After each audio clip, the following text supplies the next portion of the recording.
Good morning, We're Chatty still House. drunk. I'm joking. We're not. Whoa. We're not.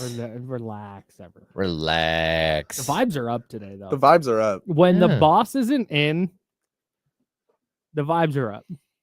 I don't know. The boss is pretty laid back, so I know, but it's still like the boss is here. yeah. That's true. Aaron, he's the man. But when the boss isn't in, like, yeah. We should have Rustock gets a belt. Nice shot. rolling chair races today. Oh, that might be the best. Oh, is today the day I do the 40? Yeah, it might be. Okay, gotcha. We could mark that off. What's Today? up? What's Do a up? 40-yard What's up? dash. What's up? I'm just gonna start clicking. Ew, sorry, didn't mean to click on that one. Hey, big shout out to Jacob Wilson. Oh, Dude, that's that the was other thing I awesome. forgot to write down. Son of a bee. That video was awesome. Where's my? Oh wait, no, I did. Did I? No, I didn't.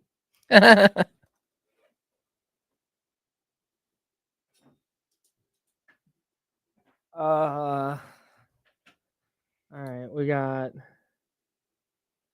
Steven, what is up, dude? Good morning. Good morning, David. You said that like morning, everybody. Steven, making copies. the jester dissing the new guy. That's funny. What was the other thing we just talked about? Retired numbers. And was it? Oh.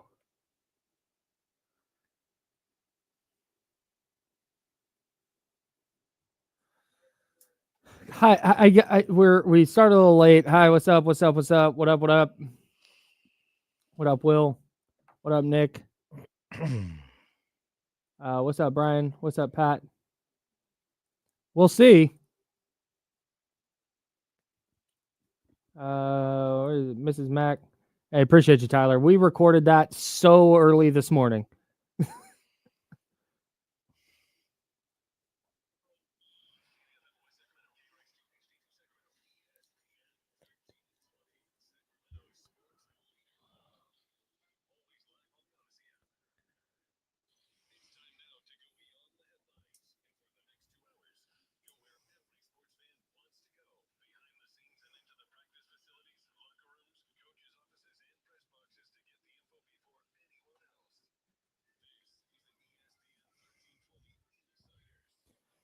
Oh, good morning. A happy Friday. The vibes are way up today. James Ham is there. Joe Brazil is here. I'm Kyle Madson.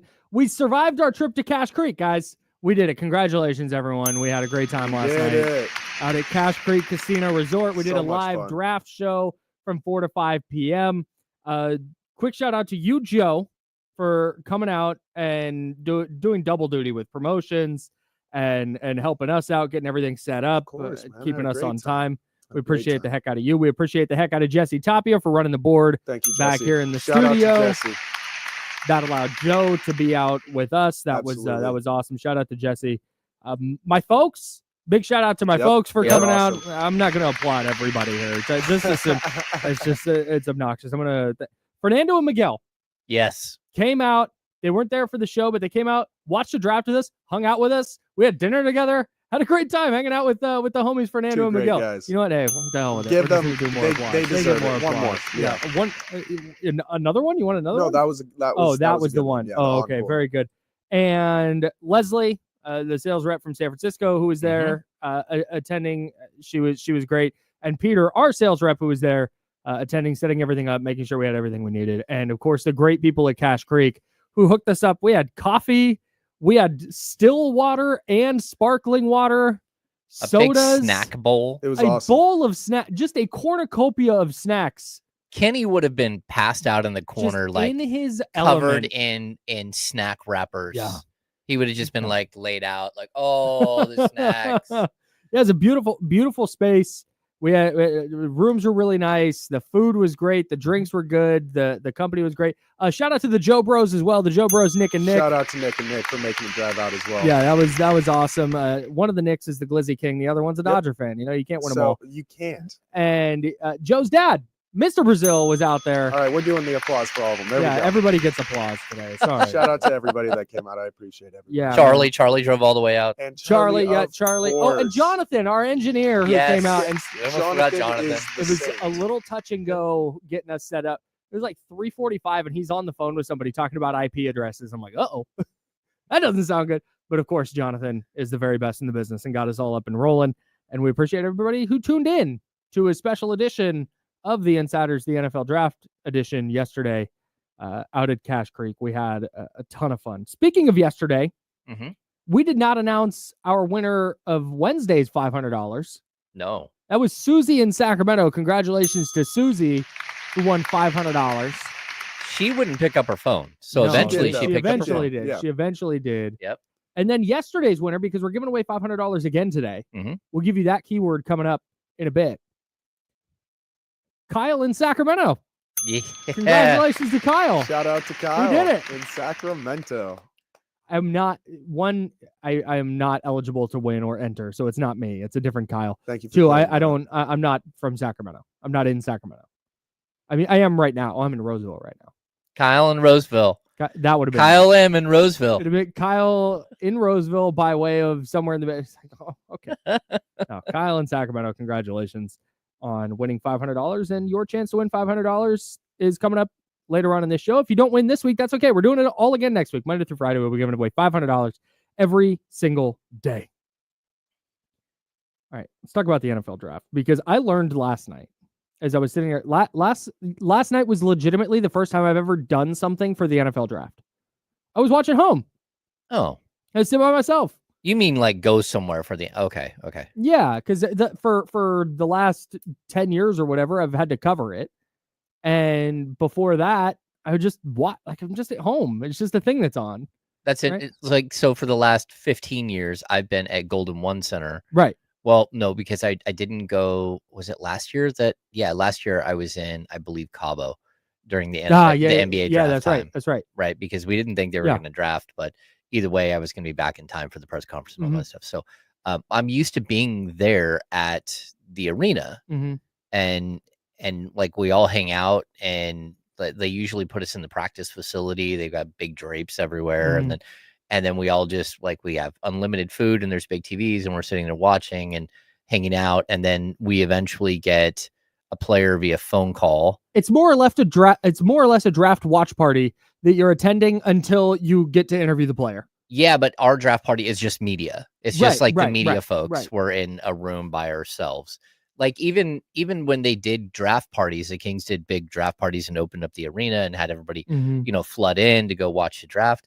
We still are always off to the side somewhere, like not with that group. Yeah. Although I do know one time I was doing a Facebook Live draft show with Jim Cosmore and John Wilson from our set at NBC. Sure. And it was when they drafted Marvin Bagley. And it was like, oh man, I said, I told you they were going to draft Marvin. Deflating. And then it was like, well, what do you think? It's like, well, I think I would have drafted Luka, but at the same time, Marvin Bagley should be a pretty solid player. And I wasn't correct. Well, what are you going to do? Yeah. I learned last night, though, that I could never attend the NFL draft. And I think it's because I'm not optimistic enough. It's insane. Did you see 270,000 people? Terrifying. In the city of Green Bay, the town of Green Bay is 105,000, I think, on the last census. Okay. Just almost tripled their population of football fans. And you stand there for hours to hear your team call a name that you may or may not know. Yeah. You may or may not have heard of this player. The Vikings took Donovan Jackson, offensive lineman from Ohio State.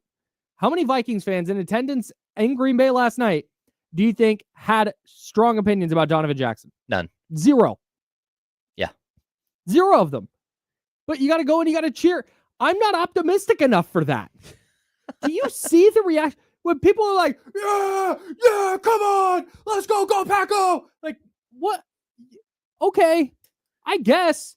I think it's an excuse to party. It is. That's it. That's it. Yeah. That's the bottom line. But look, if I'm going to go stand in a crush of people and do nothing and party, and I'm just going to go to Times Square on New Year's Eve. If I want to hate an experience and go, yeah, no, it wasn't worth it. That's what I'd rather do than go to the NFL, because they would cut to me. Here's me at the NFL draft, dressed mostly normal. I'm not going to wear face paint and stuff. They're going to cut to me and be like, okay, let's see how it works out. Yeah. All right. Like Mykel Williams, their number 11 pick. okay, I see the vision. Like, am I super hyped about it? I guess, okay, he's a fine player. We'll see how it goes. Mm-hmm. Just cut to me. I'm like, like, I guess that's fine. I don't have it in me to be that blindly optimistic. I just can't do it. I can't do it. Yeah, I know too many things. I know too many things. Plus, like I'll say, like the first time I got COVID was we had to go to the draft party for just some media, and one of my fellow media members gave it to me. This is the only place I'd been in like 3 weeks. Yeah, and so I'm just thinking of all those people. Like, how many people are coming out of there with like a massive cold? Like, there were a lot of people. There were so many people. A sea of people. How many people are going to be sick? And I bet the hangovers post-draft are just hellacious. Yeah. Anyways, the Las Vegas Raiders did the Ashton Genty thing. And you and I were both kind of on the same page where, you know what, offensive line is probably the smarter pick here. But I thought a lot about Ashton Genty last night. And I think this is actually the right pick for the Raiders. Oh. I've changed my mind. Yeah. All right. Because I this hit me while I was writing over at NinersWire.com last night. I was looking at guys available on day 2. And you start scrolling through some of the guys available on day 2, and you go, man, there are so many high quality prospects left. And the Raiders' bet here is Levi Edwards, who covers the Raiders. He's the Raiders in-house reporter. Said that Ashton Genty just won the That Boy Nice contest. I'm like, yeah, I think that's right. I think that's kind of where the Raiders landed. There wasn't a ton of top-end talent in this draft. Ashton Genty was a consensus top 3 or 4 player in the draft, certainly top 5. And the Raiders went, okay, we have a chance to take one of the 5 best players in this draft, and then we'll sort out the other stuff later in a deep draft. In a draft where you go, okay, we love the depth, but the top-end talent's not really there, and you have a chance to get a top-end talent, you just do it. Just do that thing. Yeah, and I also think it's a very, very Raiders pick. Like, we talked about this like yesterday. It's a very Pete Carroll pick, too. Yeah. I mean, but it is. It's one of those picks where you're like, well, they do often go for flash. That's sort of the mantra that's been with that franchise for the last like 50-something years. Like, anytime you think that they're going to do something that would be normal and sane and just like, according to Hoyle, they go off script. And for me, this one, I was fine with it because it's like, hey, at least you have potential to be fun. At least he will be exciting. Like, you hope that you can put an offensive line that will support him. But they have a lot of other holes that they've got to fill, whether it's like receiver or just like overall depth, like defense. They've got tons of holes. But for one moment, it's like, hey, like, why not win the draft? Why not win the first round? Because I think that's what the Raiders did. They got one of the most exciting players in the draft, if not the most exciting player in the draft. And you see how it works out. Yeah, man. If you're convicted that he is, I saw Mark Souza say, the problem is there's 10 to 12 crazy running back prospects in the draft. Chargers got Omari and Hampton 20 picks later. He said that in the chatty house at youtube.com/ESPN1320. I disagree. Ashton Genty is way better than whoever they're going to get at 37. Okay. I believe that he is substantially better than Travion Henderson or Caleb Johnson or whoever, Quinshawn Judkins, pick your next favorite running back. I think he is a clear tier above those players.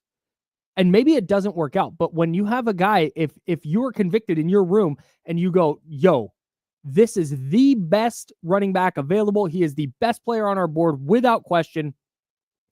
We think with the pieces we have and what's available later in the draft, that this is a franchise cornerstone type of player. You have to do it.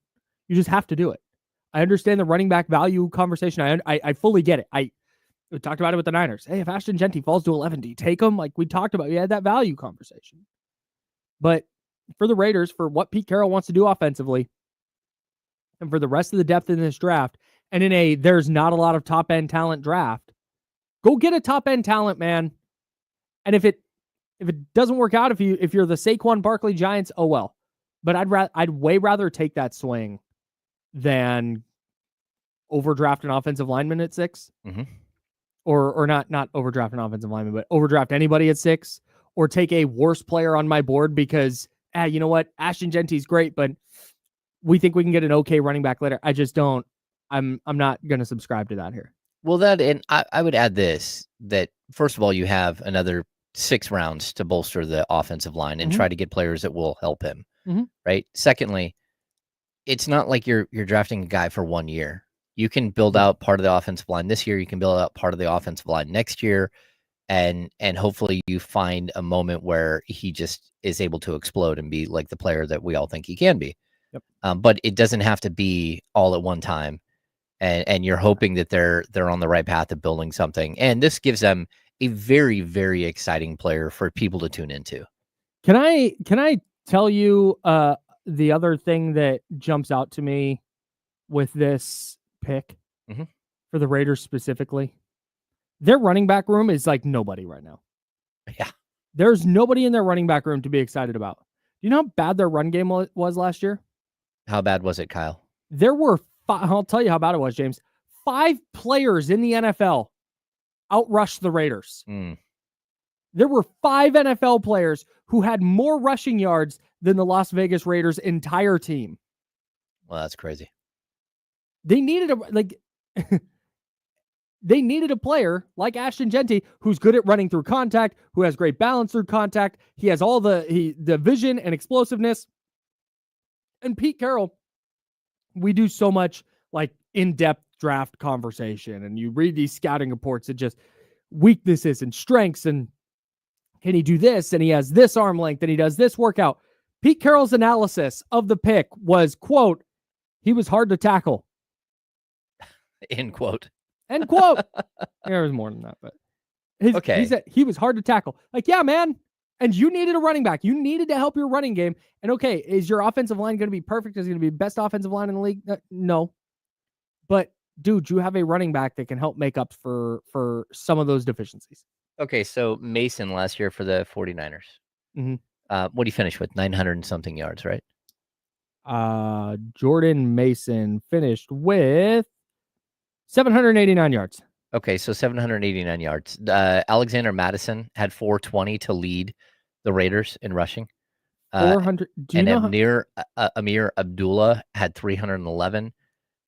Jordan Mason, the 49ers' third running back to start the season, ended up with more rushing yards than the top 2 running backs on the Raiders. Okay, here's I'll continue that stat. Alexander Madison, 420 yards. The same amount of yards as Isaac Guerrero, the 49ers' 4th running back. Yeah. And he had 48 fewer carries. Oof. Do you know who outrushed Alexander Madison last year? I don't know. Well, first of all, 52 NFL players. Do you know who outrushed it? Drake May. Quarterback for the New England Patriots, had more rushing yards than the Raiders' leading rusher. There's probably 5 quarterbacks that outrush the Bo Raiders. Nix, 430. Caleb Williams, 489. Anthony Richardson, 499. Josh Allen, 531. That's 6 quarterbacks now? Wow. That's 5. Sorry. Here's 6. Kyler Murray. Here's 7. Jalen Hurts. Here's 8. Jaden Daniels. Here's 9. Lamar Jackson. 9 quarterbacks had more rushing yards than the Raiders' leading rusher last year. That's wild. We can talk process, and if you're they should have gone offensive line and gone running back later because of value and this and that. Okay. But I fully understand, and I am fully on board with, you know what? There's a top-end talent available in a drafter. There's not a lot of it. We're going to make sure we get that guy in our building. Just draft good dudes. Yep. Draft good players and build around them. I like what the Raiders did. I like a little bit less what the 49ers did. We'll talk about that next. We're diving into the NFL draft. We're diving into the NBA playoffs. Tons coming up here. And I also, you mentioned the A's are very close to turning things around. Their walk-off win last night, I think, might have been a turning point in their season. We'll tell you why next. That's James Ham. I'm Kyle Madson. Joe Brazil. We're talking a ton of NFL draft today on The Insiders, brought to you by Jiffy Lube on ESPN 1320 at Sacramento Sports Leader.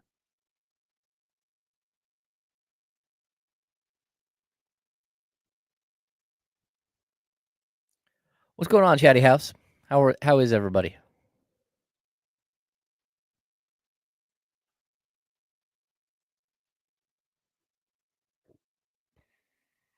Yeah, the A's are up 12-13.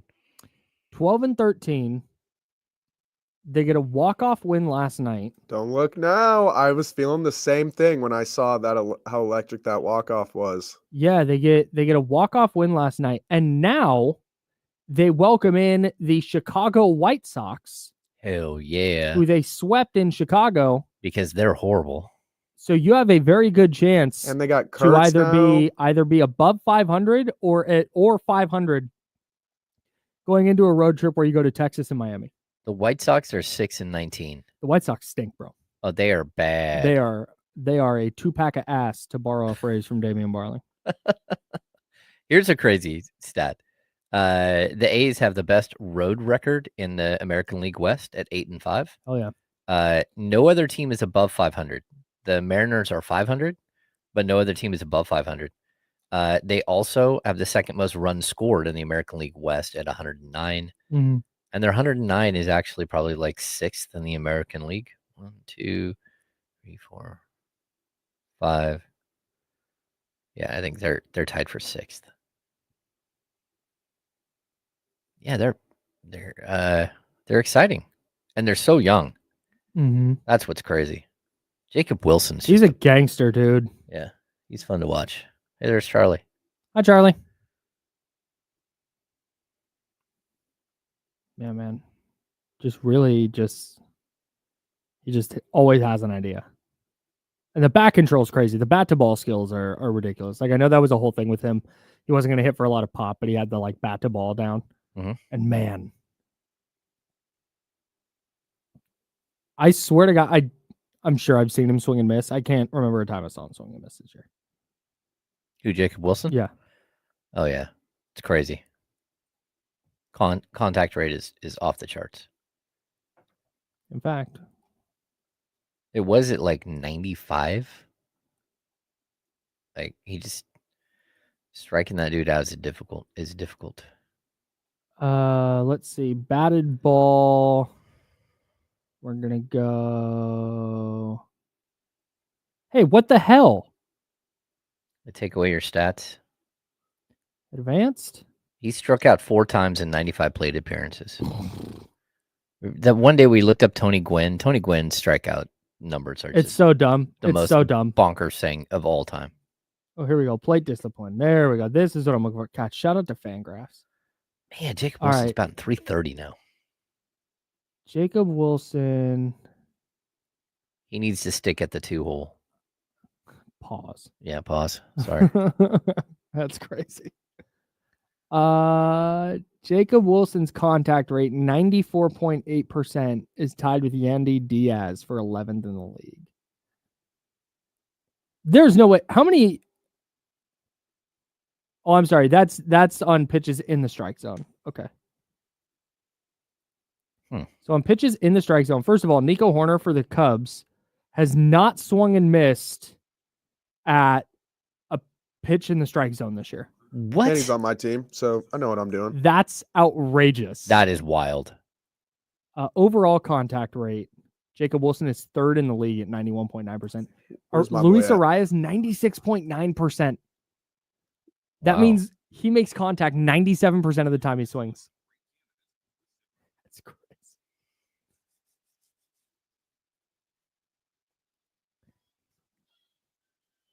Now, back to the Insiders with James Ham and Kyle Madson, brought to you by Jiffy Lube on ESPN 1320. We have other things to get to. We're going to talk NFL draft and why I'm not super stoked about the 49ers pick. But if you want to talk some baseball with us, hop over to youtube.com/ESPN1320 or twitch.tv/ESPN1320, because I'm going to nerd out at the next break. Okay. Because on the video streams, we're just here through the breaks. We don't go to commercial. So I'm going to nerd out over Jacob Wilson's contact rate when we get back. But Ashton Genty, I'm a big fan of that pick for the Raiders. For the 49ers, with the number 11 overall pick, they took defensive end Mykel Williams out of Georgia. So I have many thoughts. Yeah, First of all, this is a player you were not high on going into the draft. No, but not like low on him. Mm-hmm. Like, not like he stinks.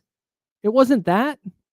But it was more, I just don't see this. There are people who have this idea that he is like, oh man, this is just an all-pro in waiting.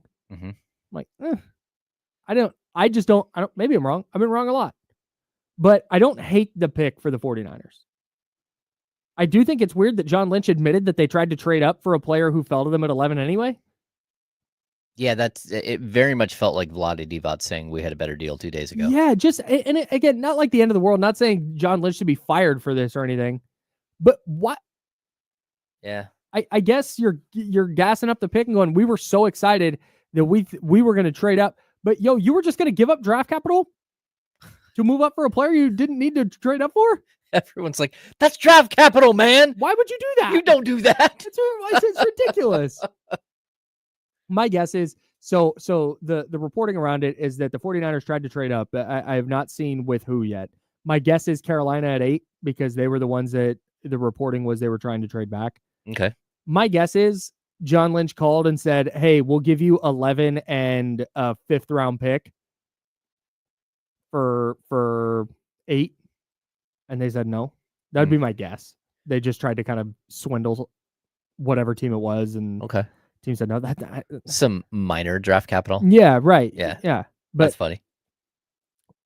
I think Mykel Williams has a very high floor as a player.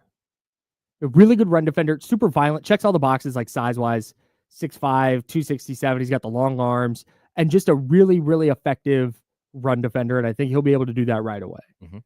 But the question is, and when you're taking a player 11th overall, like, can you get to that upside as a pass rusher?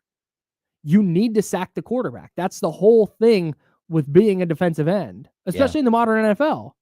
It's nice that you can set the edge and you can play the run. But like, bro, if you're on an island with their offensive tackle and you're just getting stonewalled every time you're trying to get to the quarterback, that's a detriment. Mm-hmm.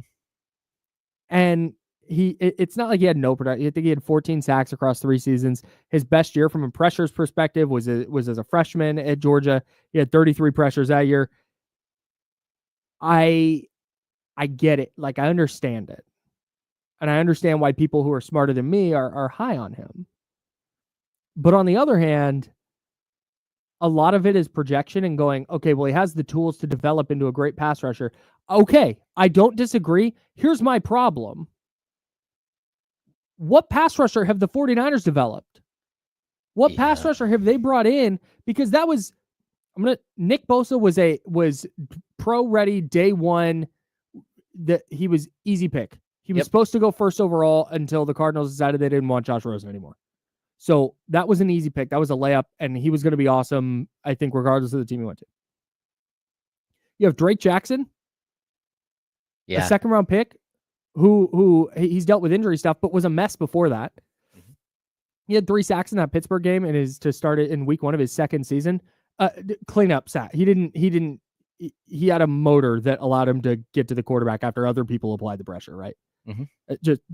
I'm not going to say fraudulent numbers, but it's not like he's like, oh man, Drake Jackson, huge game. He had 3 sacks. They brought in a guy like Deion Jordan, former number 3 overall pick, all the tools, all this stuff. Hey, get him in this building. He's not an effective player.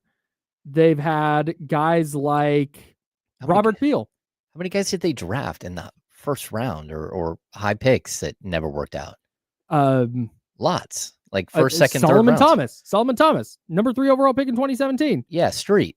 Contavia Street. Yep. They have had just this list of players, and I get like Arden Key, for example. I think Arden Key is the one everybody circles because he kind of flamed out with the Raiders, came to the 49ers, had a really, really nice year, and signed a contract, I think, with Tennessee, and carved out an NFL career after coming to the Niners. But that's not developing a pass rusher. That's utilizing a player who was with another team for a few seasons, and now you're going to bring him in and you're going to try and put him into positions to succeed. That's what they did. They moved him around the offensive line or the defensive line, rushed him from different spots. I don't have any evidence that tells me that Chris Kasurik and Robert Saleh and the 49ers coaching staff is going to be able to turn him into this awesome pass rusher that everybody thinks he can be. There's no history of it. No, that's fair.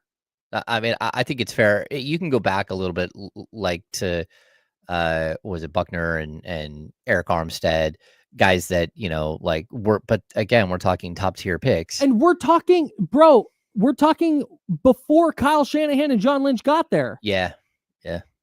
That's tough. When like Kerry Hyder shows up and is your like second best sack guy, sure, you probably have a problem. Yeah, I'm sorry, Eric Armstead and DeForest Buckner, you don't get credit for developing those guys. No. I don't. Well, yeah, but if we're gonna give, if somehow he does develop it, this year that this specific player, Mykel Williams, like develops and becomes a star, then we can't just say, well, he was a number 11 pick, so no. Like, but they got to prove that they can do it. Yeah, that's it. They have not. They have not. And you know what? I will even concede. You know what? I will concede. DeForest Buckner and Eric Armstead are great success stories. They're also defensive tackles. Mm-hmm. We have not seen that. Robert Beal is the player I keep coming back to. Another Georgia defensive end. I remember when he got drafted, all we heard was, man, he can really get off the ball, and he has all these measurables. He checks all the physical boxes, and he's just not a good NFL player. Like, that's where you would hope, okay, hey, you can develop this guy into the. But man, you had to bring in Samson Ebukam. You had to trade for Malik Collins. You had to trade for. You had to sign Javon Hargrave in free agency because the Javon Kinlaw pick didn't work out. Like, they've had to piece together these defensive lines because they've not been able to develop their draft picks. Yeah. So maybe it works. I hope it does. But if I'm going to do backflips because they drafted a pass rusher with potential, it's like, yeah, well, we've seen this before. Yep. I mean, Robert Beal has 1 sack total in his career. 1. And I think it might have been in his NFL debut. That's possible. It was in his rookie season. So yeah. I don't, like I said, I don't think it's a bad pick. I'm not like thumbs down. It's just, if he was a really high quality pass rusher, or if the 49ers had this long history of taking guys like Drake Jackson, who didn't really have a position in college, put him in this spot, and man, you know what? Hey, now he's awesome. Super athlete. Robert Beal is a quality rotational edge player. You can count on him for a couple, 3-4 sacks a year. He's going to get after the quarterback. He's going to be a problem. Cool. I'd feel so much better about it. The good news is, I think his floor is really high. Mm-hmm. I don't think this is going to be a disaster pick where we're like, oh my God, they screwed this up big time. But I think he's going to be able to play on 3 downs. If he's really ineffective as a pass rusher, that's a problem. But if he can help your run defense and you grab another edge rusher in the 2nd round or 3rd round who can be that rotational, just kind of go get the quarterback guy, and Mykel Williams is off the field on passing downs right away, I don't hate that. They needed depth. Mm-hmm. And they needed, I think he's going to start day 1. The upside, you feel good about that. And the other thing, if we're doing positives, there's not a player that they passed on where I'm like, oh my God, like, what are they doing? Yeah, that's very true. It's not like who took the tight end right before them? The Bears, Colson Loveland. Okay, but it wasn't the tight end that everyone thought would go number 1. Tyler Warren. And so that's where you're like, oh boy. Like even like Tyler Warren, like the 49ers don't really need a tight end. They still have Kittle, and they went out and spent, $21 million or whatever it was on a backup tight end. Like, so I'm okay with them passing on him early. Sure. But for me, like, if you're going to go get a defensive lineman, he better be one of the better ones in the draft. And I think this is one of the better ones in the draft. So like last year, for example, the Niners took Ricky Pearsall, number 31 overall. And we don't know if Pearsall might be a good player. He might, he's a year in, and he barely got that first year. But a player like Ladd McConkey, who had an awesome year for the Chargers, was connected a lot to the 49ers at 31 overall in last year's draft. Mm-hmm. You passed up Ladd McConkey for Ricky Pearsall. It's like, ooh. Yeah. And then McConkey goes on to have an awesome first year. Cooper DeJean, another player tied to the 49ers heavily. Mike Silver even said they picked him. He goes to the Eagles and is a major player for them in their Super Bowl win. So there were players available last year, the first round, where you're like, man, hey, the Pearsall thing feels like a reach. The Mykel Williams pick doesn't feel like a reach. It just, okay. It's just kind of the type of player available. And I think that not the type of player available, the quality of player available. I think this tells us a little bit what their strategy is going to be for the rest of the draft. Okay. Where we talked a lot about Walter Nolan, right? From Ole Miss, the defensive tackle from Ole Miss. Who I think went 3 picks later. Something like that. I get really busy during day one of the draft, and I lose track a little bit. Walter Nolan went 5 picks later to the Arizona Cardinals. He is one of those really high ceiling, really low floor players for me, where there's a chance he's just not playable. Oh, but there's also a chance that he's one of the 3 best defensive tackles in the league. And I think what the Niners did is they eschewed that ceiling and went, you know what? Mykel Williams may never be an All-Pro, but we feel really good that he's going to be here for 4 years at least, and that he's going to be on the field for 3 downs right away. A rotational player. At the very least, starter, a rotational likely. player. Yeah, like right off the bat. Yes. And they'll take the floor instead of the ceiling. And I kind of wonder if that's what we're going to see throughout this draft. Where, hey, maybe there's a more exciting player available, but they just took the rock solid, yep, this guy is going to start. He's going to be productive. Feel good about it. Maybe not a Pro Bowler, maybe not an All-Pro, but a starter right away. Yeah, it's weird because they put themselves in a situation where they have so many needs. They actually just need bodies. That's it. Which is totally bizarre to have a team that should be this high end that has, probably 10 or 12 roster spots just like you have to fill. Mm-hmm. And probably 5 positions, like starting positions that could still be open and debatable at this point. Yeah. It's really surprising because that's not who the Niners usually are. Usually you're tinkering. Mm-hmm. But I like that this is like, it feels a little bit like a home run swing, right? Because this is a player that does have like crazy upside if you like get him in the perfect situation. Either way, he's still going to be a really solid piece. But from here on out, you need to start stacking singles and doubles like all the way through the draft because that's who you are as a team. I think that's a good analogy, but I'm going to take it one step further. It's like an Albert Pujols home run swing instead of a Mark McGwire home run swing. Okay. Mark McGwire, when he used to hit home runs, they would be like moonshots, right? Oh, yeah. Yeah. They would go so high and so far. Whereas Albert Pujols, if you ever watched Albert Pujols take batting practice, it was art, dude. It was just these line drives, these rising line drives that would get out of he'd hit it and you'd go, oh, wow, there's a double. And then it would carry over the fence. I think the 49ers are swinging for a double here with the Mykel Williams pick. Yeah. And there's a chance that, hey, you know what? They got the right backspin. They hit it to the right part of the yard, and that's going to carry out. Yep. That's what I think they're, like I said, I liked your analogy, and that's the way I think they're thinking about this, though. This to me wasn't the like, hey, you know what? We're swinging for the fences here. Might strike out, might not. No, I think they're trying to hit a double, and if it goes over the fence, they'll be thrilled. Yeah, they definitely are in a position where they just have to get so many picks.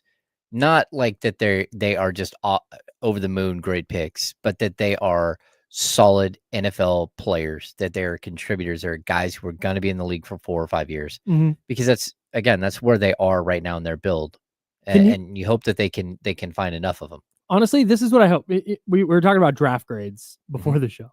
Draft grades are one of my favorite things because they're useless, but I also will eat them up. Yeah. I want to know what everybody thinks. I want everybody's take. I'm going to give my take. First thing I did, second thing I did last night, wrote a grade. I gave it a B. Okay. And I think that's what the Niners, I think that's their ideal. Like, if you're grading out this draft, you can't really grade a draft class. 3 years is the magic number. You can't grade a draft class until they've been in the league for 3 years, right? But if you're immediately grading this draft, I think the 49ers are hopeful that, like, yeah, you know what? We'll take a B. Because that means they got solid players, not anybody that everybody's, hey, really love the ceiling here. Mm-hmm. Nope, take a B. Okay. Just that level of draft. Like, yeah, quality starter. Feel good about his production, but maybe not super high end, boom or bust type. Well, I think when you have A-level players at so many positions that you have to, this is how you have to manage a draft where your needs are for quality of depth. And it's not like, hey, we can take a couple of home run swings because, maybe 4 of these guys are going to make the roster. It's like, no. A lot of these guys are going to be on the roster and you've got to make contact every single time. Yeah. Yeah. What grade do you give the Raiders for the Ashton Genty pick? You know what? Like, I'm usually pretty hard on the Raiders. I'm gonna say it's an A because it's an A, dude. It's an A. Yeah, like, hey, why not? Like, what else do you have to be fun about? Like the Raiders, like they aren't a super fun team. Mhm. You need something to liven things up to make things possibly magical for them. And like, go ahead and get a superstar. Yep. If he develops it and becomes a superstar, Mhm. all right. Like that's You're cooking exactly with gas. yeah, that's exactly what you needed at this moment. Bring in, we can talk about again, like their best wide receiver is their tight end. And that's just not that sexy. Their second best wide receiver is Jacoby Myers. Yeah. That's just not sexy. Their quarterback, you went out and got a solid quarterback. Everything about them is solid except for, a couple of defensive players that are well above that. But everything is just kind of solid. You need someone who's above solid that makes you like the 49ers. Everybody on the 49ers that, they have so many stars. They're very top heavy. Yeah, very top heavy. Yeah. So, yeah, different man, type of draft. There were not a ton of superstar talents, and you got one. That's an A for me. And again, this is in the context of what we know right now. What do you give the Niners? Yeah, I'm probably with you. I give them a B. Yeah, I'm probably with you. Right fine. around a B. It's just like it's the pick you had to make. I agree. I think it was the correct pick, and they were just in a tough spot. Well, yeah, I mean the 3 offensive tackles all went before you. So okay, I'm fine with you drafting one of the better defensive ends in the draft. Yep. No doubt. I think they did the right thing. All right, let's dive into some of the NBA playoff games from last night, because I think we saw a franchise-altering loss last night. A loss that is going to set a franchise on a different course. An incredible couple of games last night in the NBA, and of course the NFL draft is not going anywhere. We got some day 2 names to watch, needs to fill, all that coming up on the Insider, sponsored by Jiffy Lube. He's James Ham. Joe Brazil's over there. I'm Kyle Madson. We're on ESPN 1320, Sacramento Sports Leader.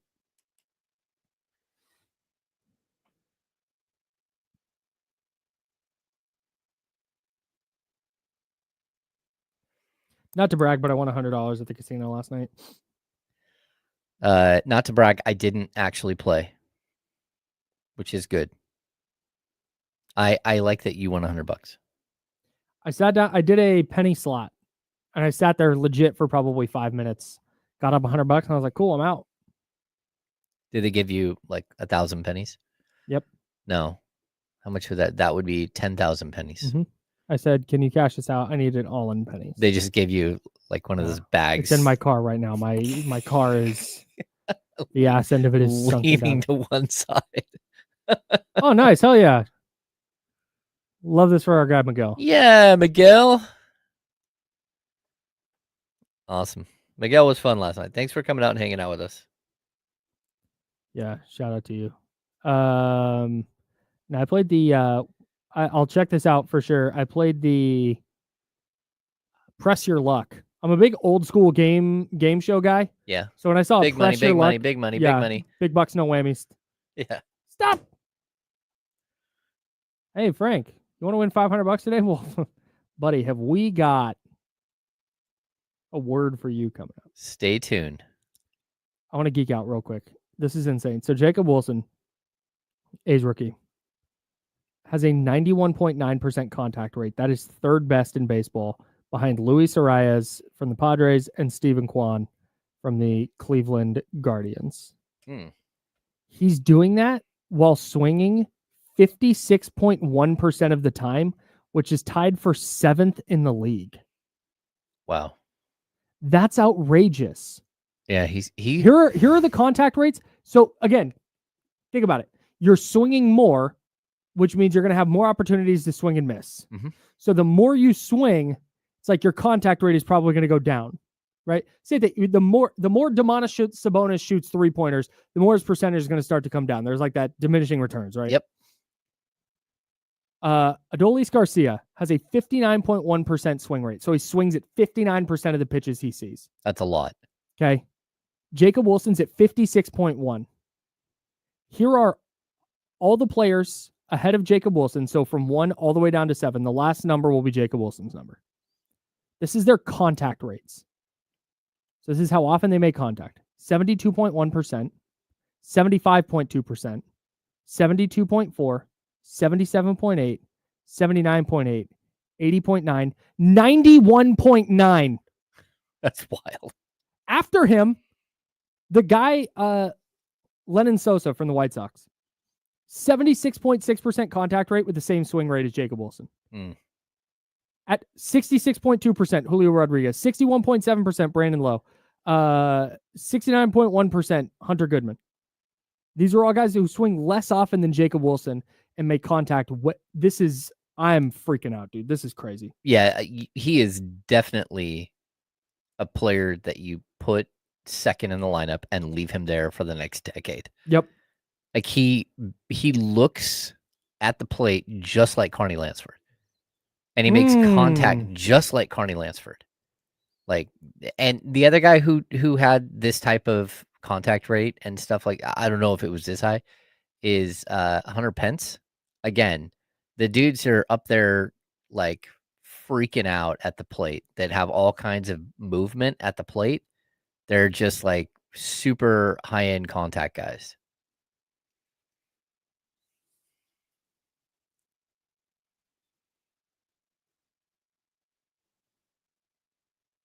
He's just the epitome of this MF don't miss. You batting 330. Is this just what we're going to do? Is we're just going to do baseball geek stuff at breaks? Yeah, just do nothing but baseball talk. How come you guys never talk baseball? We do. We talk baseball every day. What are you talking about? What is do you have Lee's hit percentage on there? It's got to be pretty good too. Jung-Hoo Lee's contact rate. Stand by. 86.7%.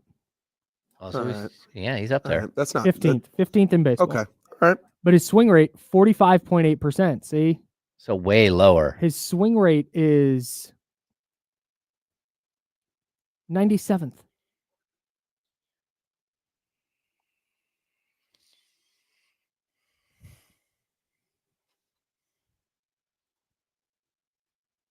Now, back to the Insiders with James Ham and Kyle Madson, brought to you by Jiffy Lube on ESPN 1320.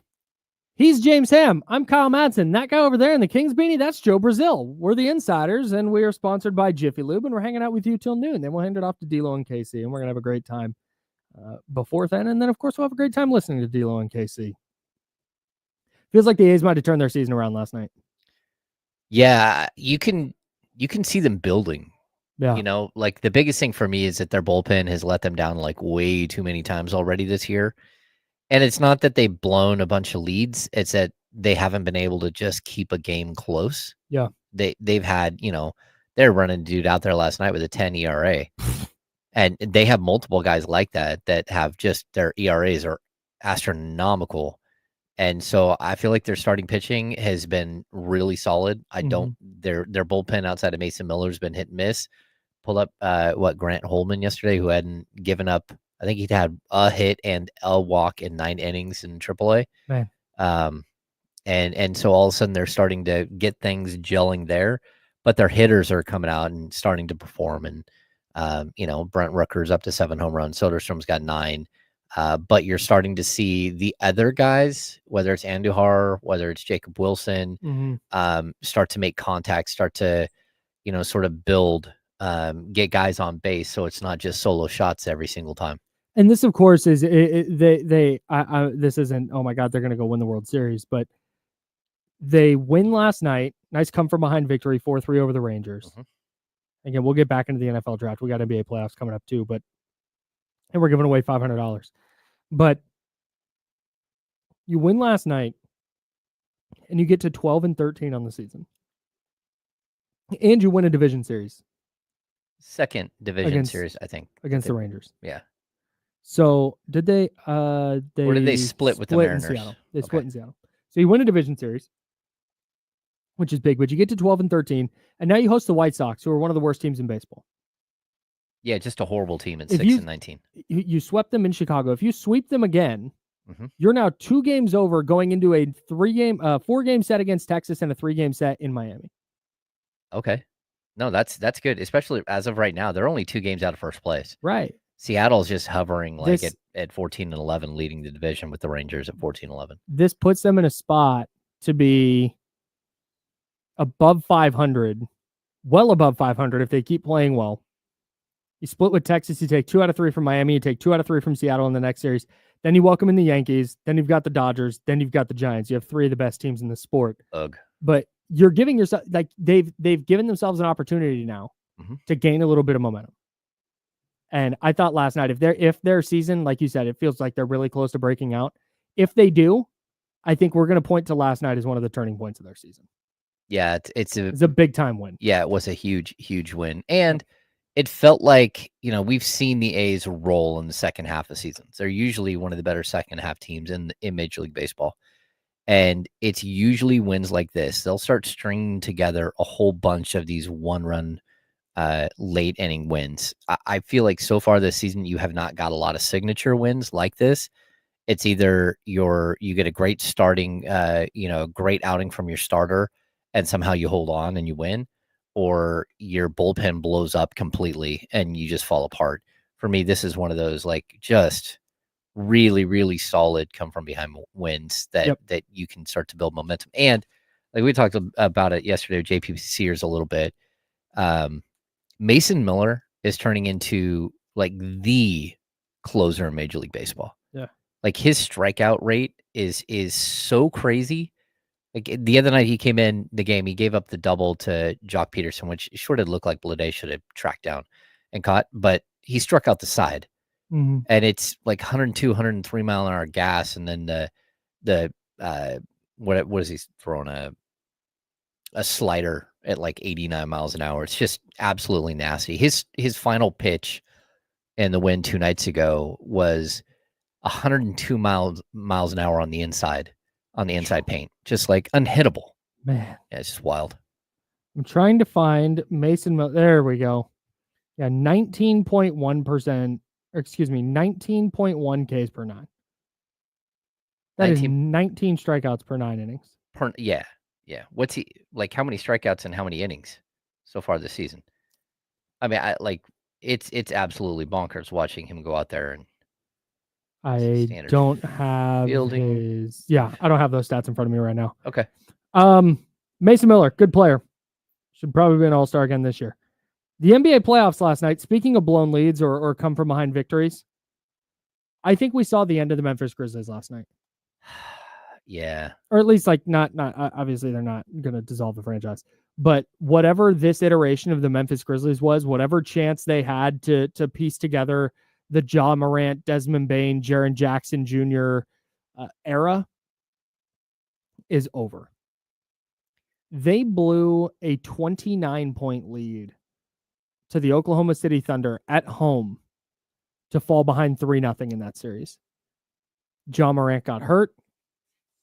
He returned to the bench on crutches. They wind up losing 114-108.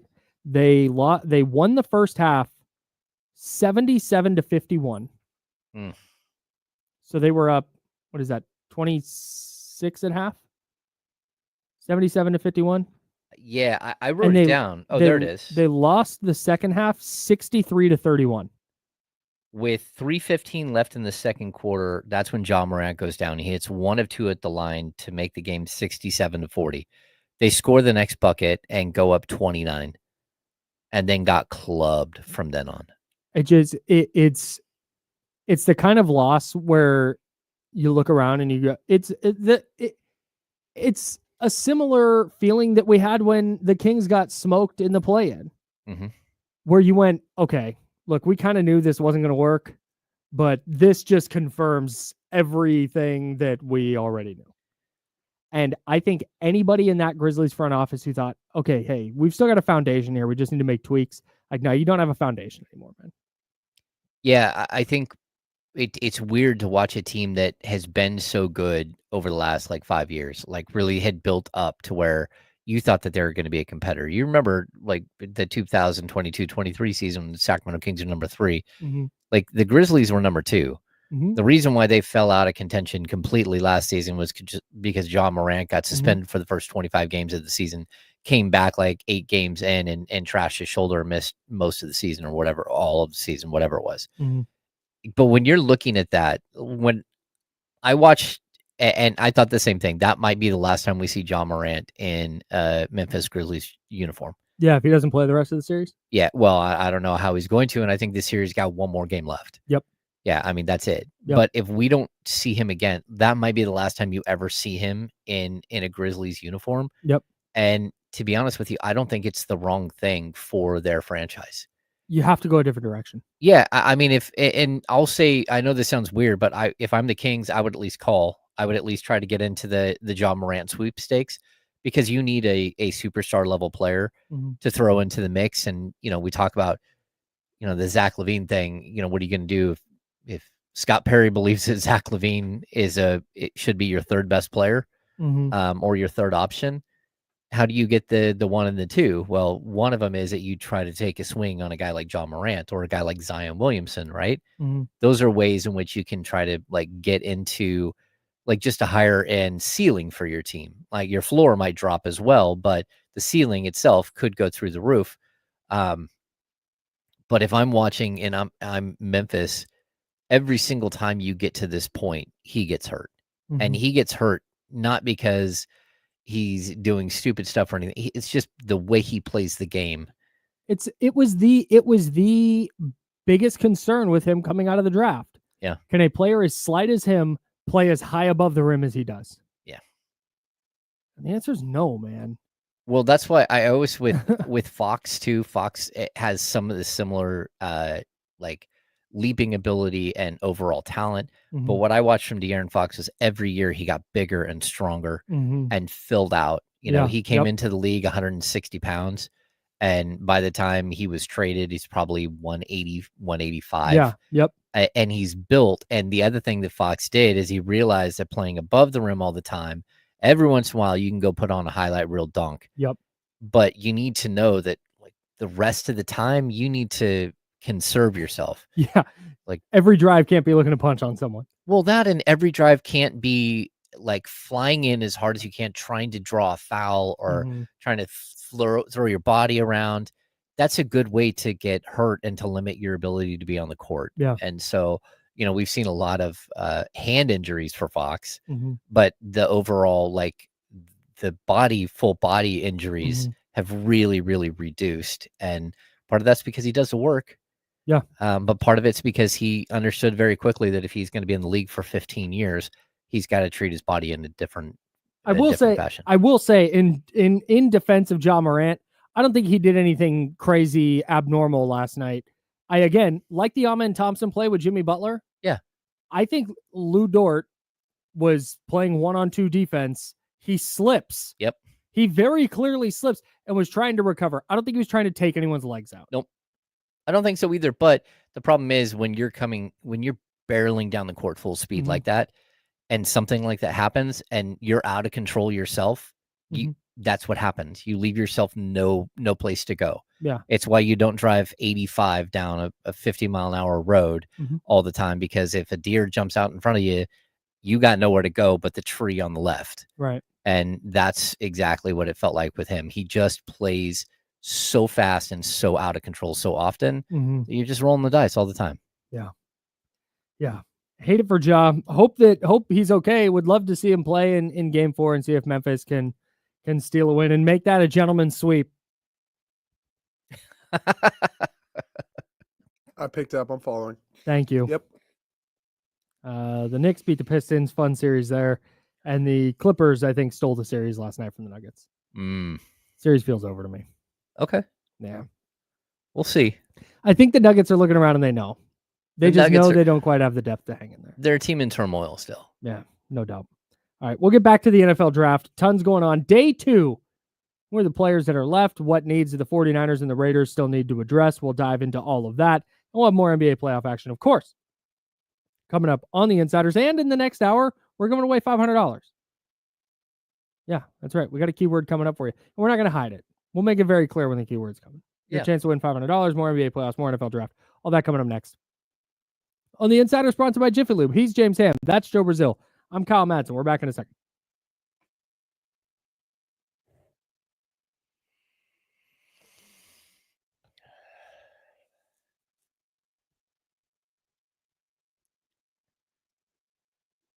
Mason Miller on the season.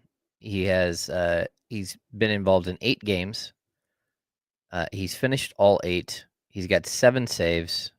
In 8 innings pitched, he has 17 strikeouts and 1 walk. 17 strikeouts in 8 innings. And it feels like every single dude is going up there to get struck out. You're like, oh. I almost think, when he started struggling at the end of last year, I feel like that was good for him. Yeah. I know they've thought about it long, can they bring him back as a starter? And God, it's just like, man, just lock him up. He's 26 years old. Just give him a 10-year contract. When a pitcher's superpower is throwing 1,000,000 miles an hour. JP Sears yesterday on the show referenced, his slider and this. But when your superpower as a pitcher is that, I'm going to rear back. I'm going to throw this as hard as I can and you can't catch up to it. Mm-hmm. Don't make that guy try and throw 6 innings every 5 days. Look at Jordan Hicks. They're trying to make him do it right now. Don't like it. I don't like it. They got Hayden Birdsong. Make Jordan Hicks your setup man or your closer. Yeah. Yeah, I mean, the counter is that Nolan Ryan pitched like 47 years in the league. Brother, Nolan Ryan got drafted in 1959. That's but it's Roger Clemens yeah. threw gas every Roger Clemens did steroids. You ever heard about Randy Johnson? Well, see, Randy, that's the other thing. Mason Miller is compact and he's under control, and that's why he's got 1 walk the whole time. Like, you can't stand up there and just take 4 pitches. Nolan Ryan got drafted in 1965. Yeah. Made his debut with the Mets in '67 with Jerry Koosman. Yeah. They were both they were on the rookie pitchers. card together. Yeah. Yeah. What do you have? 7? Bro, Nolan Ryan, this is crazy. Nolan Ryan, my dad was 30 years old when I was born. Nolan Ryan made his debut when my dad was 6 years old. And he pitched his last game when I was 3 years old. That is absurd. Especially for a pitcher. Yeah. That's crazy. And he was still great. What do you have? 7 no-hitters? Yeah. Something like that? His last season. 5,000 strikeouts? His last season, he had a 4.88 ERA in 13 games. Yeah. But he was 46. Yeah. 46 years old, just out there. 46 and could still whoop Robin Ventura's ass. That's one of my favorite baseball moments ever. I have a black and white photo of that in the bar. That's sick. Yeah, that's an awesome photo. Where's the year that in his age 40 season in 1987? I love this bit, by the way, at the break, so we just do baseball stuff. Oh, I'm all here for that. In 1987, Nolan Ryan led the majors with a 2.76 ERA. And had an 8-16 record. Oh, man, he walked 2,795 people in his career. He led the league in walks 8 times. 8 times he led the league in walks. Effectively wild. 5,700 strikeouts. So many.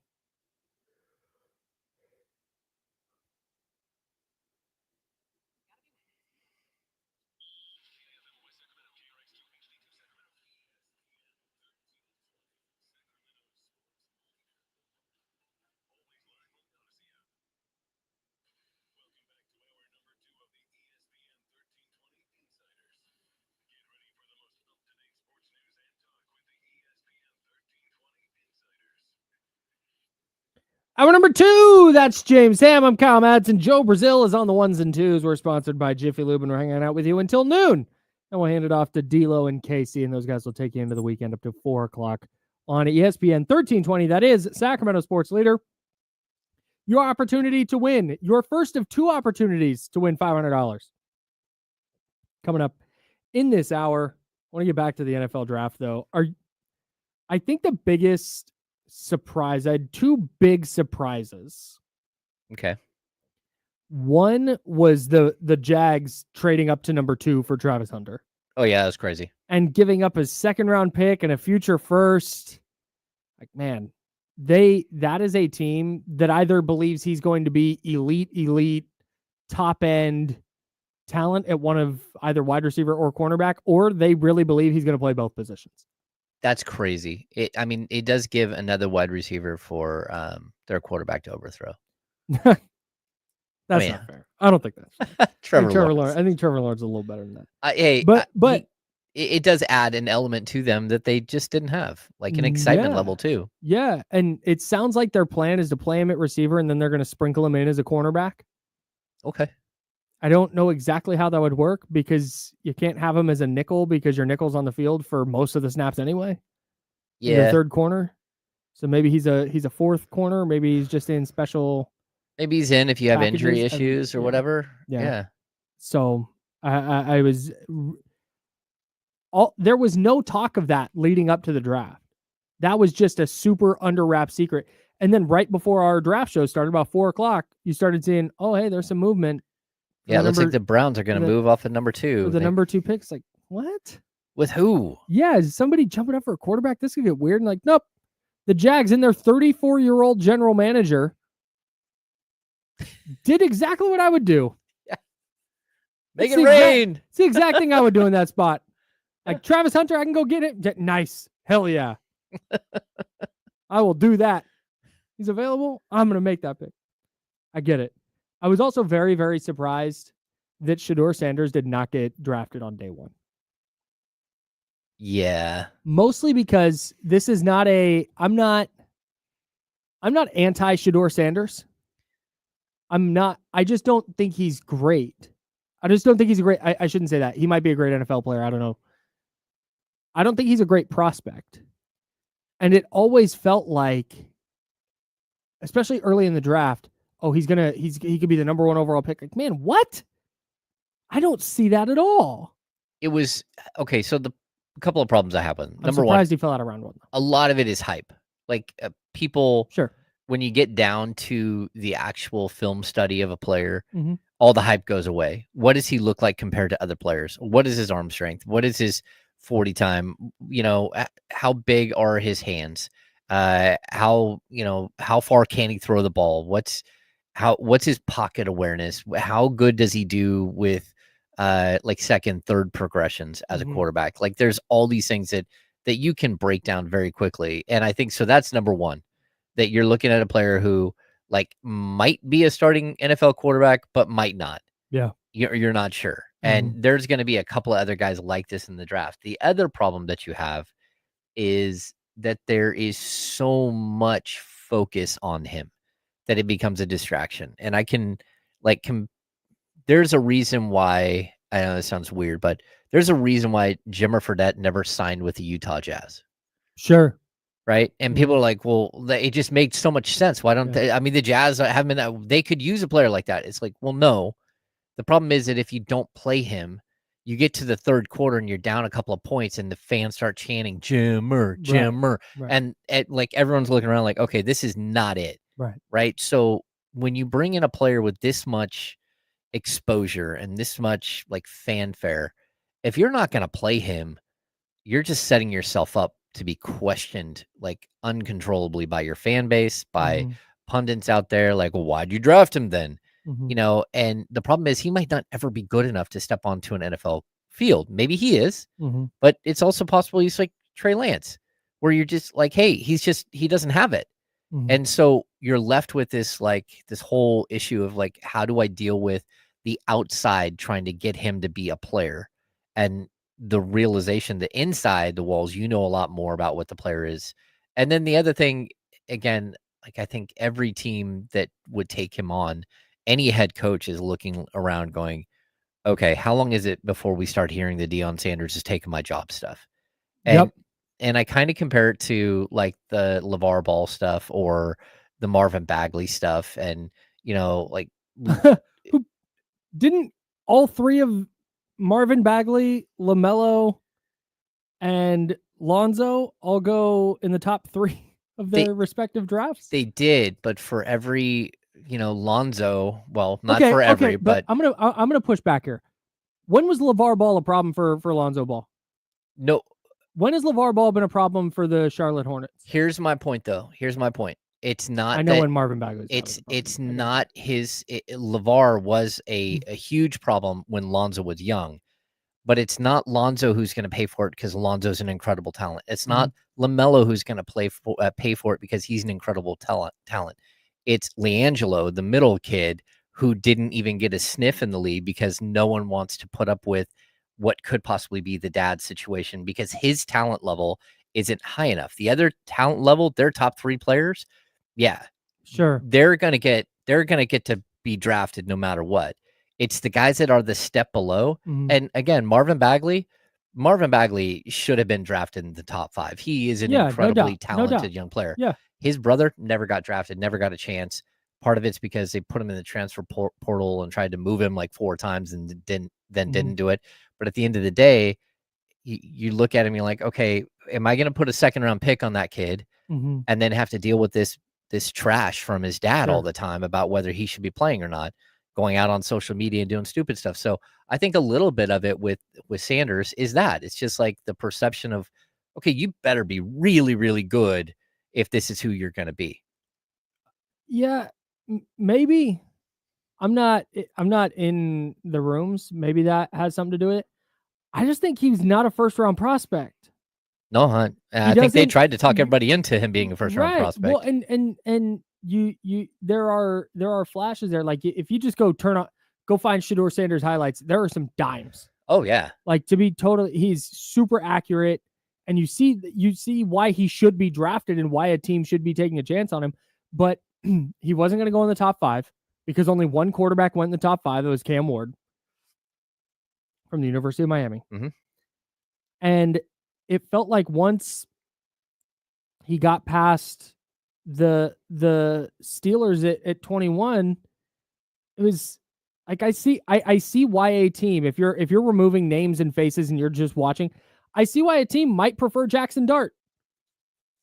Got a bigger arm, a little bit more mobile, played in the SEC. Like, okay, like I if we're gonna take a swing, I see why they would want to take a swing. I'm just not. I'm a little bit surprised that no team jumped up into the back end of the 1st round to try and take Shedeur as like this. Late round steal. You get a 5th-round option, and you have a potential franchise quarterback if you have the right pieces around him. But I think he's the same. He's a kind of prospect where if the Browns take him, he's probably not going to pan out because I don't think he's a franchise elevator like that. Same thing with the Giants. I don't think he was gonna take the Giants where they necessarily wanted to go. And Jackson Dart might not either, to be sure. But if Shedeur Sanders, this might actually be best for him. If Shedeur Sanders winds up with the Rams,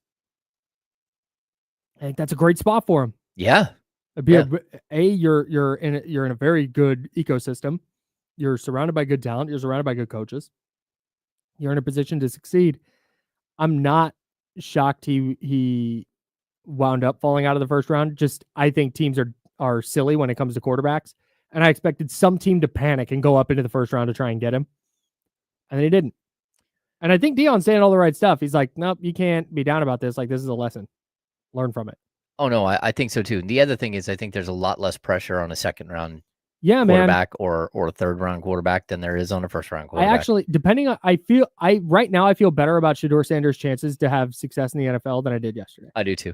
Because some of the same teams that were considering him in the top 10 are now going to be considering him in the top 10 of the 2nd round. I'm also just feels better. Just for full transparency here. I know we're not doing like journalism where I need to, but I'm rooting so hard for him. Yeah. Because I think somebody in this building who will remain nameless just had takes.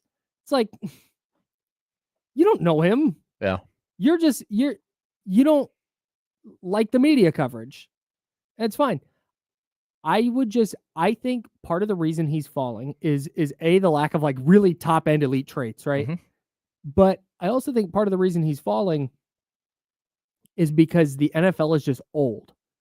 And Shedeur Sanders does not fit the archetype, specifically with how he approaches the game and how he approaches the sport. I don't think he fits the archetype that these coaches and GMs who have been around the sport forever like think a quarterback needs to have. Yeah. And the more we get guys breaking that mold, I think the more opportunities we'll have for really good players to get opportunities to play quarterback in the NFL. And so I really, really am hoping that Shedeur Sanders, wherever he winds up landing, succeeds, because coaches being wrong and GMs being wrong because, he's brash, and he's overconfident, and he doesn't study quarterbacks, he studies defenses so he can view the game through a defense's eyes, so he knows how they're going to react to him, and we don't like that. Like, all right, man.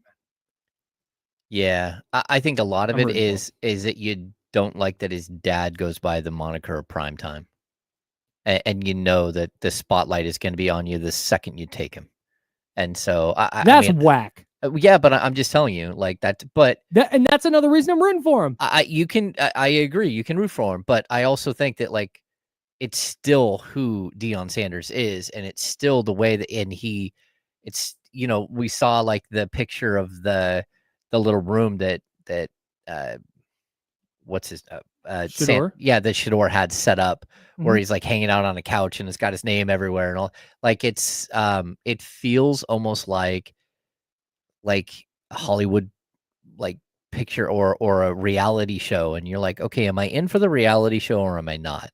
And when you peel everything back, he might just be a wonderful kid, and he might be missing out on an opportunity, or someone might be missing out on an opportunity because they're not willing to take a gamble on that.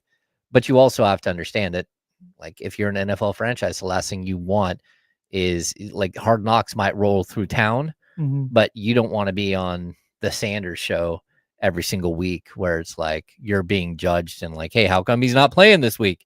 Like you don't want to be a punchline in someone else's reality TV show that is their life. And I can understand that too. Yeah, maybe. I think it's lame. Yeah. If you think he's good, go draft him. Or if you think he can be good, go draft him. I expect him to go on round 2. Yeah. His day 2 is rounds 2 and 3. I think he goes in the second round. No, I think he goes early. And ideally, he goes to like a good team. Yeah, I mean, that would be perfect. But I also think there's a bunch of bad teams at the top that missed him on the first time around and are like, okay, well, he's still here. Yeah. He's a lot less risky right now than he was yesterday. And maybe he did get humbled by the experience a little bit. I'm going to be so upset if he goes to the Browns. I'll be so bummed out. Yeah. Just not for any like empirical reason other than the whole Browns quarterback thing. They haven't had a good one in 4 decades. Anyways, shout out to Shedeur Sanders. I'm rooting for him. Certainly hope he gets picked in round 2 and hope he has a great NFL career. I also hope that you, dear listener or viewer, is the winner of our $500 because we're going to give you the keyword to win that $500. Next, we'll take a look at day 2 of the draft. Some of the names who are not named Shedeur Sanders who are still available. We'll talk 49ers remaining picks, Raiders remaining picks. What do they have to do on day 2 of the draft? All that coming up. That's James Ham. I'm Kyle Madson. Joe Brazil is with us. We're the Insider, sponsored by Jiffy Lube on ESPN 1320, Sacramento Sports Leader.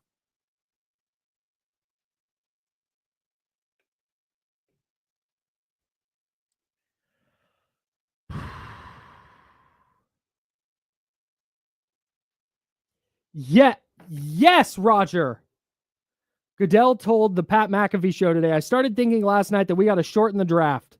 What if we did a 7-minute first round, but you can get 2 minutes extra if you need it? You get 1 extension, but then you don't get it again for the rest of the draft? Okay. I actually love this. Yeah. If the draft wasn't made for TV, I think that it would go... I think they would do all 7 rounds in one day.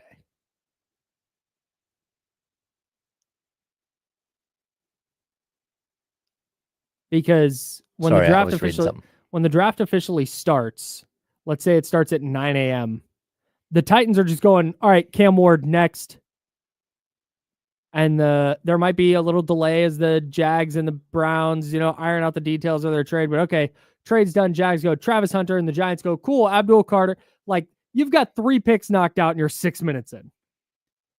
Yeah, I just think it's such a made-for-TV event that they want to drag it out. I know. Like, they have they do. All the commercial breaks and everything. That's all scheduled. Yeah. Look, I don't have anything against, like, I'll keep saying this. I don't have anything against Shedeur Sanders.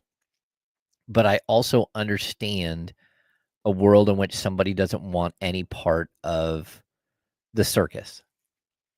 Like, if I were building a team and I'm sitting there, I watch him and I put him up against every other quarterback in the draft and he grades out higher than everybody else, then you take him. But at the same time, like, there is something else to him that is a distraction. And you have to consider that as part of your discussion.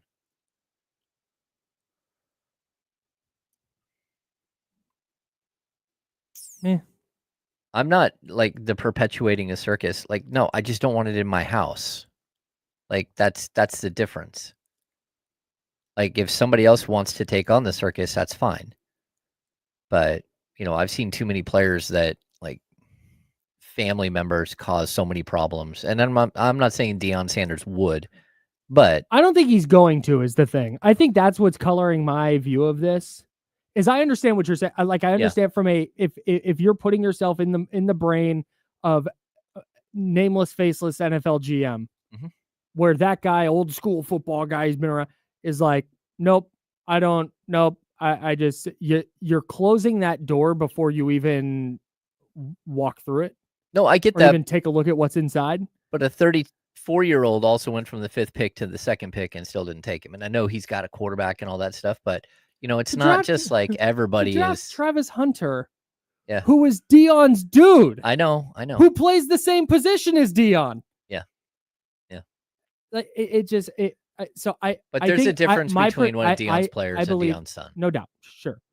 I get that. My prediction on this is that you're not going to hear from Deion. Will get asked about him. Like 1,000. He does press conferences every week. He's going to get asked, but it wouldn't surprise me. And we'll continue this. Hang on.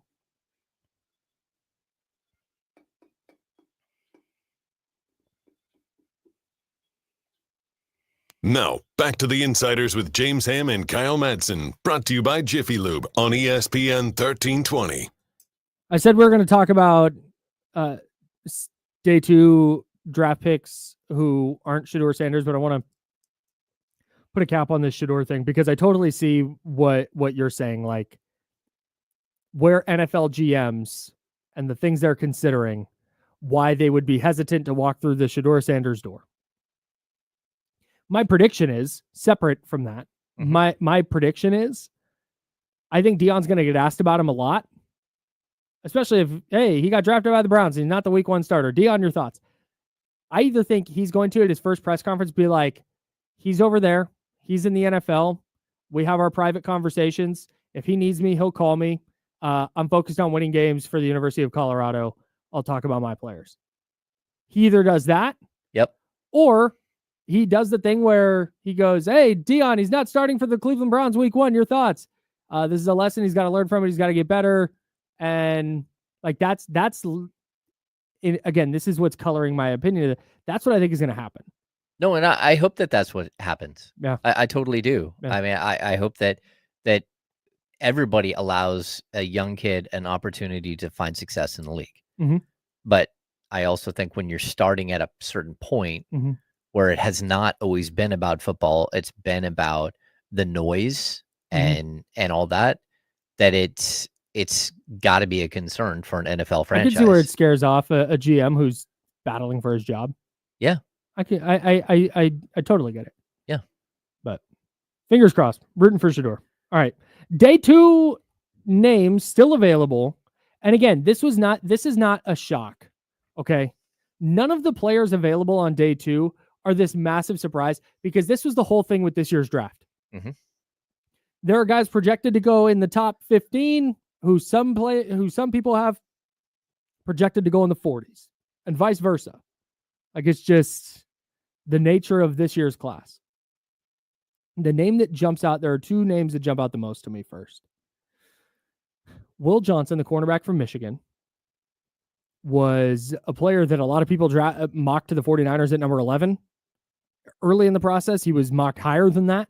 And he's still available on day 2. his medicals must be so bad. Adam Schefter said he has a knee issue that has concerned some NFL teams and helps explain why he still has not been selected. So really, really good cornerback available. But we've talked about GMs and assessing risk. Yeah. You may be over the moon about Will Johnson as a player, but if you're not sure he's going to be on the field for more than 20 games for you, tough to use draft pick on. Yeah, it's tough. I remember DeJuan Blair. Like DeJuan Blair went through the draft process and they're like, he has no ACLs. They're literally they're gone. They're like, what do you mean? They're like, he literally has no ACLs. He had tears and they weren't repaired and he has no ACLs. They're like, his NBA career is like 4 to 6 years tops. And he tumbled. Mm-hmm. And he was a solid player. But again, his career was very short just because of injury. Mm-hmm. And so, I mean, it's part of the process. And we hear this every time. I mean, again, Devin Carter fell to number 13 this last season because a lot of teams knew he had a shoulder injury. Yeah. And so there's always something that happens. There was another, I think it was James Bouknight, that going through the draft process, they found like he had no cartilage left in one of his knees. Mm-hmm. They're like, whoa.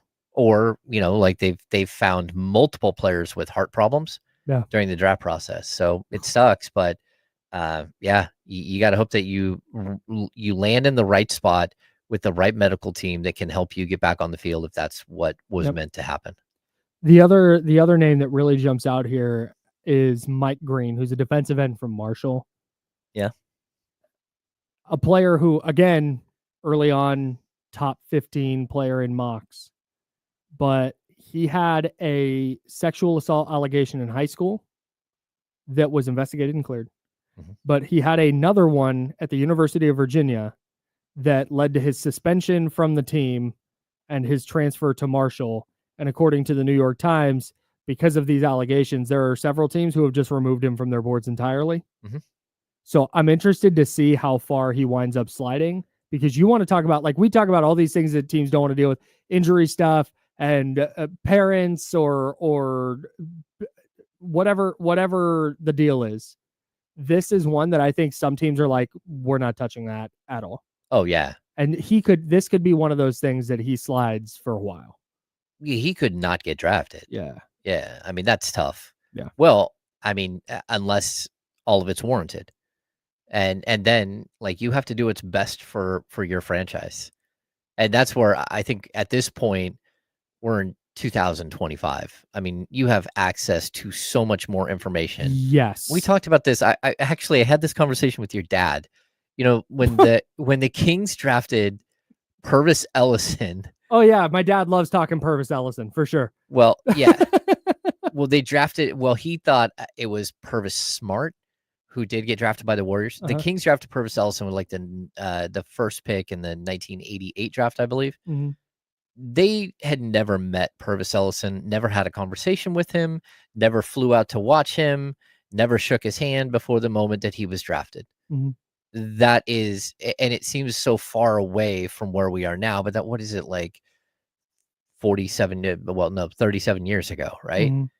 Like where we are now is that you have all of this data on these players. If you out there in the world think that you've got a potential college level or even pro level baseball, basketball, volleyball, soccer, whatever player, take their social media account away from them right now. Yep. Do not let them have social media, and if you do let them have social media, I pray to God that you're watching every single thing that they post, because these schools are, yep, they're going to go through and they're going to, if your kid decided to like a Confederate flag at some point, that's going to pop up somewhere and someone's going to see it and go, nope, he's off my board. Mm-hmm. Like there's so many things bad things that can happen on social media. And these teams are going through everything. Mm-hmm. They don't want a surprise 3 months from now. Sure. Where it's like, oh, unless, I mean, you can get away with it, but you better be so good. Yeah. You better be so far and above that you can run in front of a camera and start putting your hat on and yelling and screaming that people will put up with it. Because if not, a lot of these teams just they're not going to mess with it. Mm-hmm. With how much you look at the info that's available just publicly, Mhm. and then you go into what teams know and what teams find out, bro, they leave no stone unturned. Yep. They're talking to your college roommate. They're talking to your college roommate and your college roommate's friends and your strength and conditioning coach. Yep. And the intern that your strength and conditioning coach had for 2 weeks back in your first spring there. Like, they are talking to every single person. There is not a thing that's happened in your life that they don't know about. And so the fact that there are teams who invest, because Mike Green, really talented player, very talented player, super productive, checks all the physical boxes, like does all the stuff you want. The fact that there are teams who go, nope. Oh, yeah. Entirely off the board. Man, I'm telling you, I want no parts of that. Most NFL teams have former FBI agents on staff. Yeah. The Sacramento Kings, for years, their head of security was former Secret Service. R.I.P. Tim. Yeah. But former Secret Service. Yeah. Like, that's where these teams are. They're not messing around with $9, $10, $12 million rookie scale contracts.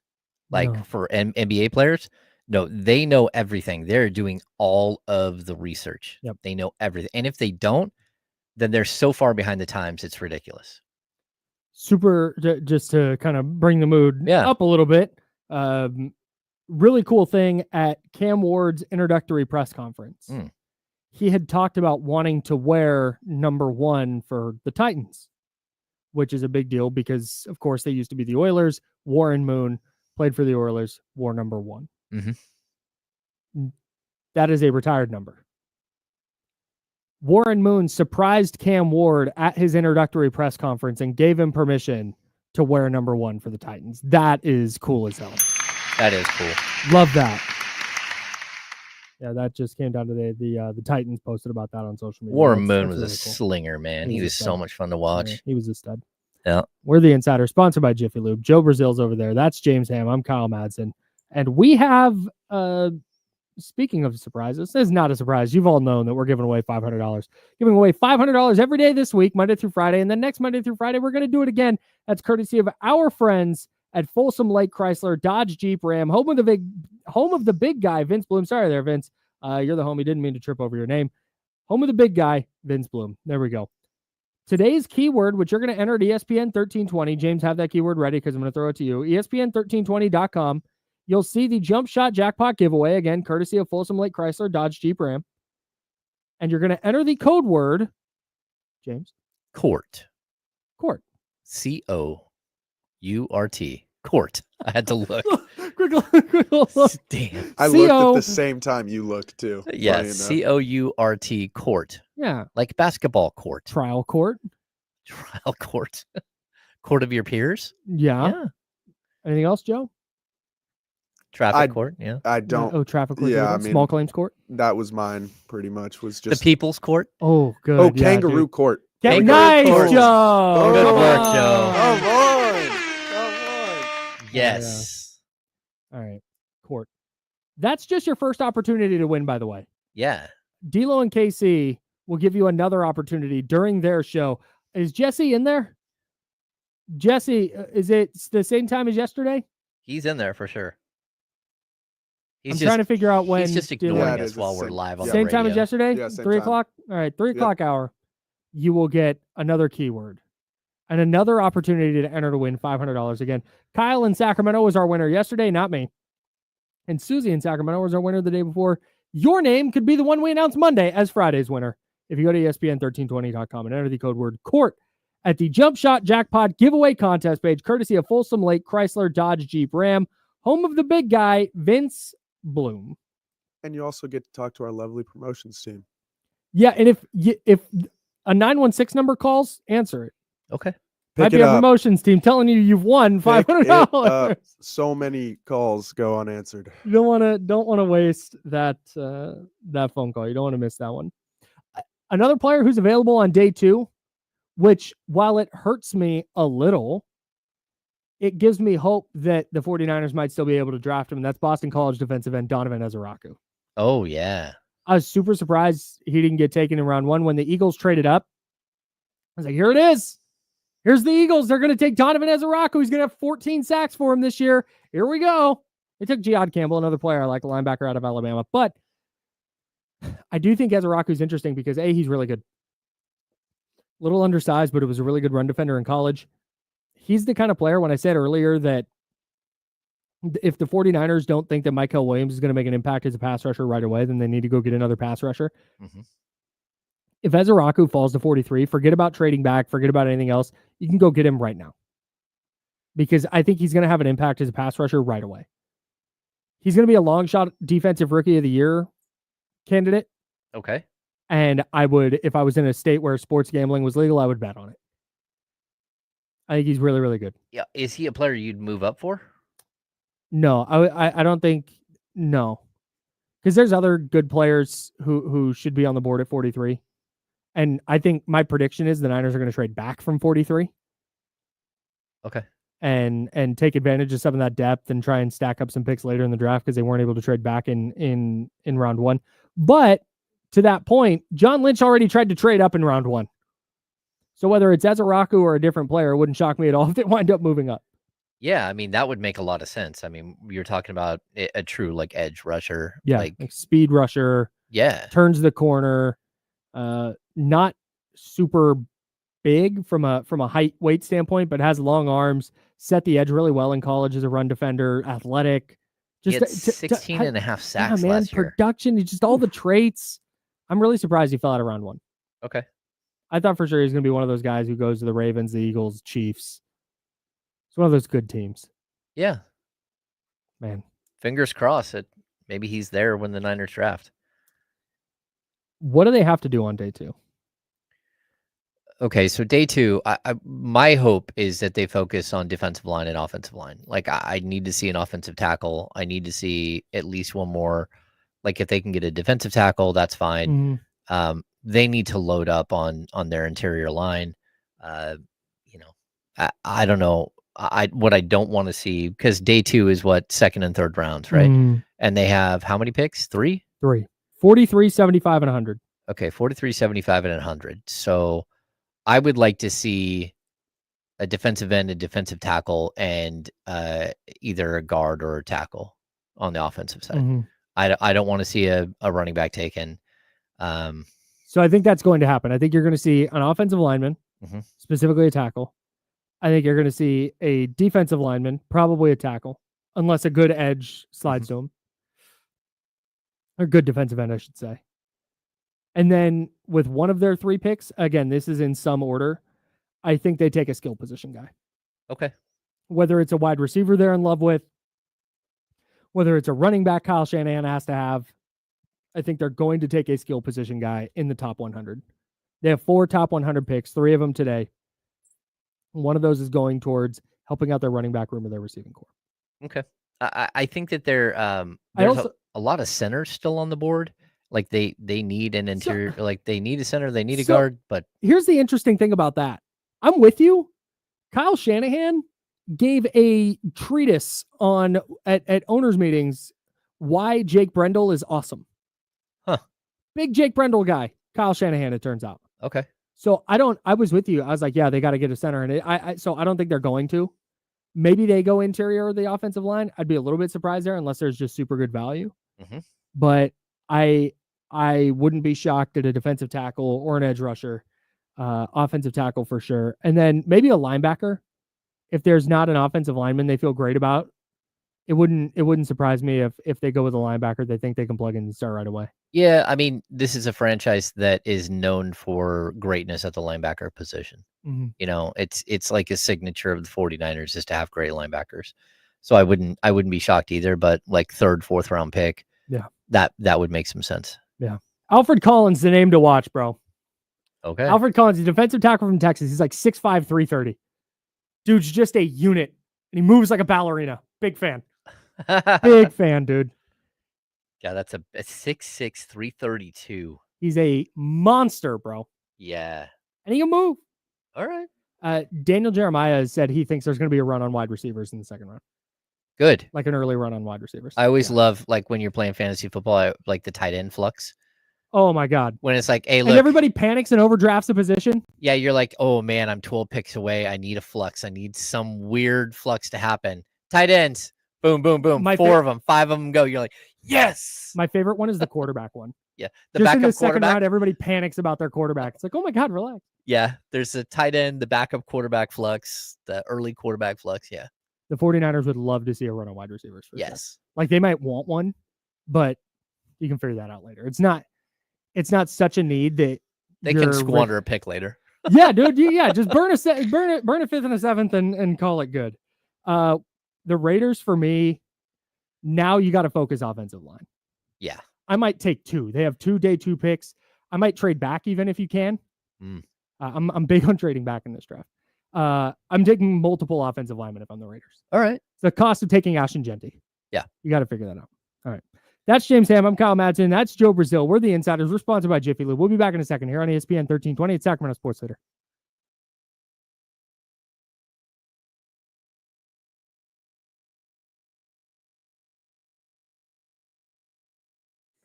Oh, he shut my mic off. Hello.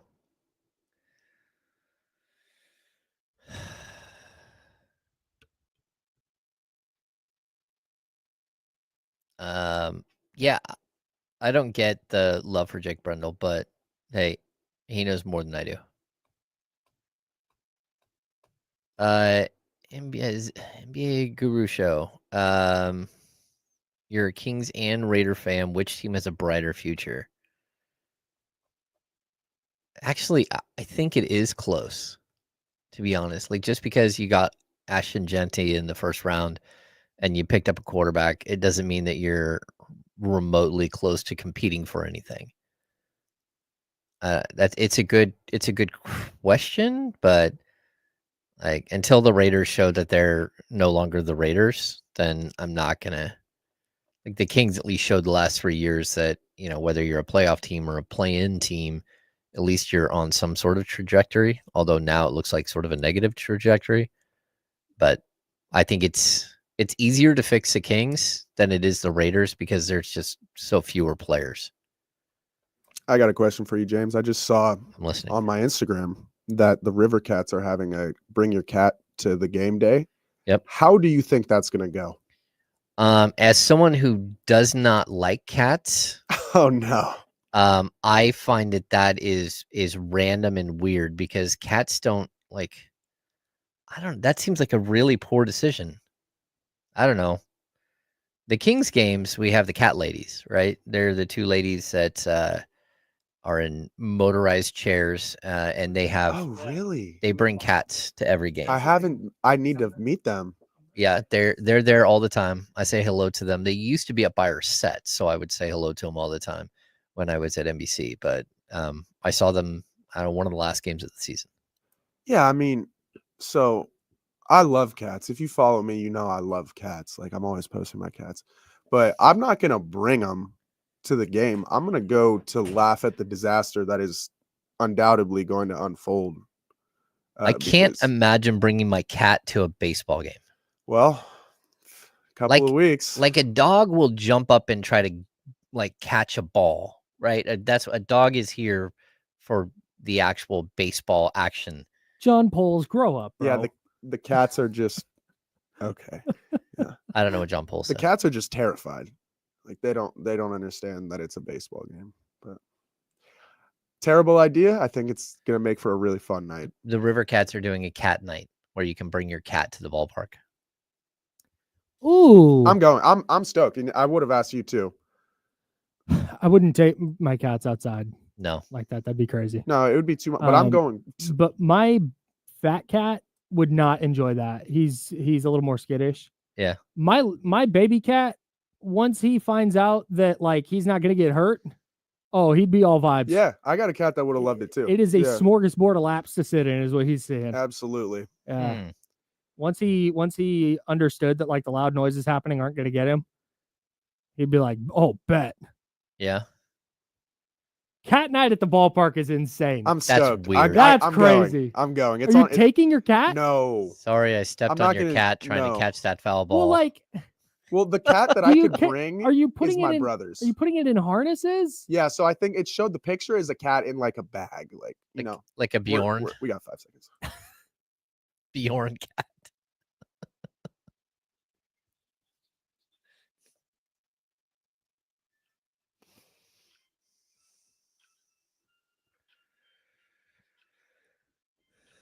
Now, back to the Insiders with James Ham and Kyle Madson, brought to you by Jiffy Lube on ESPN 1320. So the River Cats are doing a bring your cat to the ballpark night, except you're putting it in like a bag. Yeah, that's It's a normal bring a thing. bag with a cat in it to the ballpark. Well, okay, yeah. So yeah. Have you not seen like the travel cat bags? Oh, I've seen them. Absolutely. The backpack that has the big dome on it. Little astronaut cats. See, Yeah. in the chat, the cat backpack. Why don't we just call that a cat pack? All right, there it is. Yeah, Just that's saying. like people Golf go clap. cat wine. Yeah, it's fee wine.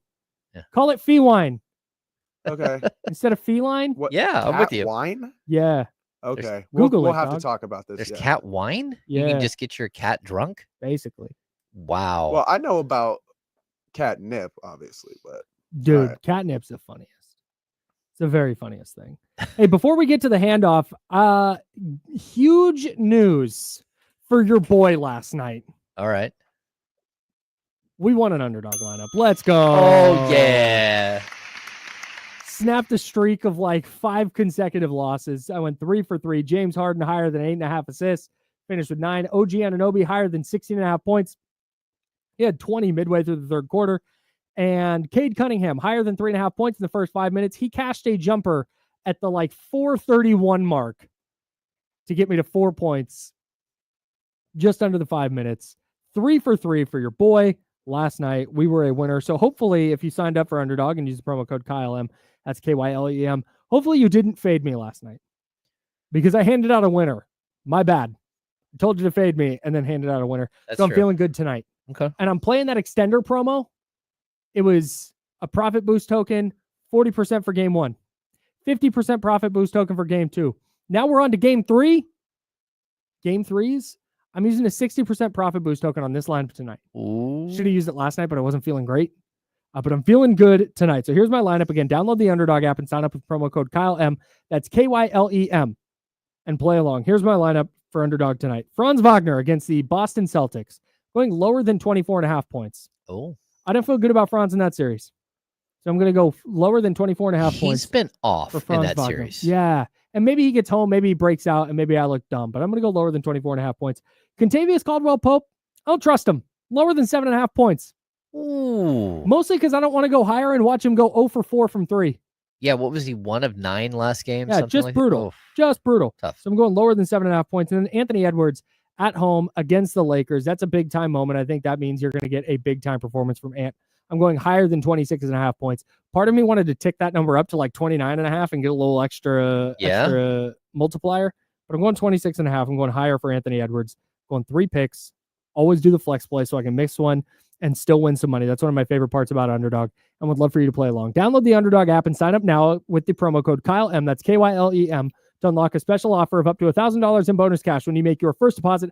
That's promo code KYLEM. Must be 18 plus and present. Any state where Underdog Fantasy operates. Terms apply. See assets.underdogfantasy.com/web/extend.html for details. Concerned with your play, call 1-800-GAMBLER or visit www.ncbgambling.org. And with that, it's time, everybody, for the handoff. It's time now for the handoff. Taking the handoff from James and Kyle today, here's KC, Kenny Caraway. There he is. Oh, 40. Oh, you gotta get your mic on. There we go. Oh, Yeah. 49er Friday in here? 49 Friday, you know what I'm saying? Wow. It's going to be one of the last times for a couple months that, I can wear the jersey with the hoodie situation because it's about to warm up. Yeah. So, yeah. Do you ever wear the jersey just by itself or do you always go hoodie underneath? No, I wear the regular jersey. Okay. Just football Is season, Steve so Young your only November- Niner jersey? No, I got Steve, I got Jerry, and Yeah. I got Montana. That's good. I've seen the okay. Jerry Rice. Yeah. I can never. This I one can might be remember. my That one's favorite, so though. fire This- with the 75th anniversary patch. Yeah, this is the one. They got a Deion Sanders one on Mitchell and Ness that I'm probably gonna have to get. It's the same color, same everything. I was like, yeah, I just gotta go get it. Deion looks so sick in that jersey. You should have stayed. Kenny, I thought of you yesterday when we went out to Cache Creek. They had What They had this giant snack bowl. No, the There's so interesting many thing about it, snacks. outside of the office, I'm not really a snacker. I thought of you because of how opulent it looked. There's just okay. I appreciate it. I may or may not have stolen some snacks for you. Well, thank you, brother. You can have your choice of snacks. I can't even say what's in here, man. Because man, this show, this chatty house. Oh I my can't even- gosh, they're can't so even talk about like what unserious. this is, man. Because then they go crazy, man. I ain't even gonna say nothing. I stole Love that some too, Jack though. Links. The- Shout out to like I Jack said, Links for their snacks. The crazy thing about it is, outside of the office, I don't snack much. It's just not. I don't. I talked about this with a buddy of mine the other day. What happens? And I was like, why am I always so hungry? Well, I miss an entire meal. So even if I'm eat breakfast, say 8, 9 o'clock or something like that, I don't get a chance to eat again until 4 o'clock. Yeah. So I just missed. And what whole you're meal. snacking on is not like meals. No, it's just You're to get just me keeping through. I'm that- trying yeah, to survive. Yeah. But When no, I- I when I- appreciate you, James. Good looking. Good looking. Just trying to survive on fruit snacks and That's M&Ms it, just trying to get there, man. and whatever debaucherous snack that was that you held up to the. Was the beef For the jerky. radio, Oh my it's the God, beef James! jerky. Jeez Louise, man. Beef There's jerky. children listening. Yeah, man. Beef jerky's crazy. It's a crazy term for it. Crazy I term. never even thought about it till I right. just thought about it. That's crazy. Boy, oh boy. Oh man. So look, once again, I'll be listening to the insiders.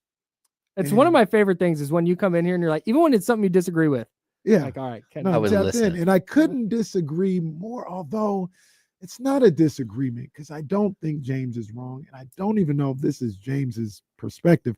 He's just saying how it is. And I get that. But these NFL front office people and executives, I shouldn't say I don't put a lot of stock in, but the whole point is they're wrong very, very often. yeah, So the whole thought They're not of infallible, for sure. I don't want to, draft Shedeur because, his dad and all this other stuff. And, I'll take James Madson, because his dad isn't involved at all or whatever. And, that's just a safer pick. And the guy ends up being a bum. Yeah. Like, it is not a good thought process. But like you said, James is right. yeah, that's 100% the thought James process. saying this. This is how the people. I'm just Yeah. saying it's a reality. Yeah. And I Yeah. just think I think we put too much stock sometimes in these front office people. I understand they've got all the information in the world and they got all, things at their disposal. But at the end of the day, it's an inexact science and they're just kind of guessing. Yeah. Like in every draft, NBA, NFL, they're just kind of guessing. They just have a more educated guess than maybe we do. Yeah. But they don't know. It wouldn't, if we gave all 32 NFL GMs true serum, it wouldn't shock me. It might shock me a little. It wouldn't shock me if there was a collective, like, yeah, we're not so much worried about Deion. We're just not super sure that he's a first round prospect, that Shedeur is a first round prospect. Yeah. That wouldn't surprise me at all. The counter to that, though, and the reason I don't necessarily think that that's reality is because a team traded up for Jackson freaking Dart. Yeah. And Jackson Dart's a good quarterback. Like, he's fine. He's got talent, Yeah. which doesn't mean anything. Paxton Lynch had talent, Yeah. and physical ability. But because the Giants took Dart, I'm talking to Joe Shane, their GM, and he says, again, true serum. And he just goes, yeah, we just, we thought Shedeur was a second round prospect. We had a second round grade on him. Dart, we like his traits a little more. We like his upside a little more. So that's why we traded him back. Okay.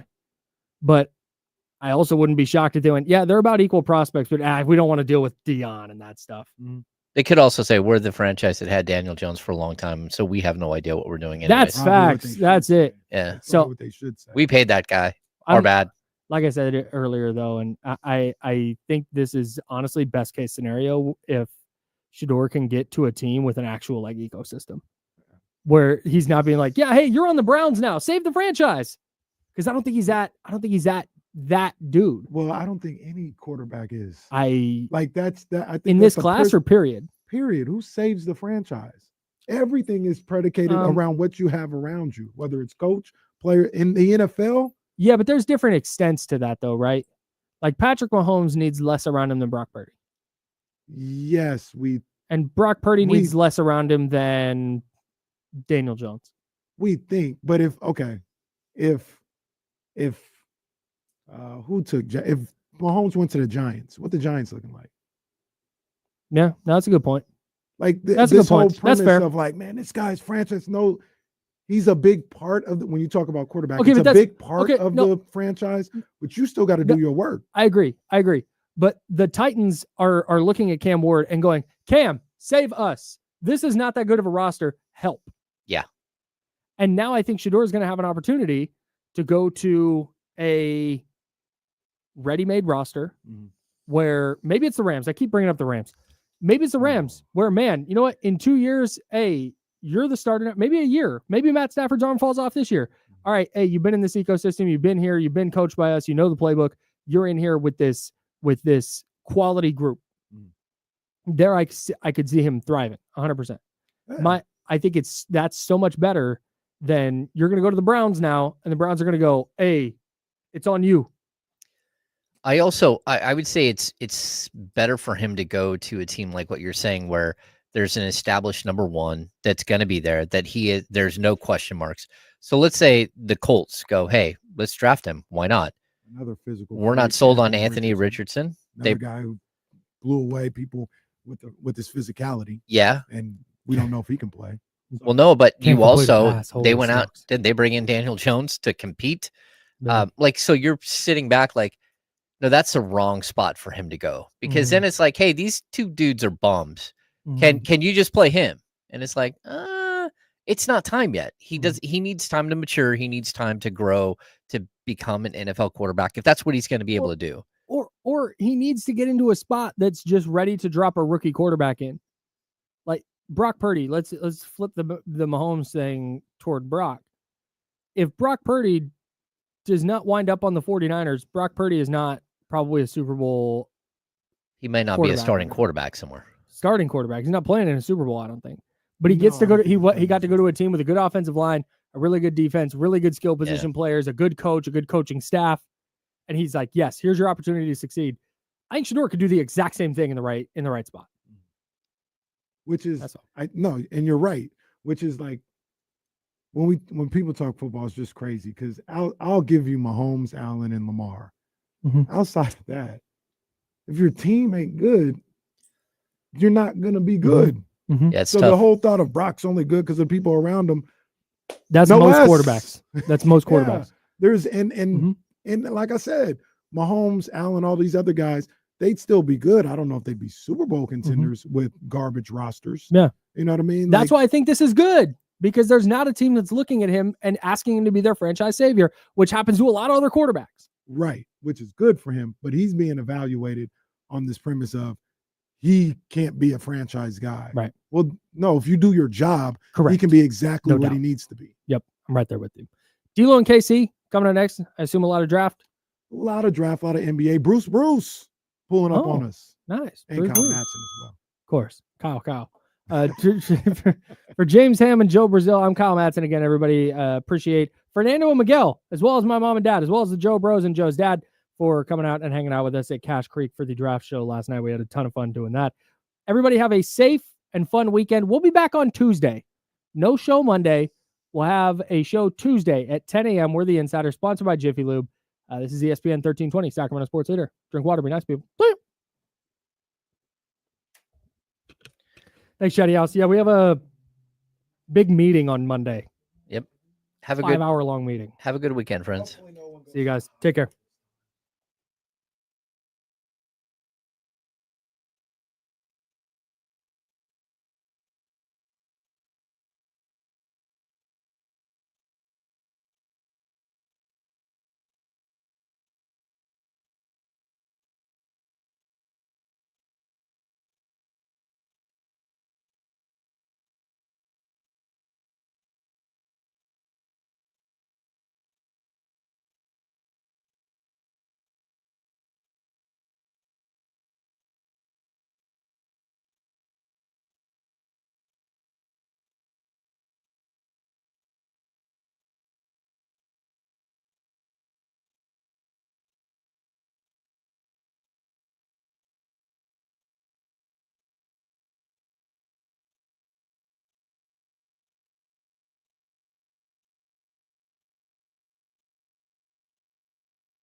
Yes. Yeah. We got them screaming D-Lo, KC, D-Lo, KC, D-Lo, KC, D-Lo. We got them screaming D-Lo, KC, D-Lo, KC, D-Lo, D-Lo. We your number one spot. We your number one spot for some sports, huh? Got the city going crazy when we work, huh? We top 2, but we ain't 2, we in first, huh? And when you need the real, we is who you search, huh? D-Lo, KC, D-Lo, KC, D-Lo, KC, D-Lo. We your number one spot. Let's go, baby. We in here. Yeah, sir. We starting the show a little bit different. That boy Bruce is in the come on, man. We got legends in the happening? house. What's happening? We got legends in the house, man. Come on, Yes, man. sir. Stop playing. Hey, man, I came here a little early on purpose. You know what I'm saying? Because I just really got tired of waiting. That's look. No, that's it. I'm gonna go in here early. I'm gonna make them put me on. You know what I'm saying? Because I'm an international player. That's, brother, you have been doing this long enough to where you show up. We doing the show. I appreciate that too, because y'all laid it out. You know, KC, he kind of smooth. Man. Yeah. Watch him, man. Yeah. I won't even bring my side girl around here. He would get her. That joker's so smooth. He walked down. Yo, what's happening? Everything. I'm like, Hey, man, I'm showing respect to the legends. Man. you know what I'm That's saying? doing, But man. it's Come on. almost like this dude be at church, got all the women. You don't even know he got them. You know, he walk up, God is good. They start shouting. Hey, I got one, man. That's all I got. That's it. I got That's one. all you need. That's it. That's all I need in life. I can only handle one. That's it. I seen the brother in the airport, man, from Africa, Nigeria. Very unattractive. He was very unattractive. And he has 6 wives with him. I'm like, bro, how do you do it? Yeah. You know what I'm saying? 6 wives. And he was unattractive now. He must have had some money. Oh, the brother was got a coal out your eyes. Do you hear me? That's how ugly he was. Oh, but man. Look, he said, I know who you are. You hosted BET. But he had 6 wives. I said, brother, you the man, because I cannot do it. Yeah, that's Woo. I love my wife. I love my wife to death. Oh, I couldn't imagine 5 more of her. But I can understand. hey, you get, man, dump that. No, but I'm saying I don't need her to hear that. I'm saying like I'm good. Yo, her He wanted. He said, "I love my wife 5 with all my heart to death." She had to hear that. He put that. Yeah, no. To death. 5, and then she probably said the same about me. Like I couldn't deal with 5 of you. Like Oh, no. Well, everybody just say 5 that about people. you. Everybody say that about Just 5 Yeah. people that you gotta deal with, live with, and Hey, like if that's you a got lot. 6 wives, you got 6 different personalities. That's what I'm that you gotta saying. Yeah, that's deal what I'm with. You know saying. what I'm saying? And one get mad, they all get mad. So you got 5 women in the house, man. And imagine you have kids by them, and they got girls. Oh, I had a buddy of mine. He was from Nigeria. His dad had 8 wives. He had 8, 9 kids by each wife. Oh, my God. And then his dad ended up passing, so he had to move back to Nigeria to help the mothers with all the brothers and sisters. And he was a personal trainer, man. He had like 2% body fat. He used to cuss his people out, you know, when they can't do what he want them to do. You are in shape. They're not. Quit cussing them out. You know what I'm saying? yeah. You can do this. Nobody never showed back up. He couldn't keep declining. But he was excellent what he did, but he just quick temper. Yeah. How different is the game now? You've been doing it for It's so different, long. man. Let me tell you something. I'm gonna be honest with you, D-Lo. I'm gonna be honest. If we did social media 35 years ago, it'd be crazy. Social media game is winning. People talk about the social media comedians and what they do. I don't care. They are winning. So if you can't beat them, join them. Yeah. So I join them. All the young dudes that got the following, I be taking pictures with them because I want you to follow me too. You know what I'm saying? Because that's what it is. They work that phone, man. Yeah. They work it and it works for them. So keep doing it. And that mindset that you have right there from somebody our generation, Yeah. say around Yeah. that's the way to do it. That's the way Because to it's do like you can't buck the system, you can't fight like No. what's going on. It's already happened. Right. So if you want to survive, you gotta be able to adjust to think that. comedians, I've been doing this for 30 years and they've been doing it for 3 years and they got all well, okay. Get with the program and let's do it. And that's what it's all about. It's all about social media. Even now, management and agents, they like know how many followers you got. They ask you that before they even want to represent you because it saves a lot of work for them to do. So you like, I got 10 million. Oh, really? Listen, this is gonna be a great company we're here with. They're gonna sign you up because they don't have to do any work anymore. Yeah. So you know, and these young dudes, they're funny, man. It's different. Like it's not necessarily stand up on the stage and tell a story. Some of They them got are the funny. skits. Some of them are funny. Some of them are not. corny. Some of them Yeah. are corny, but some of them are like legit, like make me laugh. Yeah, like, but some of them got what they have, what you see. that 10 minutes, that's all they got. After that 10 minutes, Right. you know, when you get on stage or when you see somebody on stage, I want you all to remember this, both of y'all. When somebody starts saying, man, we need to take care of these women and these kids, they got nothing else to say. They don't have another joke in mind. Man, we got to start taking care of these women, man, these kids. They're man. done. We got to be tapped out fathers. of that. They tapped out. They got nothing else to say. So I'm telling you all the secret. When y'all hear somebody say that, just get your girl and say, hey, come on, baby, we gonna go. He ain't got nothing else to say. Just walk out the club. What's left? What else you want to do? I mean, Well, we man, talk I about did guys everything. who've done it all. Oh man, I did everything. But I'm gonna let you all know, May 3rd of this year, 2025, I am doing my new Netflix special. There we It go. will be in Chicago at a theater called the Vic. We're doing 2 shows in one night. So if you all in town in Chicago, come see your boy. Because everybody's flying in just to see me do this Netflix That's what's special. up. And I hadn't did one in 15 years. Yeah. Wow. So I think I ain't gonna wait that long. I'm doing another like 2 years. So Okay. but this one, May 3rd, Chicago, Illinois, the Vic, that's the name of the theater. It's gonna be called Stay in Your Lane, Bruce. I like that. Yeah. I like that. Now I look at you as the king of comedy. Well, that's true. That's true. They The voted me king off. of comedy. I supposed to have been a king, but they voted me off. No, Nah, we man, ain't gonna let him do it. You the king of Comic View, man, and it's such an iconic show. Oh yeah, and it birthed so many great comedians. it did, man. And did you know at the time like how iconic that was going to be? no, I didn't. Only thing I know, when I did it that year, when I saw the numbers, I'm like, are you kidding me? Because it just started elevating. It started doing real good. So I was actually trying to let them. We had a meeting. I said, just let me host Comic View every year, like they did 106 in Park. You remember AJ and Free? They were doing every. I said, let me just be the host, and then we can keep these numbers up. But they wanted to switch, and they had promised other guys they would host. But if you notice, the year after I did it, Arnez J did it, but they brought me back to help him. I don't know if you remember that, but the numbers was great, and that's when I had my man, who was rest in peace, Ronaldo Ray, who was he was really my mentor, and man, he was just telling me different things to do, and it was crazy because it was working. You know, like he said, look, when you go on stage, shift your body to the right. Don't turn around, just go to the right and tell your joke. And I'm like, what is this gonna do? And it worked. I'm like, whoa. So when you got experience and you can see it, and people say, just listen. Man, this dude helped me through so much, man. So that's why every time I hosted Comic View, I had him there with me because he would critique stuff and be like, no, don't do that. Don't say this. Don't do that. And when I do exactly what he say, it slams. He was a coach. He was like Phil Jackson or something. That was my like man, man. Yeah. That was my man. I can't even lie, man. He was, because he came up with Red Fox, Richard Pryor, Bill Cosby, all them. So he just helped me out a lot, man. And I made sure they took care of him. They don't know the name Ronaldo Ray. It's you want some too, old man? Yeah. No, that's Okay, that's I didn't even know the Ronaldo Ray. name. Yeah. You want some of this, old man? No, that was So- him, Ronaldo Ray. Do the young brothers come to you like Oh, you of did course. Ronaldo? Of course. 85 South. Chico Bean and Carlos Miller and DC Young Fly and also Desi Banks. They all call me all the time. Say, oh gee, what should we do? Should we do this? We do that? I say, no, don't do this. Do this, do that. And they get it. Yeah. You know what I'm saying? They're good kids. They're funny and they're making money. You know, the thing that I like about that though is while we talked about how the game is different, they do a lot of skits and stuff like that for social media.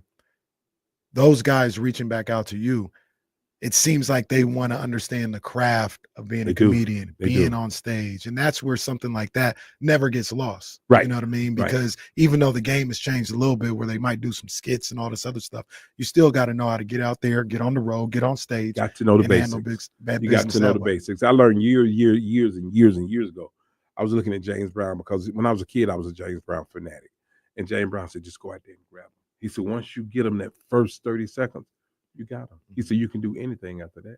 And he's right. So I tell the comedian, go out there and grab him. Don't go out there, man, we need to take care of these kids, man. And these people, don't go out there with that. Go out there and grab them and get it. Yeah. You know what I'm saying? Because once you grab their attention, you can say anything. They're going to listen. You know what I mean? Yep. And I enjoy it, though. I enjoy dealing with the younger guys. I always tell them, I say, just a couple of things you got to keep straight. That's your business. Make sure you pay your taxes. And make sure you take care of your family. And that's the key thing.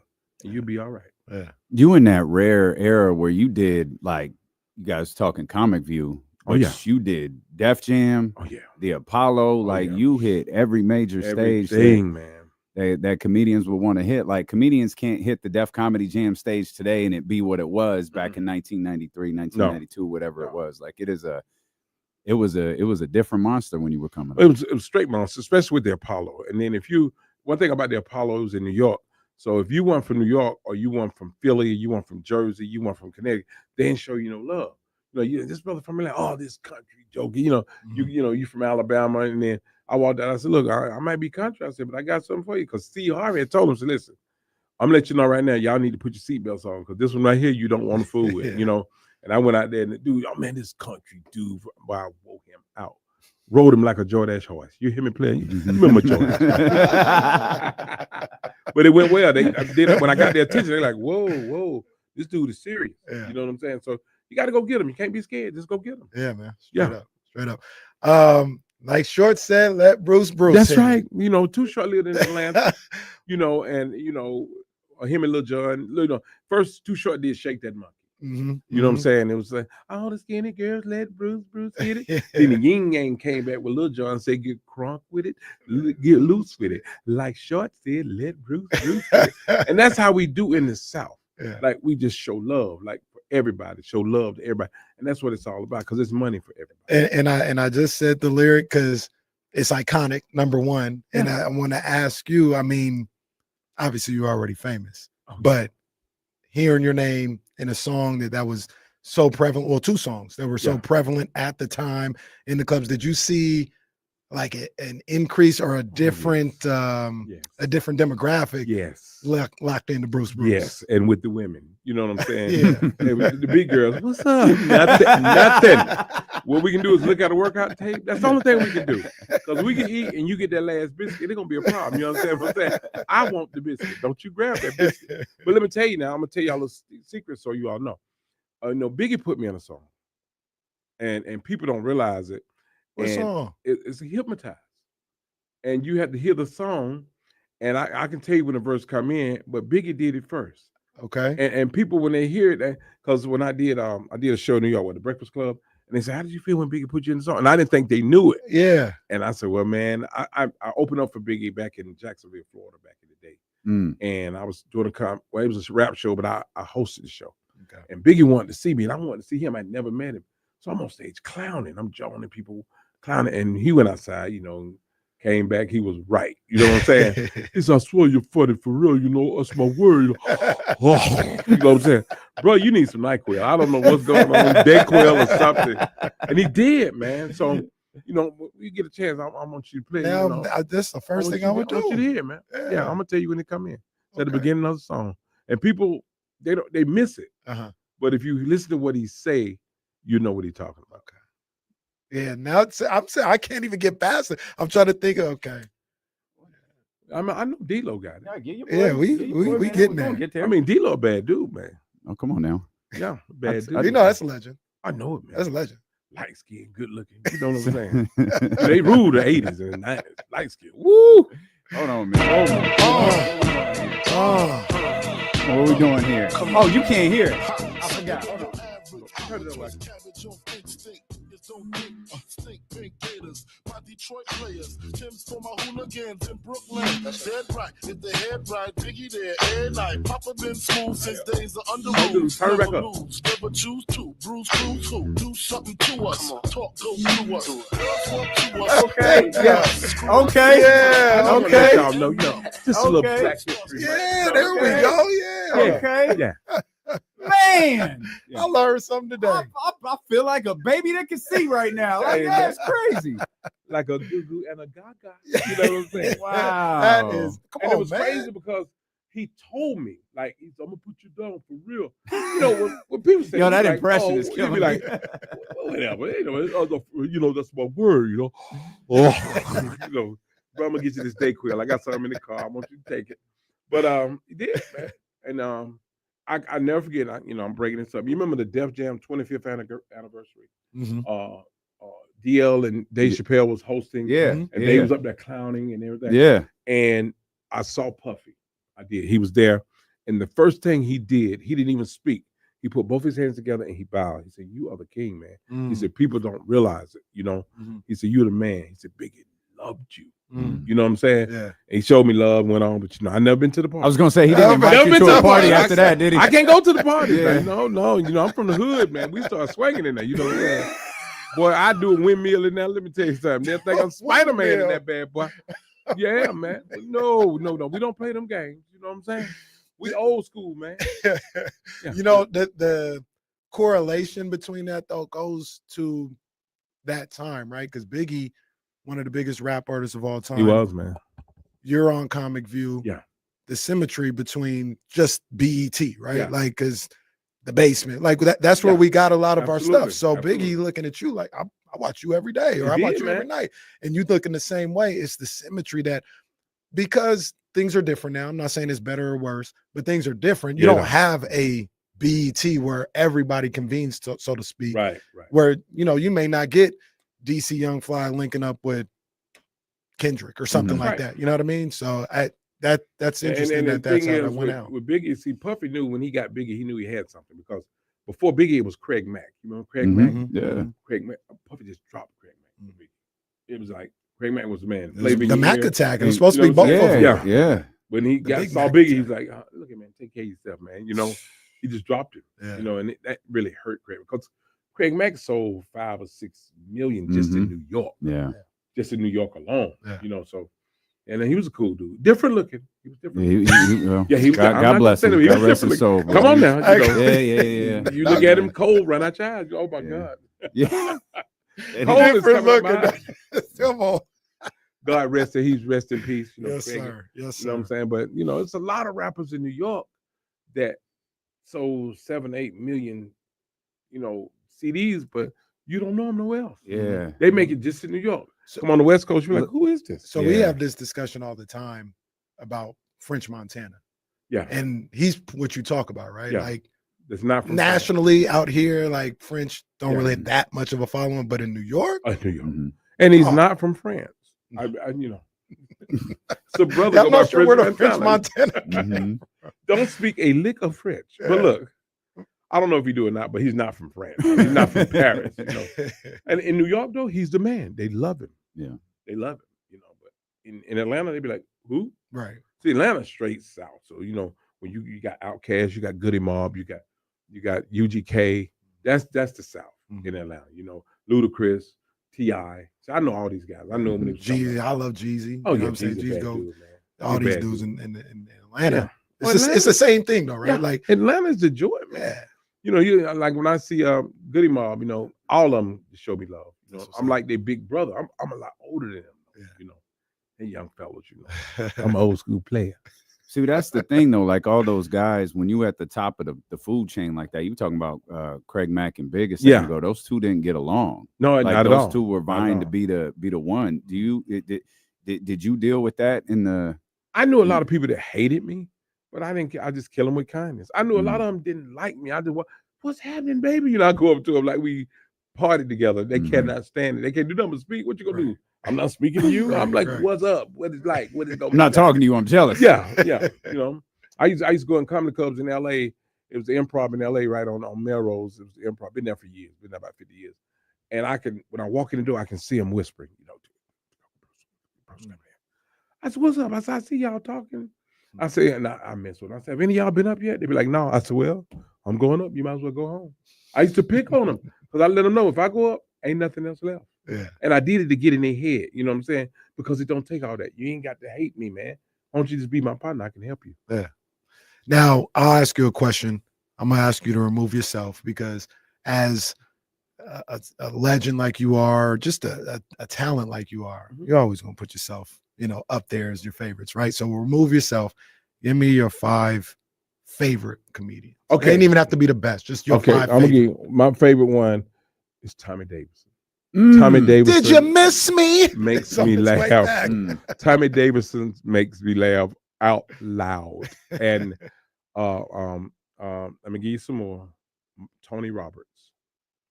Tony Roberts. He's from Detroit, but he lives here. Yeah, he He does. makes me laugh out loud. Yeah. Mike Epps, who I train, Okay. makes me laugh out loud. Now, my last one. You know, of course, we all love Richard Pryor. We all love Bill Cosby. We all love Red Fox. But when I grew up, I liked Milton Berle. And people thought I was crazy. I'm from the hood, and they're like, man, you like Milton Berle, the white dude? You know, I'm like, yeah. You know, I'm gonna tell you why I liked him. He was quick, he was witty, he was fast. If you ever look at the Dean Martin roast, they'll talk about him. He'll sit there and laugh, but when he got up, it was over. He destroyed everybody on the panel. Milton Berle was, man, they call him Uncle Milton. And that was one of my favorite comedians in the world. Of course, I love Richard Pryor. You know what I'm saying? We knew Richard Pryor, but my uncle was the funniest dude in the world to me, man. My uncle was 5 feet tall, about a 97 in the waist. Looked like an egg with a belt on, you know what I'm saying? But that was my partner, man. That was the funniest dude, because, man, he was funny, man. And he was just my dude. He taught me about life, man. He taught me about everything, how to treat people and being nice. He had a slogan. He said, the only thing free in life is being nice. That's the only thing free. Don't cost nothing. And that's how he was. So that was my dude. You know, one of my favorites is, man, and thankfully he's got like some pop culture moments that'll live forever. Robin Harris is one of them. Man. Only thing about Robin didn't like comedians that was funny. If you was unfunny, he loved you. But if you was funny, he don't want nothing to do with it. Really? Yeah. It's a lot of that, man. They look at you sideways, because they want to be the funniest dude. But there's so many funny guys out here and women. So you might as well face the music. Look at Kevin Hart. Kevin Hart worth what, $700 million now? At one time, he wasn't doing it like he thought he should. He was getting ready to quit the business. I said, no, you can't quit. You got to keep going. Look at the next year. Look what happened. You see what I'm saying? So sometimes you need that push. Yeah. You need that push to just make it happen. It seems like so much of comedy's inflection. Like the thing I remember so much about Robin Harris is his delivery was just so weird. Yeah, it was like dry, and it wasn't like he was doing comedy. It was like he was just talking trash to you. He was talking, and you could not talk him. You be in a club and you yell at him, he gonna tear you up. He used to kill Robert Townsend. He used to kill him. Kill him on stage. Robert would yell out something, he would wear him out, ride him like a Jordan horse. You know what I'm saying? So he was the man, man. Robin Harris was the man. But he didn't like you. If you were funny, you look at your and so much of Kevin Hart is inflection. Like it's his over the top delivery of stuff that makes people. Kevin just repeat himself. He said, it was two dudes. It was two dudes down the street. It was two dudes by themselves. That's how he do. Yeah. So he builds up on the joke. Yeah. You know what I'm saying? But I just go get them. And I love that about comedy as well, is just the different styles. It is different ways of telling the story. If everything was the same, it wouldn't be funny. Yeah. If all of us looked alike, it wouldn't be nothing interesting about it. When you see different looking people, you know, like when you see somebody really bigger than you, you're like, oh my God, what did he eat? You know, bruh, slow down. You know what I'm saying? But it needs to be different. You know, I see some strange people here, man. There's some strange people in Sacramento. Yeah. Oh, and there's some country stuff here too. Now I'm from the South. When I saw a sofa on the front porch.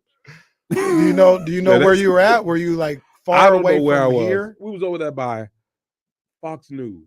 Yeah. Oh yeah. Oh my God. Okay, y'all. That checks out. Yeah. That checks out. A sofa is on the front porch. Ridge. They done bought a new sofa. Yep. Put the oven on the front porch. That's right. Put a chain on it and made a swing. It was in the hood. Come on, man. It was in the hood. Yeah. And Fox News was gated up like we going to the penitentiary. Look here. I said, what is y'all got all these bars up? The lady said, have you looked across the street yet? Yeah. It was in the hood. Yeah. So, you know. My family grew up over there. I went to school over there. Really? He was in the hood. Yeah, man, that's cool. The hood don't bother me. Yeah. But I wouldn't want to live there. The hood I grew up in, there was an area in Atlanta called the Bluff. And I wouldn't move there to save my life. I wouldn't. If they gave me $1 million home, 24-hour security, I would not move back over there. But see, now they doing they done took it over. What they call it, gentrification. Yeah. White guys are jarking. I'm like, you walking dogs and everything. You don't know where you at, bro. The stupid people are still over here, so be careful. You know what I'm saying? But I drive through there and just look, and I'm like, wow. And people see you. I don't care. I have a Sprinter van. Tenant was the windshield tenant. You can't see it. The dude say, "There go Bruce right there." He saw me in the Sprinter, and I'm sitting in the back. How did you see me in the Sprinter? So it's just, you know, you got to get out the hood. You got to get out. You can't stay there. When entertainers or anybody come through here, I don't know if you know, this is a sports show that you're on right now. Oh yeah, I know it. You a sports fan? Yeah, man. Who your football team? Come on, man. You see okay. Who's yours? I don't have one. Okay, because if you said Dallas, it'd have been a fight here. I'd have started a fight. You Dallas. No, I don't do Okay. that. Okay. No, don't do that. Okay. Don't do No, that. look, Don't do that. in a past life, he ain't with him no more. He not with him no more. Yeah, pre. Oh my God, they terrible. Pre Colin Kaepernick. I was. You ain't gonna believe. You ain't was gonna believe Cowboys. who I was.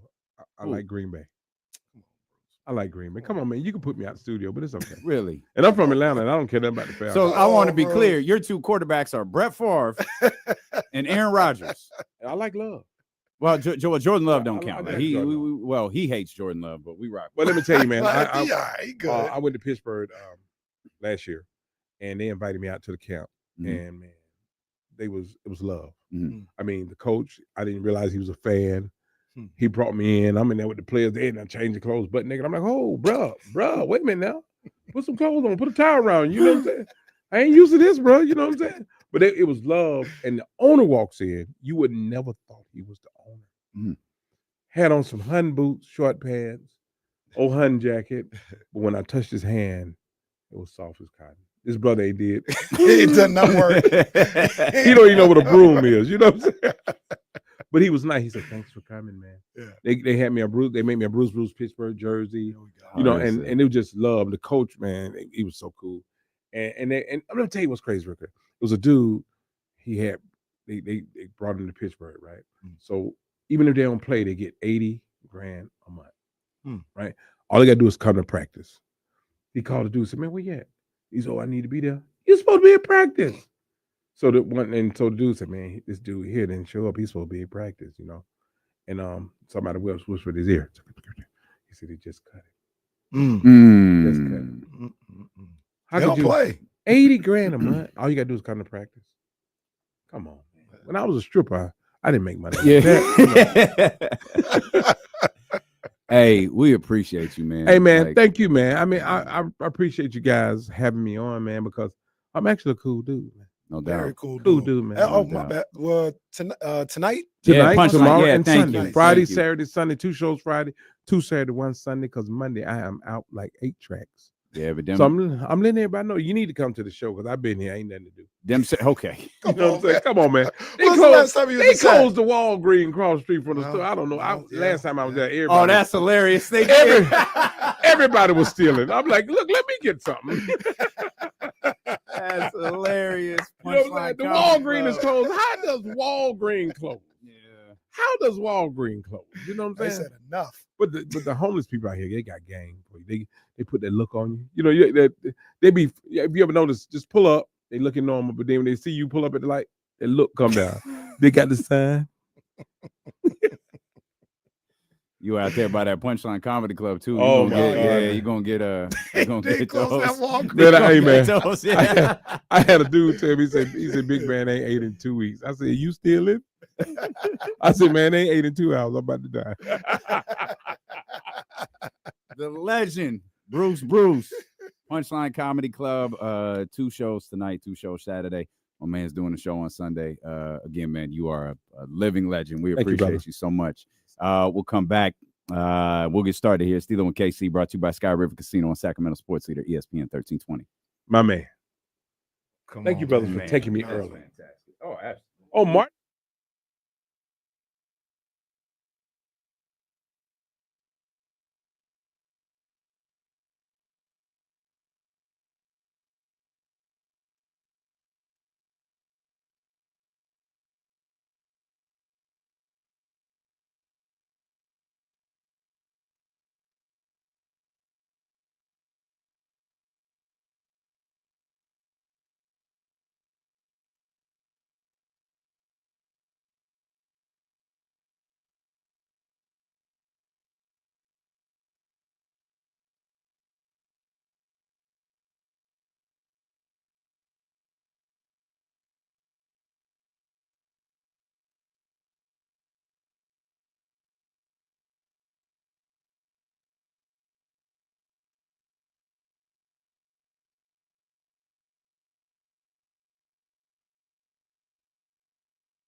Who said it? Hey. That's a legend right there, boy.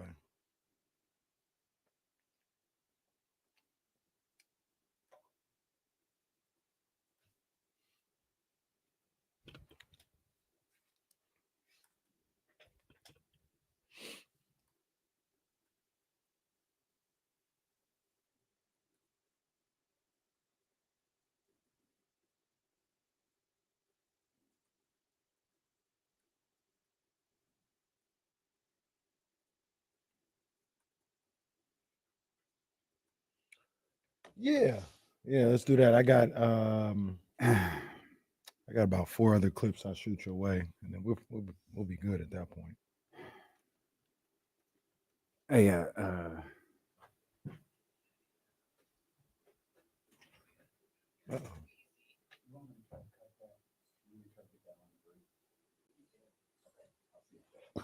Excuse me.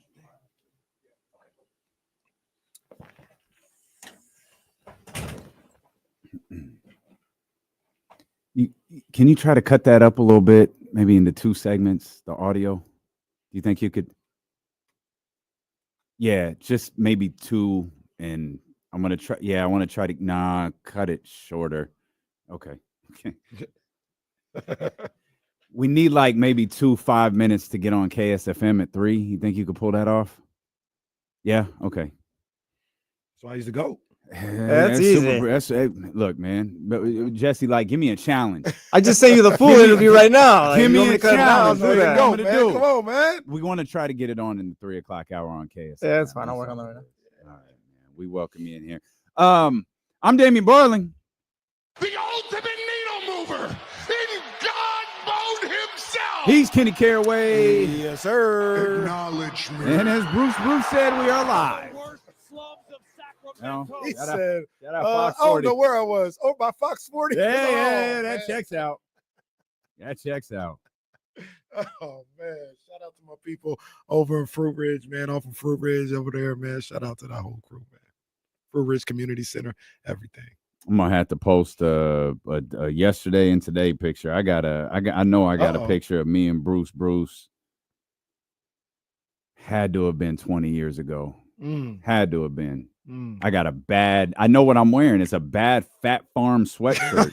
A bad Fat Farm sweater. Like I'm positive that's what it was. I know I got this joint in here somewhere. Shout out Fat Farm. Yeah, well, shout out Fat Farm indeed. Shout out Bruce, man. Yeah, man. I'm in the studio on the phone, and Complex is calling, but I'm talking to the person above Complex. I'm like, I can't switch over. So Katie's next to me. I'm like, hey, can you text Complex? Tell him I'm on the phone with Miller. Mm-hmm. And so she does, and she goes, Bruce is here. I was like, oh man. Okay. And so again, I'm talking to the boss. Yeah. And I'm now we've hit the stage where it's like, that's what I'm doing. Okay. And now I'm starting to sweat because I know Bruce is out here waiting. It's not even 12 o'clock yet. He's supposed to be here at 1. I'm like, all right, we can do this. Let's go. And it was fun, man. That was good. That was good stuff. Great stuff, man. Great stuff. Yes, indeed. There is a lot to talk about. I'm trying to find this picture. I know I got it in here somewhere. There's me and Floyd Mayweather. Me and Floyd. Yeah. How about that? Floyd at? Like Miami. MTV Video Music Awards. Oh, yeah. Me, Kanye, and Common, Ice-T and his wife. They should send us to the VMAs. Absolutely. Absolutely. Man, MTV does it right. Man, send us out here, man. I gotta find the VMAs. The AMAs are coming up too. They can send us there. The what? The American Music. Oh. Nah, I'll say this. I've done the Grammys. I've done the Radio Music Awards. MTV is legit. The stars are out at MTV. Like Usher was there. Like you'll get a lot of you go to like Radio Music Awards, you go to that stuff, you'll get a lot of the guy who appeared on the 3rd season of Real Housewives of Potomac. Like that's you'll get a lot of that. If you're lucky, you might get one. MTV was stars. Yeah. Like I said, it was Usher, it was like Kanye was there, Common was there. Yeah. I interviewed Lil Wayne that day. But remember, this was what year was Katrina? 04? Yeah. It was the year we had gotten to Florida as Katrina was making its way to the Gulf Coast. So whatever year that was for Wayne, this was how we talked into the mic. Jesse, you think KC talking into the mic is bad? Oh my God. And I'm like, we're talking, and Wayne didn't talk much. Yeah. And I think he was with Trina at the time. And we had talked to Trina like 10 minutes earlier. Yeah, man. It was MTV. MTV's the one. I didn't even know MTV played videos, to be honest. I didn't know that. That's what Wayne would say. Wayne would say a lot. I didn't know they played videos. That boy Wayne got very selective memory. Very, very selective. Wayne, did you know Lollipop was going to go number 1? I actually didn't even know Lollipop was going to be a song. I didn't know that was my song. I heard it. I was like, yo, this is fire. Really? Who did this? That's my song. I didn't even know that. Hey, Wayne, do you regret taking that picture with Donald Trump? I don't regret anything. Okay. No, I don't. Yeah, you remember that? No, right. No, I don't remember. I remember where I was. I was wearing a Gucci. Why was Wayne in Green Bay last night, by the way? Because he's a Packers fan. Why? I don't know why. He's always been a Packers fan, though. Okay. Well, so good for Roger Weezy. Was like, hey, you want to come out to the draft? Sorry about the Super Bowl. You want to? You want to come? Okay. Oh, there's that picture right there. Oh, that's it? Yeah, I hit him with the people's eyebrow too. Oh, my God. This picture was what's the belt buckle? We got a belt buckle? Nah, it's covered by this ill-fitting sweatshirt. This is brutal. We gotta see it. Now this is rough. Because once again, this picture was taken on June 7th, 2003. Well, once again, we have to go to that time. You was probably fitted at that time. Probably, but God damn, this thing don't fit for nothing. This is like a 4X. That's how we got down. I'm gonna get this on the screen.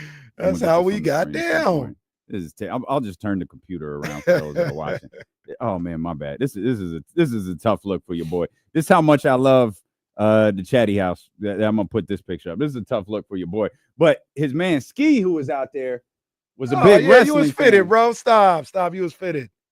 Yeah, you was fitted. Man, you was fitted. That's crazy. That's how he got down. That's 22 years ago. Wow. 22 years ago. 2 years later. Interviewing Bruce. That's crazy. Oh, man. And his man Ski, who was out there, he was with him 22 years ago. He was with him then. That's what's up. Ski that's what I remember about Ski. He was a big wrestling fan. Should have asked him about WrestleMania, about The Rock. I think if I remember right, Ski could actually do a Rock impression, not like, I see the shots that you're taking. I understand. Not like you know who. Well, look, I see the shots that you're taking. I understand it. I get it. But look here, I've got 6 weeks. 6 weeks. I told John. I told Cody. You got 6 weeks to get this done, and we will get this done. You don't need me. My job is done. The finals boss job is done. You don't need me here anymore. It gets better every day. It doesn't. It actually doesn't. It actually doesn't. I told you, close your eyes, listen, and you'll be like, yo, The Rock is here. I'm not doing that. I am absolutely not doing that. 2 quarterbacks went in the first round yesterday. Did we say 1.5? The number was 1.5. I took more. I think everybody else took less. Yeah. And it was Jackson Dart. That it was the Giants who traded back in, and they went with Jackson Dart. Shedeur Sanders is still on the board. There seem to be endless possibilities for what could happen with Shedeur Sanders. I saw someone in the chat say Schefter's on TV saying there's going to be another quarterback taken before Shedeur Sanders is taken. Milroe, probably. Yeah, and that's probably who it is. Okay, I apologize. I want to get us. I want to get to use a radio word. Sorry, I want to get the clocks back on track. There we go.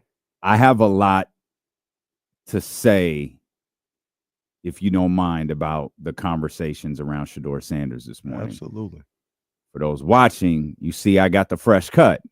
That means I was at the barber shop. That means Fox was playing. I have an opinion. I'd love to hear it. We'll talk about Shedeur. We'll talk about the draft. We'll talk about the San Francisco 49ers. Can't wait to get your thoughts on that. We had to move some things around. Normally, Kyle is here with us. It's Lazy Friday. We bring Lazy in here with us. Lazy Friday. We're going to Where's come the back. pizza? You ate some of the best pizza you ever had I yesterday. did. He should have went back there today. No, it's D'Lo and KC. We're going to do not go anywhere. We've got a lot to talk about. It's D'Lo and KC here on Sacramento Sports Leader, ESPN 1320. It's fine. Yeah. Thank you. Come on, man. Come on, Roddy. Fox Sports, bro. Fox Sports. Come on now.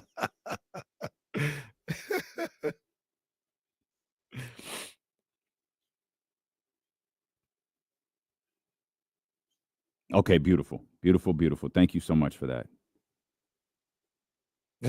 Well, I mean, it's a lot. I mean, that was a 28-minute interview that I asked you to cut to 10 minutes. Did you email them to me or drop them to me? Yeah, you got the full one in the KSFM cuts. Okay, They're two separate emails, but the KSFM Perfect. one is the latest. Okay.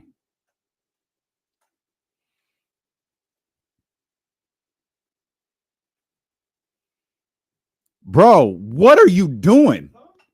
What are you doing? What the hell is this? Hey, what the hell? You want to fix that? What the hell, Leonte? You want to fix that, bro? I mean, I got a whole story of What the hell, Cyrus? Why I'm wearing this. Okay? Here's what I'm gonna do. What the hell, We're gonna come back. Yeah. And I'm gonna give you 30 seconds to explain why you have that on. Of course. No, that's your boy too, by the way. Who's Yours. We'll see. Man, Leezy. All right, bro. You gotta. Helios Ross? What the hell, Yonte? What the hell, he Barry? This boy Leezy. What the hell, Barry? What the hell, Cyrus? What the hell, LeBron James? What he said? What the hell, Burton? I missed that Mhm. one. What the hell, Burton? He went to the game too. Who? The guy He that was rapped at this song. Rob Yeah. 49. I don't know who it is. He was at the Pacers game. I'm at the Pacers game. Yeah, they gave him a jersey. He's taking pictures. He's looking like the mayor out there. Stupid song. It's hilarious though. That's the thing nowadays with songs. Like it, even if it's not good, if you just have like that one moment, people can just play the heck out of it. What the hell, LeBron James? LeBron James. Oh, look at Chatty House. I'm there. No, don't look at Chatty House. Yeah. This is your fault. This is you. Oh no, This is your fault. Shame. It's the weather. Shame. Just needed something to wear. Why didn't you wear a Kings one? Well, that's part of the story. Just gotta save it.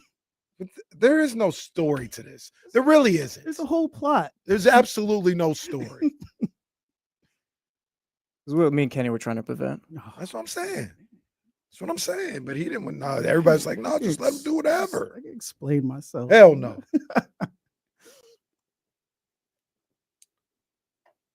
Lazy, you're doing a great job with these reels, man. That one yesterday went crazy. Hey, they're popping, man. Yeah, man. That one, that one yesterday went crazy. Yeah. Good job, man. Yeah, the one with Slater, that was a good one too. Like the one I posted this morning. Sometimes, I post stuff and I'm like, but he's talking that talk. Yeah, it was for real. He's talking that talk. Bonte Leezy. Wow. Nick V.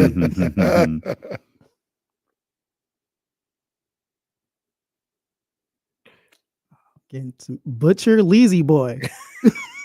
Butcher Leezy boy. He's got good.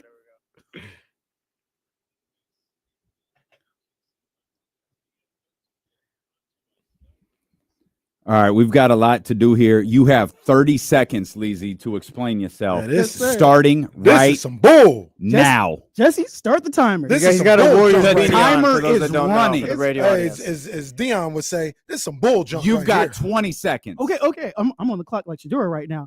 Guys. 15. Okay, so I'm growing out my hair, as you know. Normally I wear my 102.5 10 beanie. seconds. I'm driving into work. I couldn't find my beanie, so I stopped at the store and I got a different beanie that's blue and yellow. Not a good enough. Not enough. Yeah, No, what get the out. hell? Go There's find- a lot going Go on there. go to Jackie and find a KSFM You beanie, made then the come choice back. to buy that? So Nope. shout out to Liz. I was looking around and the guy was like, hey, who's your team? And I was like, oh, brother, I don't have a team.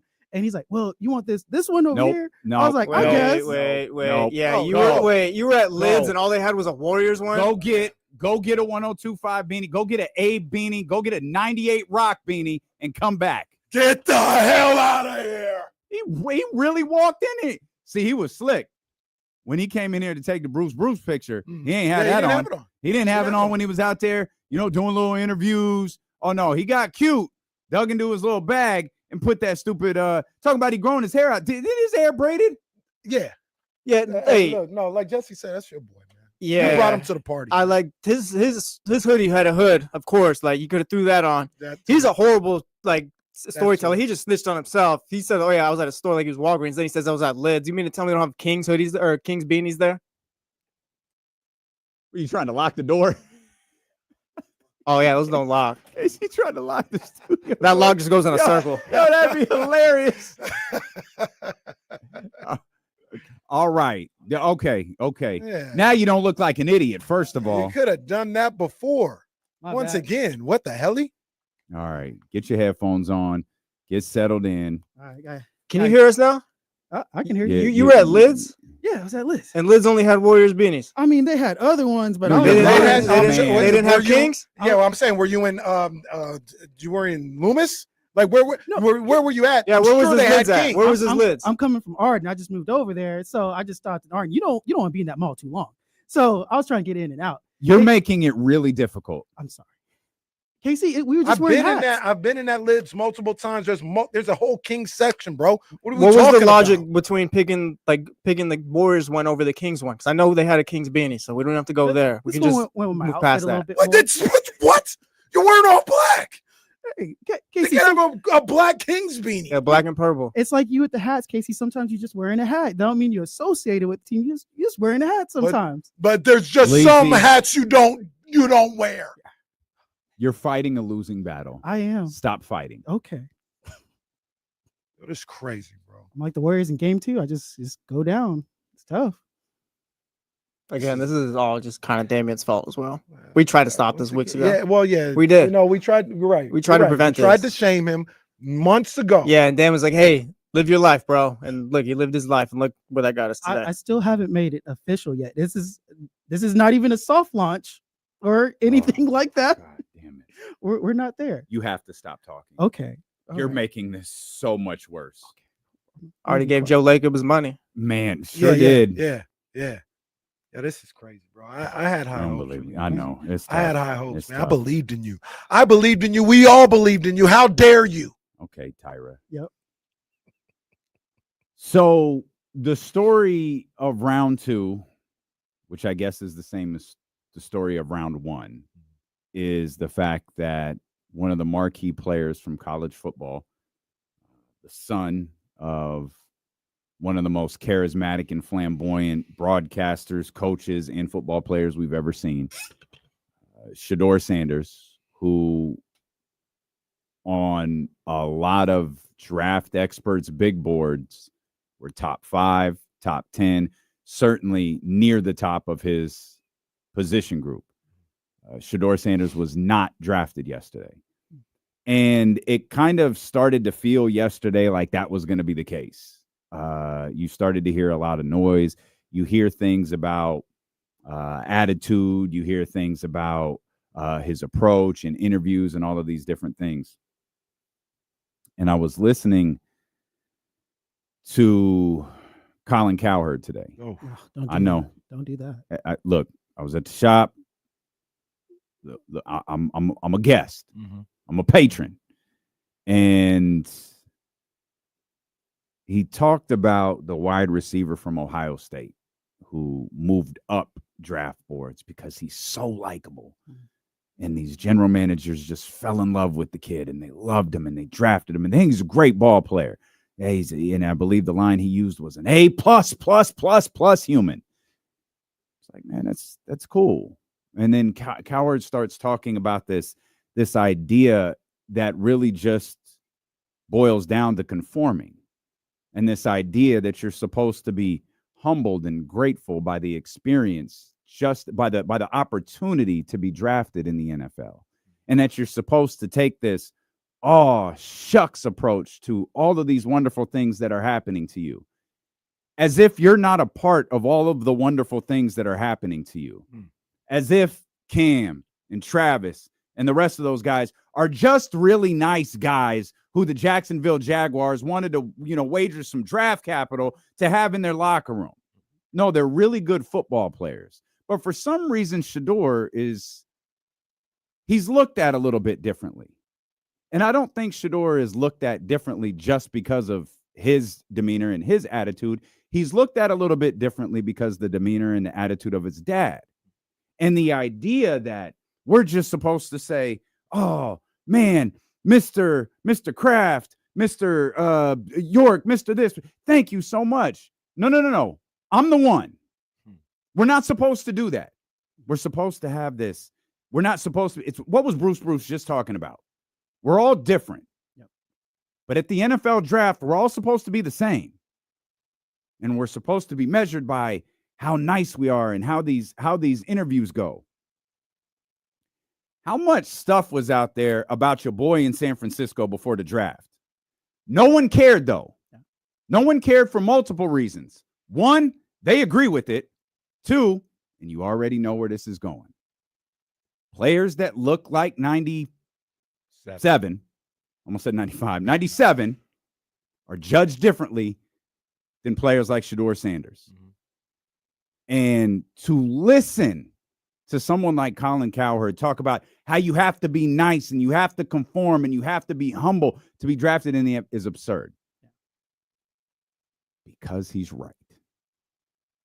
This is exactly what we were talking about yesterday. They don't want individuals. They don't want stars. They don't want personalities. They want you to come in and blend in while simultaneously elevating their star, their SF logo, their Patriot logo, whatever. You are brought in to elevate their logo, their brand, not yours. The conversation around Shedeur right now for a player who is as talented as, if you genuinely believe that Shedeur Sanders has no talent, then that's a different conversation. There is not a single person I have come across who respectively talks about this league who agrees with you. But if that's how you feel, that's how you feel. Shedeur feels like an incredibly unique situation. And I asked you yesterday, is the NFL trying to make a point? And you said, I don't think so. A day later, listening to the discourse, I think they are. And I'm going to give you one other reason why. My morning got a little thrown there at the end, so please correct this if it's wrong. I'm almost positive it's not. It's a bad approach to radio. I'm going to try to look it up as we're talking. The Baltimore Ravens, the last pick of the Lamar Jackson draft, did they move back into the first round to get Lamar Jackson? I don't think so. I think he's a second-round pick, I believe. Lamar Jackson is not a second-round pick. He was the very last pick of the first round. Okay. Maybe the reason this is standing out to me is because when you're taken, because there's a lot of talk. There's a lot of talk. Is he going to be one of the first handful of picks taken today? And I think about. Yeah, Ravens traded up for the Eagles pick to get him. Thank you. You know why they did that? Because with the first round pick, you got 5 years. You got 5 years you've got that extra year with a first round pick that you don't have with a second round pick. They made a decision. I think we like Lamar Jackson. We got Joe Flacco here. I think we like Lamar. Let's move back. This gives us a little extra time. Let's move back up into the draft and let's grab him. If Cleveland or one of these teams drafting early in the second round, draft them in the second round. What a wasted opportunity. You would have had to trade minimal assets to get back into the bottom of the first round. Trading for, it's not about whether you could have drafted him where you are. It's about trading for another year to determine what he can be for you. A catastrophic miss by Pittsburgh, New Orleans, and I'm not going to say Cleveland should have taken him at Cleveland. Cleveland had a great draft, in my opinion. Cleveland should have found a way with all of those extra access they got from Jacksonville. If they wind up going the Shedeur Sanders route, they should have found a way to get back in at 30, 31, 32, somewhere in that category. In that regard, it's only a miss if they take Shedeur right now. I think they missed in the first round if they do it right now. Pittsburgh, no excuse. New Orleans, no excuse. I have no idea what Pittsburgh was thinking. I have no clue what they were thinking. What you laid out is, I agree 100%. Probably on the side of you now, saying, yeah, they're trying to make an example out of Shedeur and anybody in the future who thinks of coming in the NFL like Shedeur. Think twice is what they were trying to say and make that example of. One of the things that frustrates me, and I talked about it a little bit with James, is this notion of the way Shedeur behaves in an interview, Deion lurking, the superstar mentality and all this other stuff as a reason as to why you wouldn't draft Shedeur. If that's your reason, that's your reason. But I also want to point out, and I don't want to disrespect these guys, but let's just be real. These guys are wrong all the time. All the time. These NFL GMs and executives, they're almost like baseball players where they'll be right on 3 out of 10 picks. And they had a great draft. Found 3 starters. You were wrong 7 times. Like the 49ers have 11 picks. Really, and I'm just being real with it. If they find 4 starters out of this draft, I'll look back at this and be like, yo, that was good. They found 4 starters. Yeah. That means they were wrong 7 times. And we sit up here like, well, these guys know. You know, they know. No, they taking a more educated guess than we are. That's essentially what they're doing.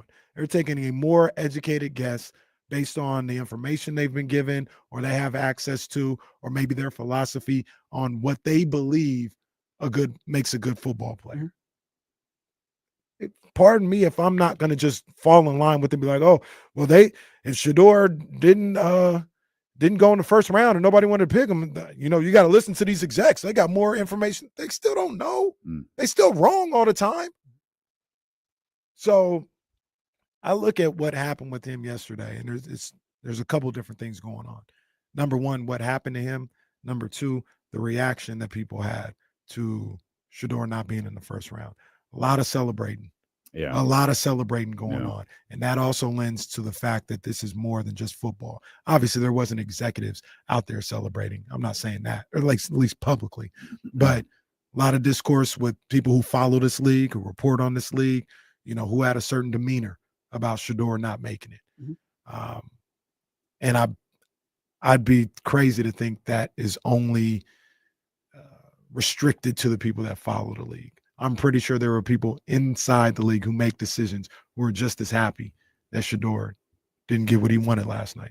Yeah. Easy, you got an opinion on this? Yeah, no, I definitely agree with you. They're trying to make an example out of him, and it's really unfair that they're judging him or holding him to this standard when he's a great player or has potential to be a great player. And they're so against his personality and his dad and this and that. Well, aren't you taking him to be a good player? Like, it's not about his personality, it's about his play on the field. And if you look back at Lamar Jackson's draft, they took Sam Darnold went above Lamar Jackson. If we redo that draft, who's going at the top of the QBs, you know? Yeah, I think he was the 5th quarterback of the taking. Yeah, I think there were 5 quarterbacks Darnold, taken in that draft. Baker, or first round of that draft, excuse me. Daniel Jones. I don't think Josh Rosen was that draft. No, it was Baker, Rosen, Darnold, Allen, and then Lamar. There we go. Not in that order, but those are the quarterbacks. Yeah. We redo that draft. Who's going at the top? Allen. Yeah. And then Lamar. Yeah. And another thing you were talking about with the Steelers, I can't believe they didn't take them. Like, okay, you want to talk about personality. Such a miss, man. You want to talk about personality and things like that. If they bring in Aaron Rodgers, what's that? That's a big personality that they have to deal with. I'd be so disgusted if I was a Steelers fan. I would too. I'd be absolutely I would disgusted. Too. And I hate all these people who look at these football players. Like, I'm not a football executive. I'm not a scout, but I've seen enough football in my 41 years of life where I'm not going to always get fooled by this athletic marvel. Like, oh, this guy, he could throw it on a rope. This guy, like, I've seen countless strong-armed, super athletic quarterbacks fail miserably in this league. Mm-hmm. I've seen it every year, a new one. Anthony Richardson in Indianapolis, athletic freak. This guy, they already looking to move on from him after 2 years. Yeah, they're giving up on him. We see this all the time. I will take a guy, and the ironic thing about it is Shedeur, in a lot of ways, when I really thought about it and what I like about him and what his limitations are, he reminds me of Brock Purdy. Doesn't have a super strong arm. I even think Brock Purdy's probably a little bit more elusive than Shedeur, but they're not like super fast. They're not running 4.4s or nothing like that. But they have a feel for the game. They're super accurate, super accurate, and they're tough. And they've won. Yes. Shedeur has won everywhere he's gone. But these guys that get paid all this money and get paid to make these decisions, they weren't bright enough to go to see Brock Purdy for an entire draft. Mm-hmm. An entire draft. I don't really know what they're looking at this point. Like, are they I don't know what you're looking at, because you got a guy on film who has a feel for the game that can't be measured in how far he can throw or how fast he can run. And at some point, that's gotta mean something. And like I said, everybody want to fall back and, well, these executives, they know, and they've been doing this for years. They've been wrong for years.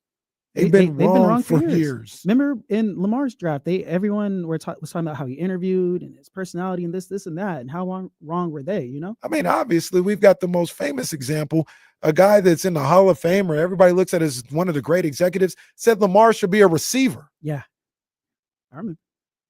These guys, they just be guessing, bro. That's like that, and I'm not trying to. He wasn't the only one who said, Bill Polian wasn't the only one who said. That was a long list of people. Change positions. Save yourself the trouble. Not at all. Save yourself the hassle. I'm not saying this as if I'm saying I know. I'm telling you, I'm real enough to be like, yeah, I like Shedeur. I think Shedeur is really good. I don't know what he's going to be in the NFL. I would take a chance on him because I believe in some of the attributes he have, but I don't know. And all these people are like, oh, he don't have the ceiling. You don't know. I was thrown off. You have no clue. I was thrown off yesterday when the Giants, when they traded for Jackson Dart. I thought for sure when they moved back up, I thought they were going to take Sanders. Jackson Dart is a fine player. I would not take Jackson Dart over Shedeur Sanders. No. Call me biased. Jackson Dart. No, Jackson Dart's good. Like good. He's not like I wouldn't either, but he's a fine quarterback. He's a good ball player. Good quarterback. And it's one of those things where it could be, and who knows. It's at this point, it's one team. We're talking one team, and it's the Giants. The Giants may have graded Jackson Dart a fraction ahead of Shedeur Sanders and thought, we have the opportunity to move back in and do this. Who's the guy we have rated higher? And it could be marginally, and they took Jackson Dart. That's the opinion of one team. Everyone else left them both out there. And so I can't imagine Shedeur's name isn't the first one called today, given that it's Cleveland. I just don't know how Cleveland, and if they do, I don't know how they didn't have the foresight to move to the bottom of the first round and get that extra year with him, especially given what they're facing right now. You've got this disaster of a trade/contract in Deshaun Watson. You might now finally be kicking out of that because of the trade you were able to make yesterday. The deal they did yesterday, they landed that your boy, big boy from Michigan, Graham, who I'm pretty sure we thought was the guy who was drafted before him, wait, what? Campbell. Yeah, and but they recouped a first round pick for next year, and they got 2 picks in the first seven, a second and a fifth, I think. Well, yeah, but I'm talking about today. They got theirs, and then Jacksonville. They got like 2 of the first 6 picks of today's draft. Yeah, for sure.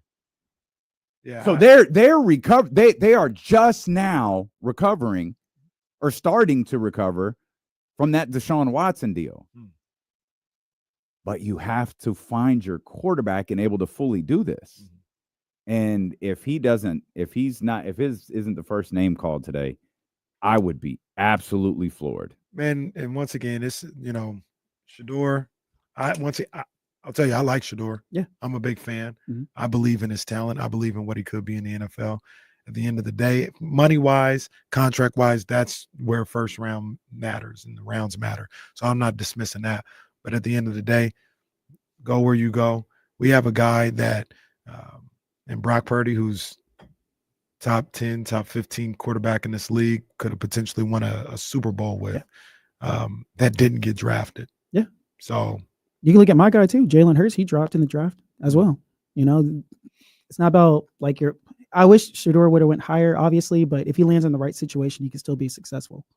Yeah, I just hate everybody having a field day with. Well, it's easy, and people hate it when the clearest thing is in front of them. I don't know who this individual is. I've never seen them comment before, but they love the show. Salute. We appreciate you watching and listening. But this individual hates when things are broken down to race. So let's look at the dialogue around Shedeur Sanders and Deion Sanders for the last few weeks. Using apostrophe. Let's all take that in. Let's all take that dialogue in, and remember that Archie Manning keeping Eli out of San Diego is essentially looked at as a punchline now.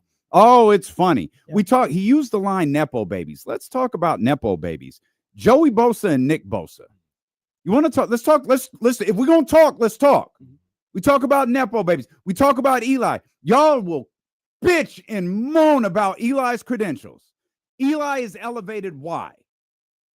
Because of what his last name is. You people get really goddamn selective when you call someone a Nepo baby.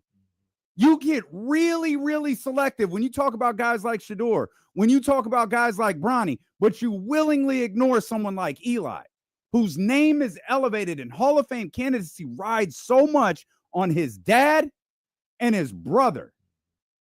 Oh, we get so selective about who gets pushed along because of who their father is. Facts. Yeah. With Shedeur, it's a problem. With Bronny, it's a problem. Oh, but Archie's just being a good dad. All right, dude. Okay. And you're right.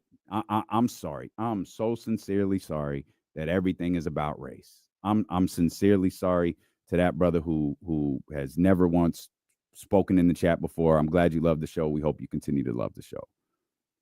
But when it's right there in front of you, when it's as simple as black and white, it's as simple as black and white. And I'm going to salute him and tip my hat to him where he lives in a world where race doesn't matter. Salute. That's good. If he doesn't ever have to deal with that and he's never have to encounter where race matters. You know who else lives there? Him. I don't live there. Arch and Eli live there. Right. Joey and Nick live there. Right. They all live there. They're good. Mm-hmm. Yeah, you live in that world. Must be nice. I don't live in a world where race doesn't matter, or you don't have to. Look, as a black man, Shedeur is a black man. Manuel Acho talked about it today on the show. Yes, for a black man, especially in the NFL, he talked about having the code switch in an interview. He laid out examples of, I forgot the man's name, but he played with him, and the Eagles told him to cut his hair. Like, you have to cut your hair. I think he was talking about Earl Thomas, and they told him, if you want to be more marketable, you need to cut your dreads. That's a real thing. So to my man in the chat, you live in a world where race doesn't matter and you don't have to conform to stuff. That's your world. Congratulations. For others, that's not reality. And in the NFL, that's not reality for a lot of these young people as well. That's a very real thing, Casey. I've experienced that when I was younger, looking for jobs and things like that. I had dreads down to my shoulders, couldn't get a job. Second I cut them, all of a sudden, hey, I'm getting callbacks and everything else. It's a real thing. This is a real thing. I didn't have no hair, but when I was unemployed, looking for a job, I had the beard. I said, man, maybe I should just shave the beard off, because maybe that, lose will my give wife. Me a better chance. Almost did. Mm-hmm. I did though. I shaved it to the goatee, because you have to think about all those aspects when you're a black man trying to make it in a professional world. Yeah. Some people don't trip off that, and that's great. Those are the places you want to be. Some people do. That's reality. The only quarterback, let's say white quarterback, maybe white player who I could think faced this type of scrutiny was Johnny Manziel. Mm-hmm. Even Baker didn't. Baker didn't. Like No. Baker was getting arrested. Baker was doing all the crazy stuff. For those that remember that draft, Baker out of nowhere became the number 1 pick. It was like, it might have been 24, 48 hours before the draft. It was like, it looks like Cleveland's taking Baker. And it's like, oh, that's cute. Then the day of the draft, it's like, no, they're taking Baker. And still, even with them on the clock, it's like, they're not taking Baker Mayfield first, are they? And I love Baker, but really? Yeah. They did. He didn't face that level of scrutiny. Hell no. Johnny Manziel is the only one I can think of who did. And even with Johnny Manziel, didn't the Cowboys want to trade up and get him? From what I remember? Jerry wanted Jerry yeah, did. Jerry He was wanted there. him. Jerry did. Yeah, see? Yeah. Jerry slapped his son on the leg and said, "You just played it safe." Yeah. Drafted like a Hall of Famer. Drafted Zach Martin, who I think just retired this year. Dude's probably going to the Hall of Fame. You played it safe. Walked out. We'll come back, man. I think Shedeur was the story of the draft yesterday. He's going to be the story of the draft, at least for the next 2 hours and 49 minutes. He will be, assuming his name is called. If it's not, he's going to be the story of the draft until his name is called. 49ers, they made their selections, and they got a bunch more to make today. We'll talk about the newest member of the San Francisco 49ers. Anxious to get KC's thoughts on that. We'll open up the phone lines for you today. I'm sure some of you have something to say. Well, let's get it in. Let's talk about it. 916-909-1320. We are thrilled that you're here with us on Sacramento Sports Leader, ESPN 1320.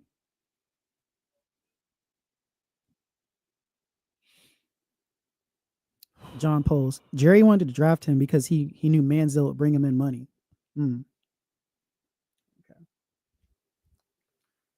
What's his son's name again? Steven. Right? Made the right call, Steven. Zach Martin was the hell of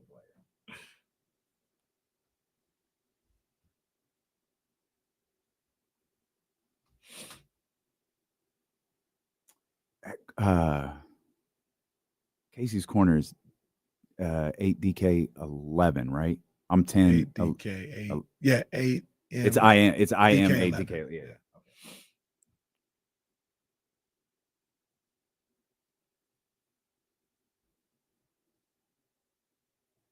Sorry, y'all. I'm here. I gotta set something up for KSFM. That's why I'm Isaiah Thomas in this joint. I wanted to move Bruce's computer screen so bad, but sometimes when the legend wants to sit right there, let him sit there. That whole time he's sitting there talking, I'm just like, I got to edit a clip, and he's over here. I was like, oh, goodness. And it's funny too, because at some point I started thinking about Leezy. I was like, Leezy ain't gonna be able to get nothing out of this. That's the first thing I noticed. We gotta make some magic happen. It's okay.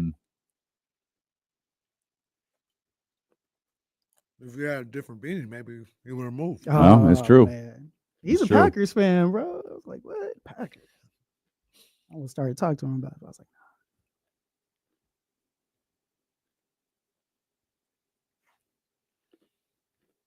nah. By the way, I kept the receipt just in case for this beanie.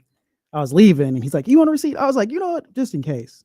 Just in case. You should have never got it. I was in a rush. I'm coming from Arden. Fighting traffic, getting over here, man. You gotta make quick decisions. Here we go. People talking about Scatterboo. I hear Scatterboo all day, every day. Scatterboo. They want to land on your Niners. I like Scatterboom. I'd love to have him on the Niners. But pertaining to this conversation, Scatterboo gets a pass. Because he did some sketchy stuff at Arizona State, as far as behavior wise. There's examples out there, but people don't look at them in certain cases. And I know it's not a quarterback, so it's probably different too, but he did some questionable stuff. That, to be honest with you, I don't have a problem with. I don't have a problem. Like, I wouldn't teach Reese to do this, but that's the way you go about it. and he produces, football is different. Yeah.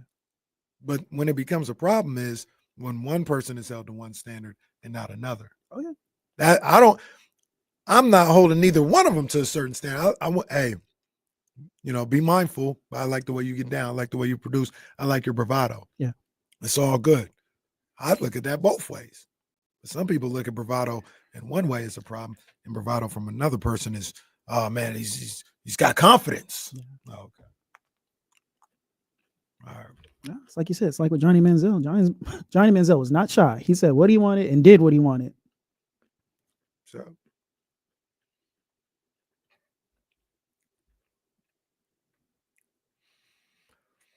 I mean, everybody's entitled to their opinion. Everybody's entitled to their opinion. I disagree. I think Shedeur is really, really good. I think he's a really good quarterback. The 7th. Oh. I want him to go with the Steelers, man. Like, what are they doing, bro? Like, you really want Aaron Rodgers that bad? Like, that's crazy. Just take Shedeur.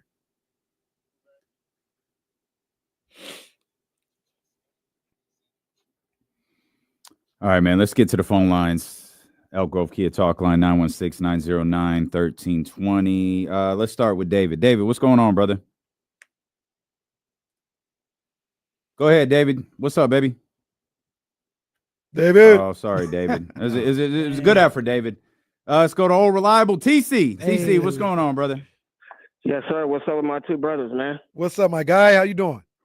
Man, I'm cool, bro. I'm just not really feeling that draft pick, bro. We always getting the role players. We never get the guy out of school. Like, didn't we just draft a dude from Georgia, bro? Defensive lineman. He ain't even seen the field. What was the boy's name? I'm not sure who you're talking about off the top of my head. We got not to say that you're wrong. I'm not familiar with them. I will say this about Mykel Williams, TC. Well, I'll let you finish, TC. You got more to say? No, that was it, bro. And I'm ready to go. Like, I'm Shedeur in the second round, bro. I'm with that, man. Go get the boy Shedeur. Also, hold on, D-Lo. I'm with y'all on as far as how they be treating us, right? And we get a different treatment. You know what I'm saying? As far as us, but at the same time, like Pops, you know what I'm saying? Deion, like I get him. That's your son. You can't tell a dad how to do his son, but come on, Pops. That's the same thing we were talking about with LeVar. What do you do wrong? You gotta fall back. Like I really don't know, but it's seeming like Deion is stepping in, talking about my son ain't finna come here. I only want him to go to certain places, and that's wrong, bro. That's getting your son, man. Okay, that's putting your son in the bind. That's fine. And TC, I think the type of individual you are, I think you'll see it that way. But nobody thought it was wrong when Manning's dad did it for Eli. Nobody thought it was wrong when John Elway did it and said, I'm not going somewhere. I'll go back and play baseball again. But when Shedeur does it, or when Deion does it with Shedeur, now all of a sudden he need to fall back. They never. I don't know if I'm allowed to talk yet. He told me to hold on. Hold on, D-Lo. I'm still not even sure why he did. Archie's the dad's name, right? Yeah, Archie. Yeah, Archie. No, nobody look at Archie like Deion. But yet when Deion does it, he need to fall back. When Archie does it, they just they just out here taking control of they've got the leverage, so they're taking control of it. All right. Also, I get tired of that LeVar Ball example. Everyone want to make him out to be a villain. What has Lonzo done bad? What has LaMelo done bad? What trouble have they got knocked you off the court? All three of them brothers are successful in their own right. Yeah. People have I wish my dad made me a number one pick. I wouldn't be mad. People have been got me wrong about LeVar from day one. Yeah. From day one. And I remember when I first heard about LeVar and he started coming on, I wasn't feeling him either. Mm-hmm. Well, LeVar ain't clean on everything. Like he had some missteps along the way. Yeah. None of them were with Whitlock though. He was on point with Whitlock. Yeah, Whitlock. But he had a couple of Can't tell me nothing but snacks. That's right. And you know what? That's when you just got to acknowledge brother's right. Never lost. Brother's right. But I very quickly, like within the first couple of weeks, I was like, and LeVar's harmless. LeVar ain't doing nothing. The only thing LeVar did that I didn't like is when UCLA lost to Kentucky and he blamed LeVar, went out and said it was the other kid's fault. Like the rest of the team. I was like, that's not cool. Yeah. But other than that, I think he said something about Luke at one point when Lonzo was on the Lakers. He said something about Luke. Yeah. Well, he's probably right. Well, yeah, he probably was. He's right. I don't know what he said, but it was probably nicer than what your mom said. Shout out Cheryl and Elk Grove. That's right. I think we got David back. David, what's going on, brother? Hey, what's going on, fellas? So I want to say that you all are right. I think there is a double standard, and I think it is a little tinged by race, but we can't act like Archie Manning didn't get criticized. Jack Elway got criticized when he was trying to move his son around or convince his son to leverage his way out of the Indianapolis or Baltimore Colts, wherever he was in. Yeah. But I think the one thing that's glaring here is that Jack Elway nor Archie cost their actions didn't cost their kids literally tens of millions of dollars that Shedeur will never see because of this double standard that's going on. Do you think that Deion cost Shedeur some money? I think the energy around, I think the unwillingness of these GMs to put up with that because it's Deion and not because So, short answer is yes. Okay. The short answer is yes, but it's not because of Deion. It's because they're a black father and a black son doing the same thing white parents did, but it cost them tens of millions of dollars. It didn't cost John Elway that money. It didn't cost Eli Manning that money. They found a way to get him in the league. And that's I appreciate that because that's my point. We got Chris A in the chat and Map One talking about all this other stuff about they were roasted. I don't care about First Take, bro. I'm not talking about that. What I'm telling you is what happened with Elway and what happened with Manning did not cost those individuals in the draft. They didn't not draft them because Archie was behaving the way he was, or Jack Elway was behaving the way he was. The Bosa's dad isn't this shadowy, this out of the way figure either, and it didn't cost neither one of those Bosas their draft pick. And nothing cost either one of those Bosas anything. Nothing, absolutely nothing. But when it gets down to Shedeur, they want to say, it's because nobody wants to deal with Deion. Okay, that's fine. Once again, that also doesn't make them right. That also doesn't mean that they are like, yeah, that's the right move. Like I just mentioned, these executives are wrong all the time. All the time. So, like, they can have that stance all they want. That doesn't mean that that's the right move to make if you're trying to build a football team. And people are right. Archie and Eli did catch smoke. Yeah. The night of the draft. And then when the trade was completed, it was done. It was over. Hey, don't nobody worry. No about one anyway. discuss it. Like it's not brought up about as this. It's not an example. The decision, as ridiculous as it was, that is considered. Now think about this in the scope of a professional athlete. LeBron James's worst moment of his career. The decision. Yeah, picking a team. Yeah. That was considered the worst moment of his career. It is, for those who hate LeBron, that moment is referenced regularly. Arch, in that moment, Archie, be careful because there's an actual Arch now. The Archie and Eli, that's like an afterthought. It's not referenced in the scope of discussing Eli. Eli is a media darling right now. And not that he doesn't deserve to be. You don't have to be defined by that singular moment. It's a simple prospect of let's keep the same energy. If we're discussing manipulation and where this individual is going to land, where not even individual, where my son is going to put, let's keep the same energy for everyone involved. And that never happens. No, that's the issue. And here is the other thing. Once again, for a Chris A, for a Map One or whatever, I don't have a problem with Arch doing any of that. I don't care. Arch, Jack, Deion, Archie, excuse me. Archie, Jack Elway, Deion Sanders. I don't have a problem with none of it. You speak it like the person that's telling you like they shouldn't hold Deion to that standard when they didn't. I think if that's what they all want to do, as fathers and people who are being able to control where the kids go or their sons go, I don't have a problem with none of that. Mm-hmm.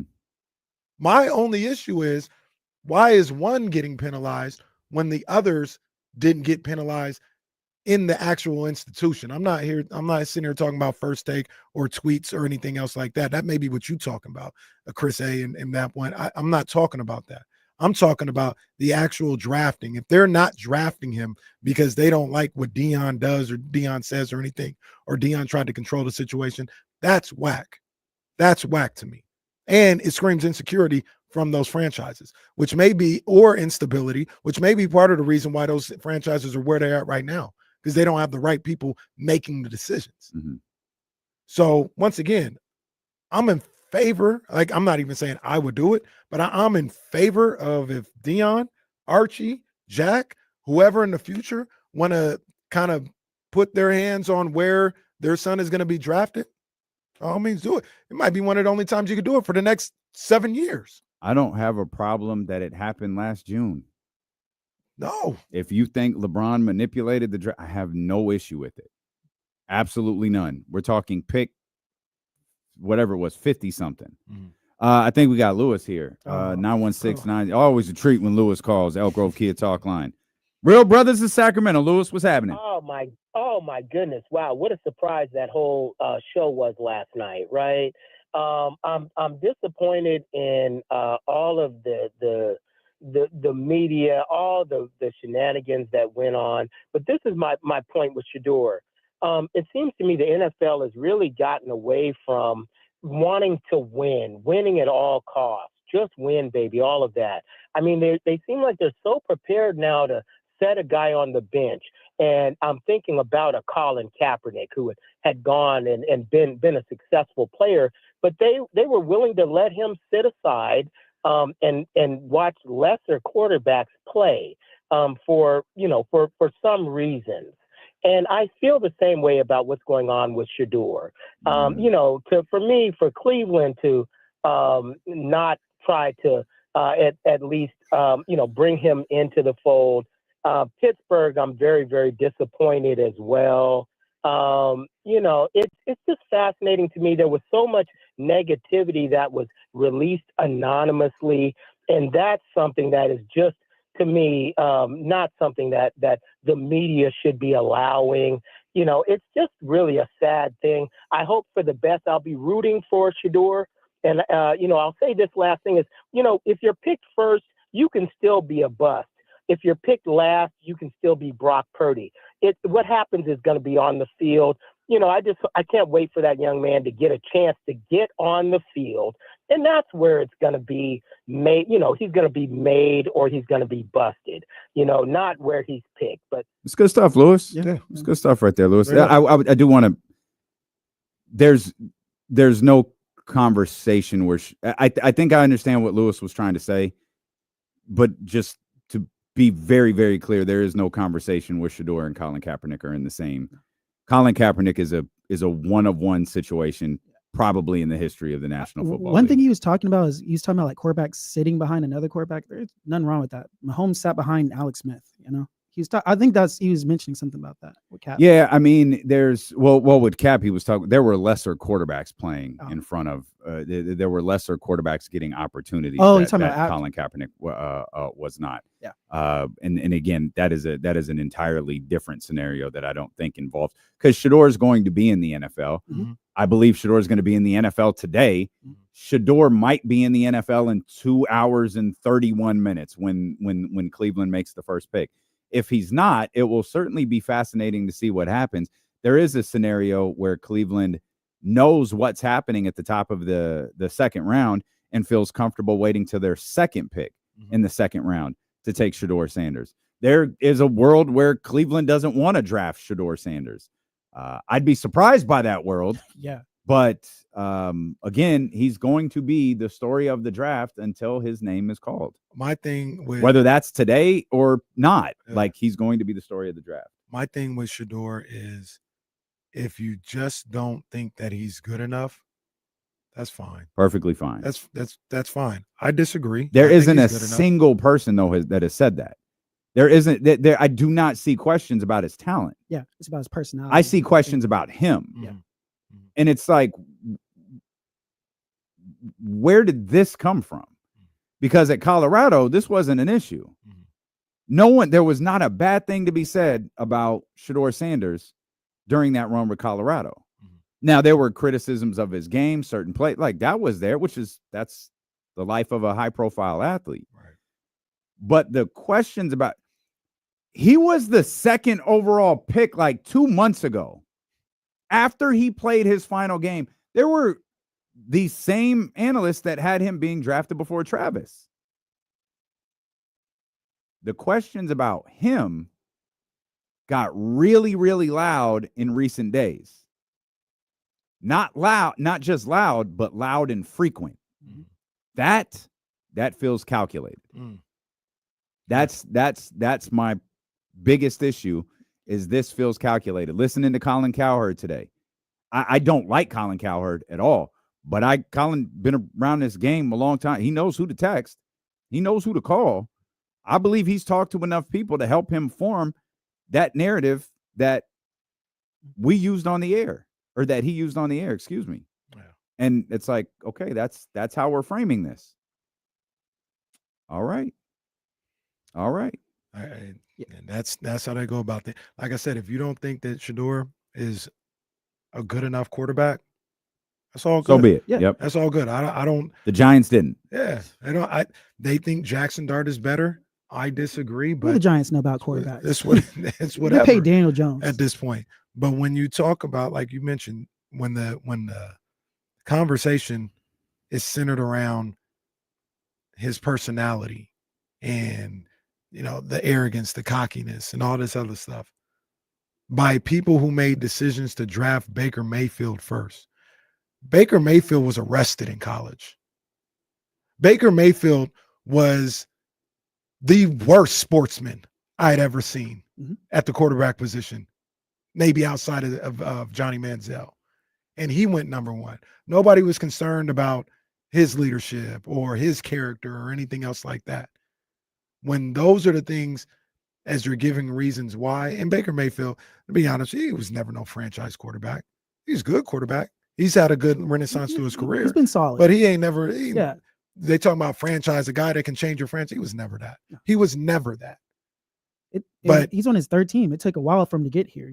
To be a good quarterback, not Allen or Lamar, right? But when you use those things to knock Shedeur, that in the same league, guys like Baker Mayfield could go number one, that's where my antennas are raised. Why is that? Yeah. Why is that? Everybody who says it's not racism or it's not race or anything, cool. Tell me why that is then. It's like D'Lo said, coming into the draft, like his stock dropped, but I didn't expect it to go this far past the first round. I thought at least the first round he would get taken, but for him to get to this point now, we're on the second day and he's the biggest story and we're still waiting to see where he's going to go. It's ridiculous. And even then, I'm still telling you, there's football reasons as to why he didn't go in the first round. There was only like 3 teams that needed a quarterback. Right. So once again, one of them saw Jackson Dart as a better fit. The other one decided Cam Ward was the guy. And the other one. And the other one, no one knows. No one knows what they're doing in Pittsburgh. So there are football reasons as to like why there wasn't enough spots. But if you're talking about football, cool. If you don't, that's where we go back to saying, if you don't think he's good enough, that's cool. That's not what I'm arguing. I don't think that's what you're arguing or anybody else. But if you're talking about all this other ancillary stuff, that's where it's just kind of ridiculous. The conversation was they're just like, I can't believe Pittsburgh didn't do it. The problem is New Orleans is there too. Yeah. New Orleans drafted pretty high though. So if you didn't feel like you could take Shedeur at 9, I can't remember the number 9. Yep. Like for draft again, if this was a football conversation, it would be fine. It'd be like, man, Pittsburgh, what are they doing? New Orleans, they didn't feel comfortable taking Shedeur or Jackson Dart at 9. New York clearly favored Jackson Dart over Shedeur Sanders. You laid that out beautifully. It wasn't like the Lamar Allen big. It wasn't like that where there was just team after team after team after team that desperately needed a quarterback. Carolina is clearly giving their young quarterback another opportunity. Indianapolis, excuse me. They've got a young quarterback. Clearly, they're giving him another opportunity. You look around the league and you recognize that there are teams out there with young quarterbacks that drafting another young quarterback doesn't benefit you. The spots were limited. If the conversation last night was about the spots, New Orleans' unwillingness to draft him at 9 or draft a quarterback at 9 or get back into the draft later on, and I guess there's no one. I guess the only people okay with Pittsburgh sitting on their hands are NFL media. They just love this Aaron Rodgers garbage. So they're just sitting. They're eating this crap up. The more they can keep his stupid ass in the news, the happier that they are. If that was the conversation today, there's no discussion. It's like, does Cleveland do it or not? That's the end of it. That's not the discussion today. That is not the discussion around him. That is not the discussion that those executives are putting out there. That's the problem. You laid that out perfectly. That is not the conversation today. If it were, it would be fine because it's applicable. Yeah. Aldrin J in the chat asked me, he said, what are Shedeur's elite traits, KC? Just trying to be fair. I think his toughness, his ability to stand into the pocket and deliver a throw, and his accuracy. He's very accurate, very right? accurate. When he has time in the pocket, he can make the throw. His negatives are he's not the greatest athlete and he doesn't have the strongest arm. But forgive me, I'm not going to say I don't care, but when you know how to play the game of football, you know how to play the position of quarterback, you can find a way to be highly successful without having this rocket arm. Once again, and I'm not getting at you, Aldrin, I'm just saying, once again, Anthony Richardson is a physical freak. Yeah. He can throw the ball 70 yards on a knee probably, right? What is that? How has that helped? How has that helped him? You know, he can run a 4.4, 4.5, can jump, physical marvel, funny, all this other and stuff. what's the questions about Anthony Richardson at the end of last season? His toughness. Yeah. His toughness. He tugged on his jersey. He said he needed a. He said he's tired. Right. Yeah, that goes over well in the NFL, right? Right. No. So, like I said, there are pluses and minuses to him, and I'm not. And this is the other thing that I just don't necessarily understand. I'm not getting at this person. I'm just bringing it up. Amos in the chat says next year's quarterback draft is better. Steeler media kept saying that. Once again, she's not saying that. She's just saying what the media is saying. I'm not going to say what does that even mean or who cares, but who cares? Remember the last great quarterback draft class that was supposed to happen? Lawrence, Fields, Lance, who am I forgetting? Wilson. Zach Wilson. Yeah. They all five quarterback, man. These guys, they all stunk. Trevor Lawrence is average, and we're looking at him as the best. Yeah, he's on the hot seat right now. Jesse is so sick of this show because he just texted us that Shedeur's on the line. I think Manny's on the line to talk about Shedeur. Yeah. This isn't amazing. Look, I was about to say, I don't have that impression. Manny's on the line. He wants to talk Shedeur. What's up, Manny? What's up, y'all? Like, this stuff really reminds me, like Casey, like you said, if you want to talk about the skill set and in matching organizations or whether his arm strength is an issue, that's a conversation you can have. But all the other narratives, it just reminds me of the same way we talk about senators and these owners are all in the same bag. It's the plantation train of thought of if you're not this happy-go-lucky or if you're not smiling and giving the right answers, like, you're a threat to them. You're a threat to the way they're trying to run their businesses and their expectations. And then you have somebody like Deion who's, he's his own thing. He doesn't worry about what anybody else says about what he thinks about. And they're worried about bringing in something like that. So to them, that's baggage, right? But again, like, it comes back to that mentality. And it's pure racism on a certain level of, if you're not that perfect, all sucks, boy, then yeah, we don't need you here, no matter what your skill set is. And obviously there's a skill set there. Obviously there's plenty of talent there that whether it's something that can be explored right now or whether he needs to sit and work behind somebody, either way, you can't tell me that there's not a high level of skill there that's worth taking a chance on. All right. We appreciate you, Manny. Thank you. We'll come back. We're never going to talk about what the 49ers did. I love what the Raiders did it. Like we said, hey, yo, there could be an incredibly high-level talented player there. And they took him. Ashton Genty. So we'll talk about that again. We'll get to the 49ers. We'll get to the Raiders. Eddie Gonzalez joins us coming up at about 2:15. I'm going to try to get Kyle on. Obviously, we had to make some adjustments with Bruce being on at the start of the show. I'm going to see if we can get Kyle Madson to join us sometime in the 3 o'clock hour, talk a little bit about what the 49ers did as well.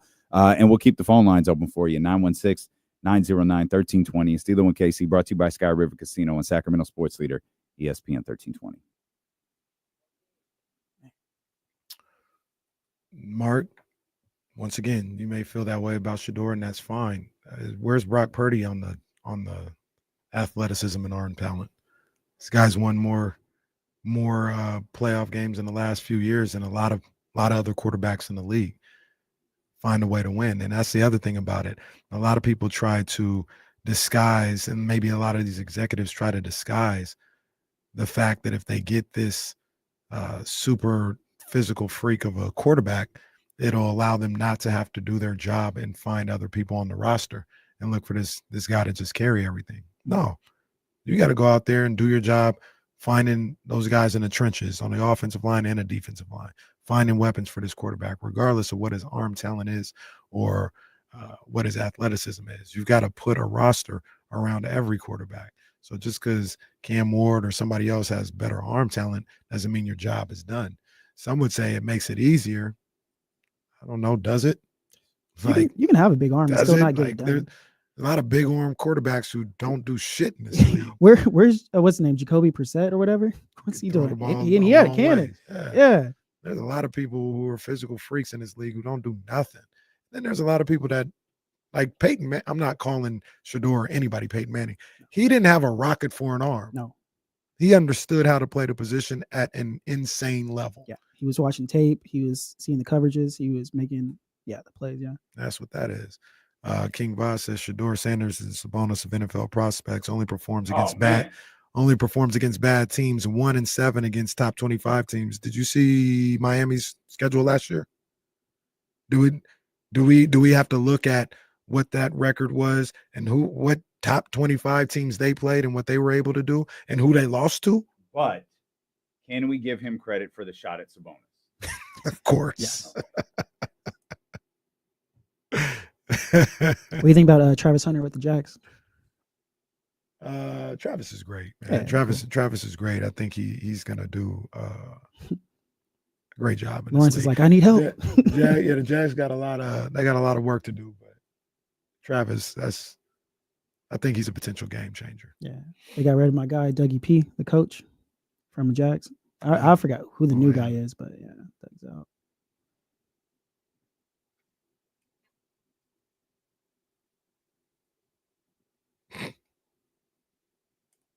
Is there a different Casey you're talking about? I haven't even mentioned the Niners pick. Yeah, we haven't got to that. We've been talking about Shedeur, man. I didn't even mention the Niners pick. Scooter, what are you talking about? I don't seem to like the pick. What show are you watching, Scooter? I said one word about the pick.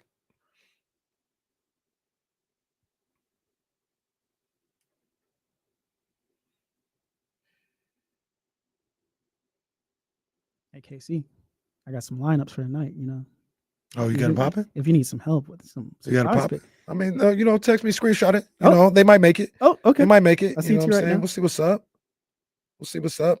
Everybody don't get no ideas. Nothing happening just yet. Yeah, calm down, Zabo. Don't get a quick trigger finger.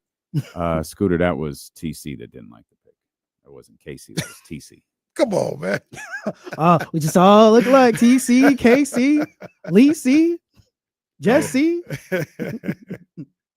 Lazy, you crazy. Sorry, my bad. But yeah, man.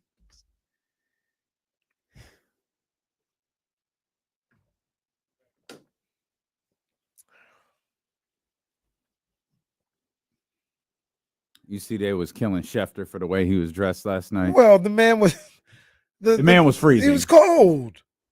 Kenny and I were watching that. Like, there doesn't look like a more miserable experience in life than being at an NFL draft. Yeah. Outside in Green Bay. It just looked like you're just standing there. I couldn't do it. Standing there For what? For about, at the very least, like 20 teams that you don't even care about. I mean, oh, RC looks sharp. You know, I don't want to say I'd never attend an NFL draft. Like I will never attend an NFL right draft. Circumstances, right situation. Sure, I might get out. Yeah, I'm not doing it. Drop the draft in Doko. I'm not going.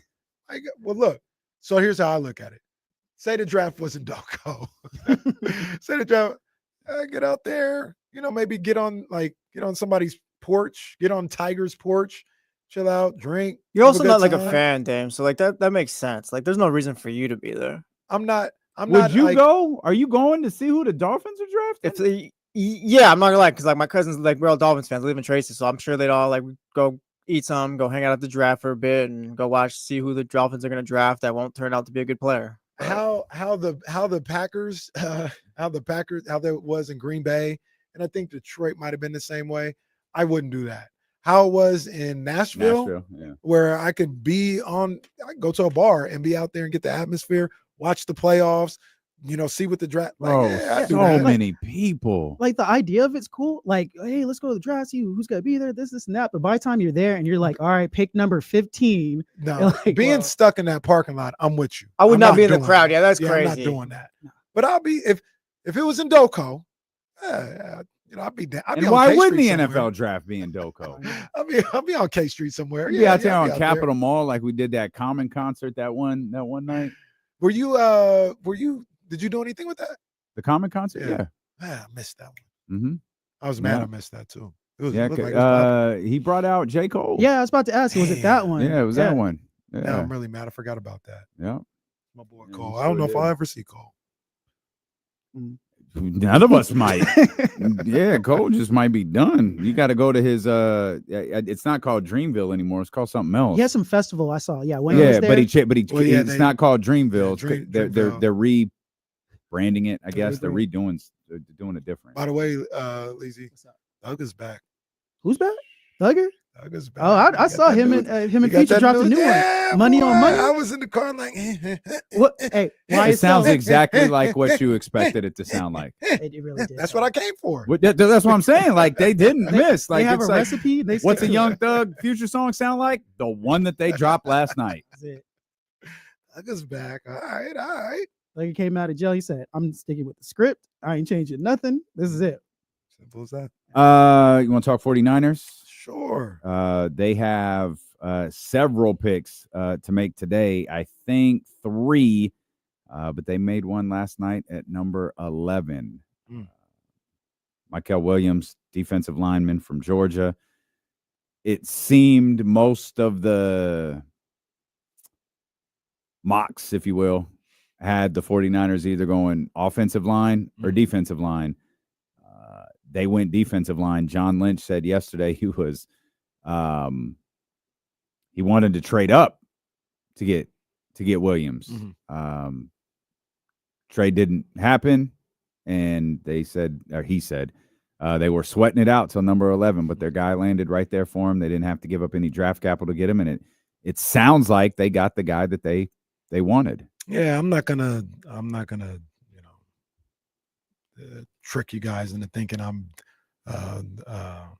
where did you have him on your big board? Yeah, I'm not baldy out here. What's your draft grade for this, but Casey? Everything that I've read about this is a good move. Now, to Scooter's point, we were talking during the break. Scooter's point, Kyle Madson wasn't crazy about the. He didn't think it was bad, but he wasn't crazy about it. And his premise was, they need somebody to get after the quarterback. Everything that I've read and I've seen about Mykel, that's not necessarily his specialty. What he is he's a run stopper. And they talk about, I heard this a number of different times last night, he sets the edge. And that's big with what John Lynch wants to do with that defense and that defensive line. And I understand wanting to get people to go after the quarterback because that's the name of the game in 2025 for sure. But one of the frustrating things that I saw last year from this 49ers team that was different from what I've seen when they were a championship contender, is that they couldn't stop the run to save their lives. And some of that is in the trenches. Some of that is up the gut with losing a guy like Armstead at that defensive tackle position and all that. But that's also being able to set that edge and getting a guy out there that can disrupt in the backfield and run plays. Yeah. And that seems to be what Mykel Williams is. So from everything I've read and heard, I love it. He seems like a stud, prospect. We'll see what actually happens. But I see that vision. I understand what Kyle's saying too about wanting to get to the quarterback, but I see the vision of wanting to be able to get back to stopping the run on a consistent basis. And he seems to be able to help with that. Yeah, you're gonna need you might need someone to stop the run. You never know when you're gonna run into the Eagles and a Saquon Barkley maybe. I sorry. mean, you thought had a little chuckle. You thought that was funny. I'll let you stay around an extra segment. You thought that was a damn joke, didn't you? My bad. It's too early. I'm sorry. I know it still hurts. It's Man okay. walked in with a Warriors beanie on, now trying to make jokes about the Warriors, the 49ers stopping the run. Giving the Niners a good compliment. They addressed the need that could arise in the future. They're going to need a run stopper whether they play the Eagles or not, Leezy. Truer words had been spoken as when Jesse said, "That's your boy." You see what you've done to me? Oh, I'm sorry, D-Lo. I'm letting you down. My Man. bad. My bad. It's a rough day. This is strike two. Hey, let's Yeah, talk but about with the Warriors, now you're talking about Eagles and Saquon. What are you looking at me for? Because you brought them to the party. Jesse, thoughts on your Dolphins and their pick? I'm good. Oh, that's good I'm deflection good. right Yeah, there. I'm good. That is Kenny Caraway level deflection right there. Celtics play that's all I'm worried about. I don't care about football right now. That's Tatum? good stuff. Yeah. What? Yeah, that's a good question. Now he's doubtful again. Jaylen Brown is questionable, as is Drew Holiday. What? Jaylen Brown's been dealing with a knee thing, but Is it 2-0 or 3-0? It's 2. I think if they weren't playing the Magic, just real quick, we got any Cleveland Cavaliers energy today? It was hey. I thought about it. Do we have any Cleveland Cavaliers energy today? No, why? Look, What are you talking about? I thought about it, and if you check the tweet, I said this is a pathetic performance. I don't from the look Thunder. at tweets. This is a pathetic performance. Okay. from the Thunder. Like the Thunder It thing? was pathetic. Yeah, this But season's hey, over though. They showed a little something coming back. That's what you do as a champion. Or a championship I'm sorry, they're contender. champions. As a To be fair, I always thought Cleveland had the better chance of getting Boston than the Thunder did too. So that's what you do as a championship contender. What? The energy, y'all's energy around the Cavs is weird. What are you talking about? It's weird. You said to me. What did I say? See, Casey, hold on, Casey. They never listen, Casey. Yeah, they never don't listen. What I They say? never listen to What I us. say? They always just paraphrase. Dot. Yeah. Yeah, always. We just had some questions. Okay, let's raise voices then. You two hoes yesterday was up here talking about Cleveland's not winning enough. Why ain't No. But what did we say? I said that's not all we said. I said, Jesse agreed, we still look at them as contenders. We just want to see them handle business the way OKC did. I even opened that. That's what we said. I even opened it. Hey, I don't even think my take is strong enough yet. Some clips out of It's in the rundown. I said I don't think they should be questioned, but I'm just asking a question. And all I said was I don't have a take strong enough yet, but I got some questions as well with how they've been playing the Heat. That's it. Okay, Yeah. fine. Do we have questions about the Oklahoma City Thunder? I never thought the Thunder would beat Boston. They're a championship contender. Just like the Cavs are, just like Boston is. I think the Thunder are great, but if they run into Boston, the experience is going to matter. Somebody run the Warriors and tape from Celtics. yesterday. We gotta cut this up. Hey, we can run the tape. I can cut the tape. I can edit the tape. Whatever. No, you're not in charge of the editing. I don't trust. Well, look, you. on top of this, on top of that, What's up? we was kikiing and ha-haing real early in the show on Tuesday or whatever that was. We ain't heard nothing yet. Yeah. We ain't heard nothing What's up with the Warriors, huh? Warriors We gonna ain't be heard just nothing fine. yet. Warriors gonna be just fine. What? No, we ain't talking about no damn Warriors. We ain't heard nothing yet about what my Who we talking about? associates went into Detroit and did. We ain't heard nothing Oh, about that. Nets? We was getting in that in segment one the other day. Hold on. We was getting into I that in got this segment one. one. Hold on. You talking about, Knicks are going to win the title. You're getting happy over a Game 3 win in the first round. I'm not happy. We didn't talk against about the it. Detroit We talked about it Pistons. real early the other day. Detroit won a playoff game for the first time in 10, 15 years. Fans are crying, and you're excited because the Knicks won Game 3 against that team. Because of 2 missed calls by the officials. Carl Anthony Towns finally showed up. Hey, Cat was balling. Cat was balling. Don't say that about him. He was balling. Yeah, he needed Mitchell Robinson by his side. Cat was balling. Cat was even shoving Lil Reed out the way. Yeah, because Mitchell Robinson was right there to back him up. He was the one who was backing up Mitchell Robinson. That's not how I saw it. That game. This show is full of bad takes. You see Beef Stew? The cameraman cut right to Beef Stew. He wanted to be in the middle of it. Oh, that was ready. The cameraman was ready. I think Eddie Gonzalez showed me that clip. I died. Eddie Gonzalez tweeted the gif of Mike Tyson just standing there, just staring back and forth. That game was a Chicago street fight that they ended up playing a little basketball. Let me ask. That was crazy. Was it movie status? Let me ask. Oh yeah, it was movie status. Yeah, it was Little Caesars. Yeah. Let me ask you a question, Kenny. 30, 31, 22, 20. Those are the numbers from Jalen, Cat, OG, and Mykel. That's massive performances. Mainly, I mean, one, that's a massive performance from Cat, who took a lot of criticism after game 2. Rightfully so, too. Absolutely. 20 plus performances from OG and Mykel. You won that game 118-116, and there's a lot of upset Pistons fans because of some late Central non-calls. The last 2-minute report, I just realized the last 2-minute report just came out, and I hadn't taken a look at it yet. But sustainable for you boys? I think so. With the fist fight, you said that was. Yeah, I think so. I think Cat is capable of games similar to that. He's not gonna average 31. But the reason why people were so upset with what happened in the second half of that game too is because he is capable of. He's not Mitchell Robinson. Yeah. Like, this is a guy that get the ball, go to work. Yeah. Get in the paint, go to work. Yeah. You know what I mean? He can shoot the ball from the outside, all this other stuff. So I think he can, he can be putting up 24, something like that. OG, who I was critical of after game 2, he showed up and played some good basketball. Mykel played good as well. How many did Bridges have? Bridges had 20 last night. You better keep it up. Yeah, that's 20. The thing. That's their X factor. Bridges had 18 in game 2. He just missed shots late. And I thought OG, because OG had 10 in game 2. And I was like, that I need more than that. Yeah. OG's getting paid way too much to get and he putting in 10. He stepped up, he played well. Looks like the only incorrect call went Detroit's way last night. They said Jalen wasn't set. There was a Duran play where he traveled. So there was 2 things that just, I don't even know how to describe it. It just wasn't fair. Well, one thing that wasn't fair. One, there was a backcourt on Jalen Brunson. That should have been backcourt. It's in real time, you're looking at that. And I'm like, ooh, I don't know. Look like backcourt. And then you see the slowdown. Yes, that's backcourt. So that went wrong for them. But this was almost, I don't know how to say it, but this was just almost an embarrassment from the league. The Knicks are up 118-116. The move at that point, with no timeouts and 0.5 seconds to go, is for Jalen Brunson to miss the free throw, because miss it, grab a rebound. You don't have time to turn around and it'd be a miracle, right? A full court heave. That's the move. He does that.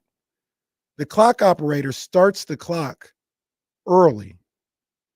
And now Detroit gets the ball side out, down 2.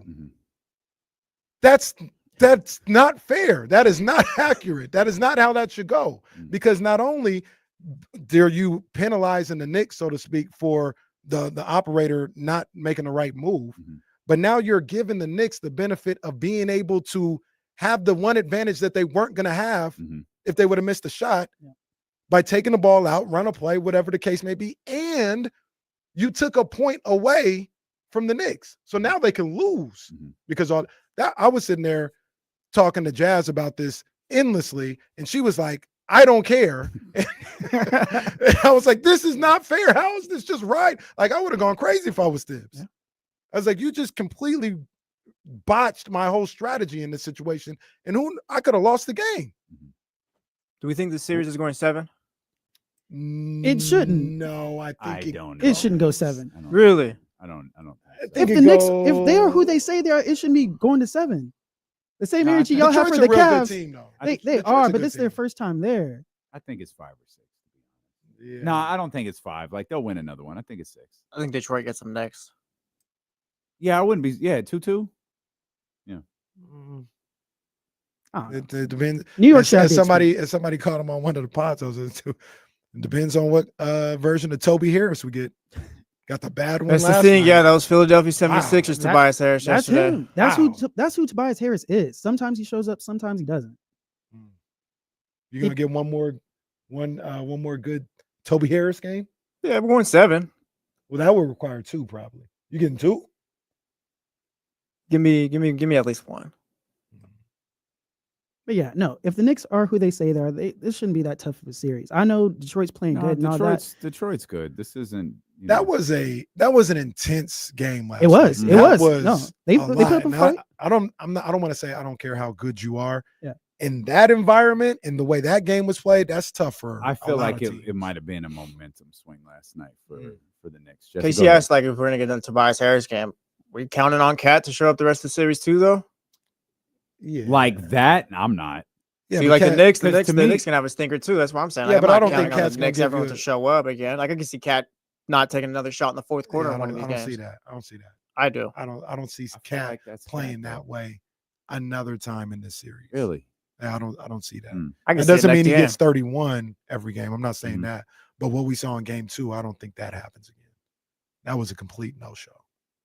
I don't think he gives you a complete no-show again. Okay. Good series though. I loved it. I loved watching that game. I was locked in. That was some good playoff stuff. Like Yeah, there were good series with these two. Good games last night with the Oklahoma City comeback, which I guess is just okay. Look, and the one game I was hyped for. I don't want to leave that real quick. There's no way on God's green earth I'm giving Jaren Jackson $300 million. Yeah. There's no way. I'm calling right now. Hey, he's available. We'll want him. Because if he's the man and that's what his credentials and the awards he's gotten allows him to be his agent, everybody gonna ask for $300 million. And I'm like, well, that's what you're asking for. All right, man. I'm gonna have to shop you. Is he I'm an gonna have to shop analytics say this guy's like tell us he's better? Okay. Yep. That's how it looks. And he's a good, I he's a like good- him, by yeah, the way. He's I a think good ball he's player. yeah. But $300 million, nah, bro. I'm shopping you. Hey, also about that game, we saw Ja go down. This is the He's second out, time. by the way. This is the He's second out time game he's 4. gotten hurt. So for all those people out there, it's like, hey, get Ja. He suffers a lot with injuries. Well, that's not his fault. Like That that was a was freak. kind of a freak. It like was. Lou Dort essentially like got stuck, fell like he was fall. He basically stumbled, Right. Undercut Ja, who took a fall that was tough. as Yeah. brutal as Jimmy's the other night, and they've already said Ja's out game 4. So Scott Perry, go ahead and make that call. I'm making the call. yeah, I'm asking making a questions. What do you I'm guys think asking about questions. Desmond Bain? I think he's kind of like Good ball underrated. player. Like he can hit threes, he can play defense, he's in shape. Like I don't know. I He's like a Desmond really Bain. good ball player. He's a really, really good complementary piece. Yeah, he's not If your you look at star. him- if you look at him as your number one, I think he's overqualified. He's not that. But in that situation they had him in with a healthy Ja, Mhm. with Jaren Jackson, yeah, I like him there. He's a good piece. He's like fine. Mykel, kind of for the Knicks. Yeah. In the one game that we were certain would be close, was not. Yeah. The Clippers beat the hell out of the Denver Nuggets last night. So your thoughts? Did I call a blowout? Did you? I don't. I when? When? You don't know? Yeah, I no. thought I I have might. no record. I thought don't I even might. remember us talking about this game yesterday. Not yesterday. I think we called after game 2. And I said I think they're gonna smack them up in game 3. No, I'm not. I think you're a fraud. Yeah, Zay, hell no, Zay, no. No, don't go calling Yeah, for Zabo's no. help. Ernie After Gang. what you've done to that man the last few weeks, don't go calling for You're trying to Zabo. call back on 2-day-old Don't do that. takes. You don't even know if you said it. Leave Zay alone. Let that man live. Yeah, man. Oh God, look at Oh, he's now choking. Kenny He's choking Lyons. under Look pressure. at this. Look, Here we yeah, go. the Hey, you know pressure what got you're to doing? him. You're choking on your lie. Yeah. That's what you're doing right now. Choking on your lie. Hey man, this series is about done. Do you guys This buy the series about Clippers? over. Might be. Like The I think Clippers? this. I buy yeah. the Clippers. Yeah, I think Yeah. this series, like you said, is over. I think Clippers going to win, but do you think they're going to stay? Keep this run alive? They can beat the Thunder. They can go to I the think finals. the People Clippers saying can, that. Yeah, I think the Clippers They can can go- they absolutely can go be to in the the Western They got Conference squad. Finals. Yeah, James Harden, he's playing good. Kawhi's looking like the old Kawhi right now. James is cooking. Zubac, yeah. James is cooking.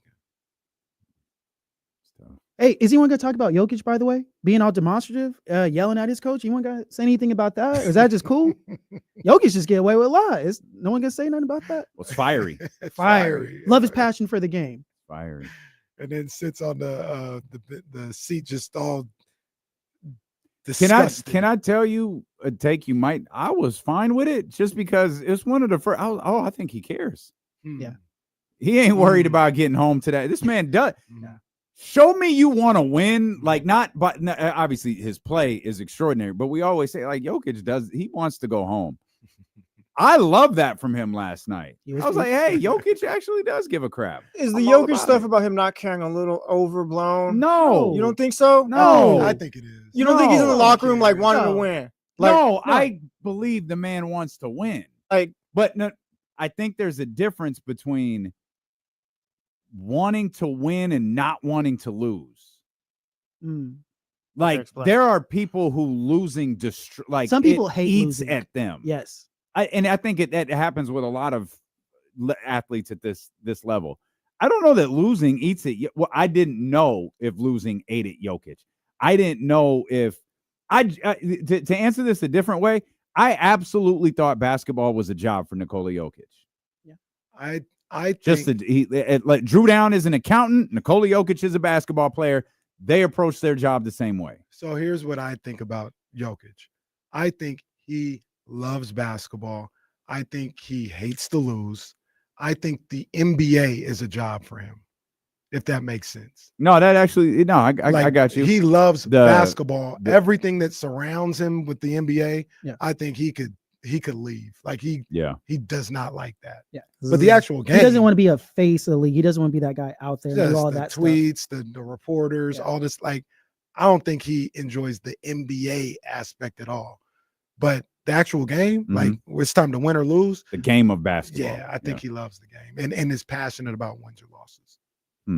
I had no problem with him cussing out David Adelman or Jamal Murray or whoever he was cussing out yesterday. I had no problem with it. Intuit Dome looked nice for their first playoff game. I was interested to see what did the wall look like? Wall actually looked dope, but once again, they say it didn't worked. think Yeah, this they got to through. fix that. Yeah, because the away team gets to choose which way they want to go. And I think ever since they figured that out, the away team, they just always choose to go Phoenix towards Suns were the wall. only Yeah. stupid I team was to gonna pick. say- Yeah, the wall really affected us. Just pick the other way, Devin. The fact that it took teams time to Like a whole figure season. it out is super concerning. We'll just shoot this way, actually. So if you're shooting on that means okay. So the counter to that is a lot of. Tell me if I got this right. A lot of coaches want defense to be played in front of them in the second half and not offense. Yes. And that's what they have. If you go away from, if you go towards the wall in the first half, in the second half, defense is in front of your bench. Okay. Yeah. Then why? It's just Clippers being Clippers, I guess. It's like they tried, but it's also like, yeah, there's why you're the Clippers. You need two walls, actually. That's the answer. You need two different walls. The answer. Somebody proposed that, by the way. We need two walls. Hey, And I bet you someone Bomber thought of was that. like, "There's no way." During we these could pull meetings, that. someone thought of like, hey, like, wait, they could pick their sides, but like, what are you gonna tell Steve Ballmer? Like, nah, Steve, we actually can't do this. They kept it to themselves. Yeah, like they're all excited about it. No, they were probably like, "Well, Steve, we can't have two sides of the building going straight up like that." No, it's a Damn real it, figure thing. it out. It's a real thing. It's been proven. Steve Ballmer sound like Vince McMahon. Jeez. We're sticking with that. Redacted Jeez. Ballmer. Redacted Ballmer. Goodness gracious. Yeah, I think that series is over though. I think it's done. I can't imagine the Nuggets coming back and winning that series. I just don't think they're good enough this year. Kawhi gave a shout out to the wall last night. He's like, Kawhi got the Gatorade off the stand. Did you Those see kids that? don't need to be drinking that. So get this off the table. That's funny. Kawhi Leonard for the kids. Shout out to Kawhi. Hey, I like this for Kawhi Leonard though, man. I've been like really tough on him because he's been injured like every year practically, but seeing him come back and do his thing, he had to remind some people. Yeah, he's putting in that work. Well, I mean, somebody else is averaging about 20 plus for the series. Are we gonna? No, not till the games matter. Big time tone setter last night. Not till it matters. Round 2. Let me see at least round 2. He's playing great. Yeah, he's playing fine. Yeah, he's doing what he should be. He's doing what he should be doing. This is not James Harden does not fold in the playoffs. He folds in the most important moments in the playoffs. Yes. He has been terrific in playoffs. Game 6 of round 2. Why is he falling on the ground so much? Why is he doing that? That was game 7 too. He was just kind of falling.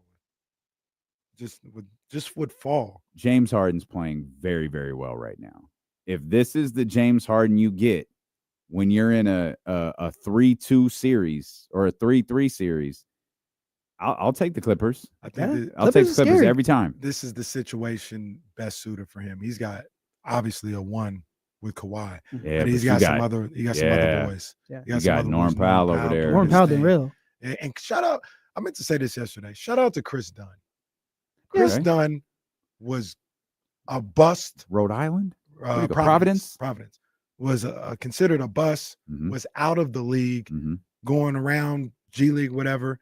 And he got to the Clippers and maybe got with a coaching staff that found what he could be good at to stick to this league, and that's defense and being a hellacious perimeter defender. He accepted that, and he's a big part of what they're doing with the Clippers. He's in the right situation. I'm like spiraling a bit where I'm obsessing on something. He went to Providence. That was Bobby Hurley or Dan Hurley? Didn't he? Providence was the black dude. No. Yeah, the dude who's at Georgetown right now, I believe. I don't think Dan. It definitely wasn't Bobby because Bobby's been at Arizona State for a while. But I think maybe Dan was there. Sure, Hurley. I thought for sure Hurley coached him. Oh boy, and I apologize for saying this about him, but the guy with the haircut, because he's got I don't know what condition he's got, but I think he was at Providence for a while, and now he's at Georgetown. Okay, Dan was at Rhode Island. There we go. University of Rhode Island. There we go. We have to go. My brain is. It's okay, baby. It's college basketball, whether it's Rhode Island or Providence. It doesn't matter. Great job, Lazy. Eddie Gonzalez joins us next here on ESPN 1320. I took us out after the Dickie V. Oh, great. There you go. Great job, Lazy. Appreciate you. Hey, thank you, Chatty House. Eddie, what's up, baby? What's going on, guys? What's good? What's good? Same old, man. Hey, this is our chance, real quick, talk a little boxing, man. You tapped into this Conor Ben Eubanks fight? Nah, not really. I think I seen Buddy at the weigh-in. That was who I seen at the weigh-in looking crazy this morning. Is that that? He weigh-in this morning. Conor had a beard. Well, they both now, but he's like tatted up to the neck. Yeah, and they had a little stare down, but he looked sick as hell. Yeah. So I don't know if you know the backstory, because I really just got caught up on the backstory this week because I was, it's England and British boxing and stuff like that. I ain't really tapped into what's going on with them because these guys aren't even title holders. But their fathers were two of the best British fighters in the 90s. They fought each other, and it was this big old thing. It was, a big time. It was like a big thing out there that they were fighting, had this great fight, fought a second time. I don't even know who won the second fight.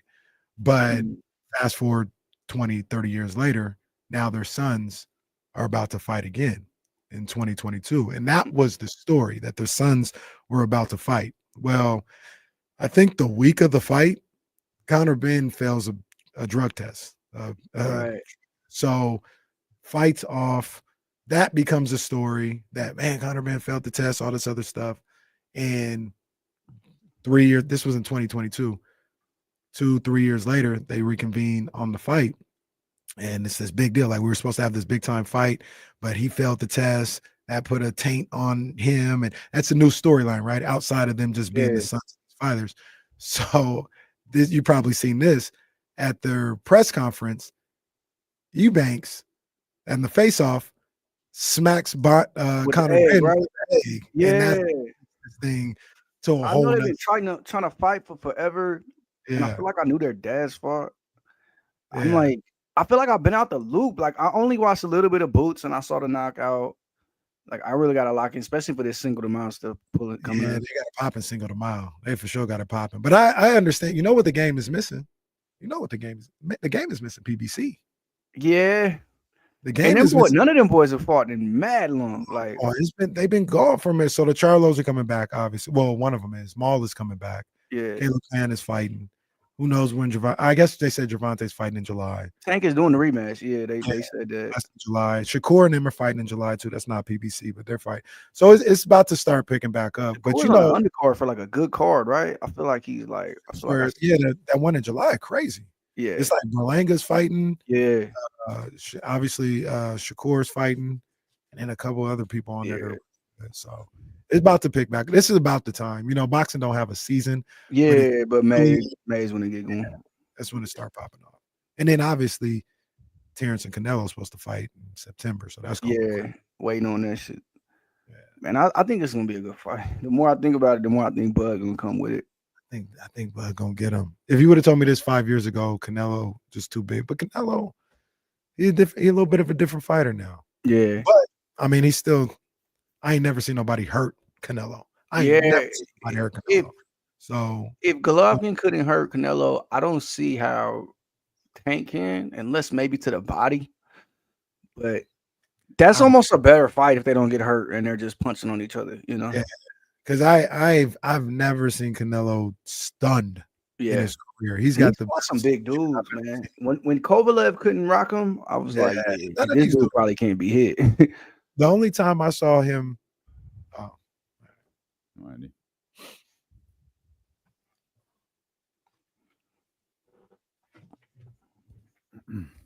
Sorry to interrupt the boxing conversation here as we bring our man Eddie Gonzalez, who's just got plaques and awards behind him. All this years we've done a show, we ain't never gotten a plaque or an award like he got. Yeah, come on, man. Well, you know, game. Hey, look, there's a little backstory for this. If you on YouTube, you can see this little poster. We did a contest and we gave that a poster away. We made 3. There's one at the boardroom office. There's one that somebody who won. I think they live in like the Philippines or something. And there's that one right there. There's a green one that I gave to my dad. My dad requested a poster and had Katie sign it. Pops gave it away. Oh, crazy. Oh, I sent him the joint friend and all that. Pops hit me like a month later, like, yeah, I'll get it to your uncle. I'm like, Dad, I'll get it to you. What are you doing? I gotta ask the question, and you could say whatever you at liberty to say, but I mean, it's not dead, is it? Like we gonna see the et cetera at some point? The corporate answer is I think Boardroom is just doing different things. They've adjusted as a company. The real answer that I'll tell y'all is I'm definitely gonna record something with Kevin and during the summer. We talked about it a bunch, even if it's just like a one-off where I go sit down and ask him all the stupid stuff somebody needs to ask him. To Sacramento. Yeah. But I think for the most part, yeah, maybe. I ain't even trying to gas you. Like I thought that was really good. I thought you guys did a really good job, especially, you know, obviously you two talking, but when he would bring different people in there, like you guys to this day have the best conversation I've ever heard with Kyrie Irving. I agree. And it's not close. I agree. I think, look, I feel responsible for a lot of the content BA, the National Content League that we watching now in the NBA, in a good way, in a bad way. I'm happy with what we done. You know, me and Kevin are always talking about other things to do and things to link up. Quiet as kept. Kevin was a big fan of the Mozzie album, and like I'm trying to get them in the studio together. So like, we're always cooking up little ideas and ways to collide our worlds, but we'll definitely do something. We'll keep something together. Et cetera. The views and opinions expressed by Eddie Gonzalez are that of Eddie Gonzalez. Yeah, look, I'm going to send y'all a screenshot of what he said because you're going to laugh, but it was like, hey, look, et cetera is part 2. Jason Tatum, you take over the franchise. Hey, look, look, you saying a lot. You saying a lot, and I'll believe it at that, man. I'll believe it. Well, he ain't doing nothing right now, apparently. So he might be playing basketball today. Don't. Oh, well, questionable. Okay. But look, in all seriousness, I think Tatum would serve well doing et cetera. We don't know Jason Tatum at all. I agree. And if he did At something all. like that, I think that would really help him out with just knowing Jason Tatum and not the character that we think is Jason Tatum. I agree. And it's a convo we've had before. And just like as friends discussing like, ways to show off his personality and stuff like that. And he's protective over his image, as I think all these guys are. He's not going to be artificial, which I think a lot of these guys are. So when you hear people say, oh, he should act more like Anthony Edwards, or he should do this, he should cuss more, he should do all this. He's not going to do that because that's not necessarily him. But I think Jeff Teague had it right where he said, he is a little bit of that, and y'all kind of just lucky he cares a little more right now. But let JT get title too. We might really see St. Louis JT pretty soon. They your favorites? Boston, they your favorites? Boston, are they your favorites to win? Yeah, I think so. I mean, we could roll into the playoff convo here, I guess, but like I think there's been a few impressive teams. Obviously, we love what the Thunder are doing. I think against a lesser opponent, but I just still think the complete version of the Celtics is far and away the best team. And for me, it's just about the flexibility they have with those lineups. They can play their best five and guard everybody still. And to me, that changes everything. They can lose a guy like they just lost JT for a game and still won by double digits. They won series last year without Porzingis, who's one of the more important players on that team on both ends of the court. So they're just the most complete team. I think they had that experience. And even just talking to Jay on the way to these playoffs, like that run last year taught them so much about peaking at the right time, about exerting the right amount of effort, about what it really takes to win 16 playoff games. That's a team on a vengeance, and they are my favorite. But I've been impressed by a lot of teams thus far. The Clippers have looked great. The Nuggets look great for a game. Obviously, like I said, the Thunder. I've been impressed by the Wolves, and then the Lakers get them. So I love that it's been a back and forth. But I think the two, the Celtics and the Thunder, I think are the classic NBA right now. And you can't sleep on the Cavs. The Heat have been right there with them, but you can't sleep on them. There's a couple guys in this room that can. I'm not one of them. Hey man, I got word about your boy Jesse. He was questioning my man. What I do? All this, yo, what's that about? I missed it. I missed the whole. What? What did I do? Oh, we get the fourth box. There we go. What did I do? I'm just saying. What did I do? I'm on stream and my chat started blowing up. Like, yo, your boy. He's over there hating on JT, man. You're going to have to say something. Get him. No, it's just he wasn't shooting too well in game, whatever. He hurts his thumb. Like, he's hurt. And he comes back, gets a couple of threes. Like, all right, JT's good. You don't play game two. I'm like, what the hell? Like, it's playoffs. We need you out there. He stopped. That man said his wrist felt like he hit by a hammer. Hey, JT played 114 straight playoff games. He was hot about missing a game. I mean, he's mad about missing any games. He missed a game in Phoenix this year, and he ran in the locker room, sat down, and was like, I don't think they're going to let me play. And I feel fine, bro. I did my whole workout. Like, damn near throwing a tantrum. So if he had to miss a playoff game, I know it hurt. You know what I mean? And quiet as kept, we talked like the next morning, kind of like, I'm joking, like, oh, you straight, right? Well, and he was like, I'm going to be honest, I'm not playing tomorrow. This hurts bad. And it obviously came out, but I do think he's going to try to play today. He looked nice on the sidelines. I like that outfit he had on, man. Yeah, he put a fit on. He stepped it up this year, man.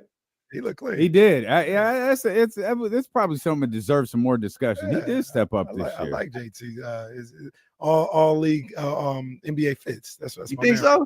I think so. I don't know if they're gonna give it to him, but he's all league in my opinion. Yeah, you know what I like about JT? He took a lot of flack for this last year, kind of like putting it together. But I think he has a unique style unto himself. And that to me makes you a little bit more stylish.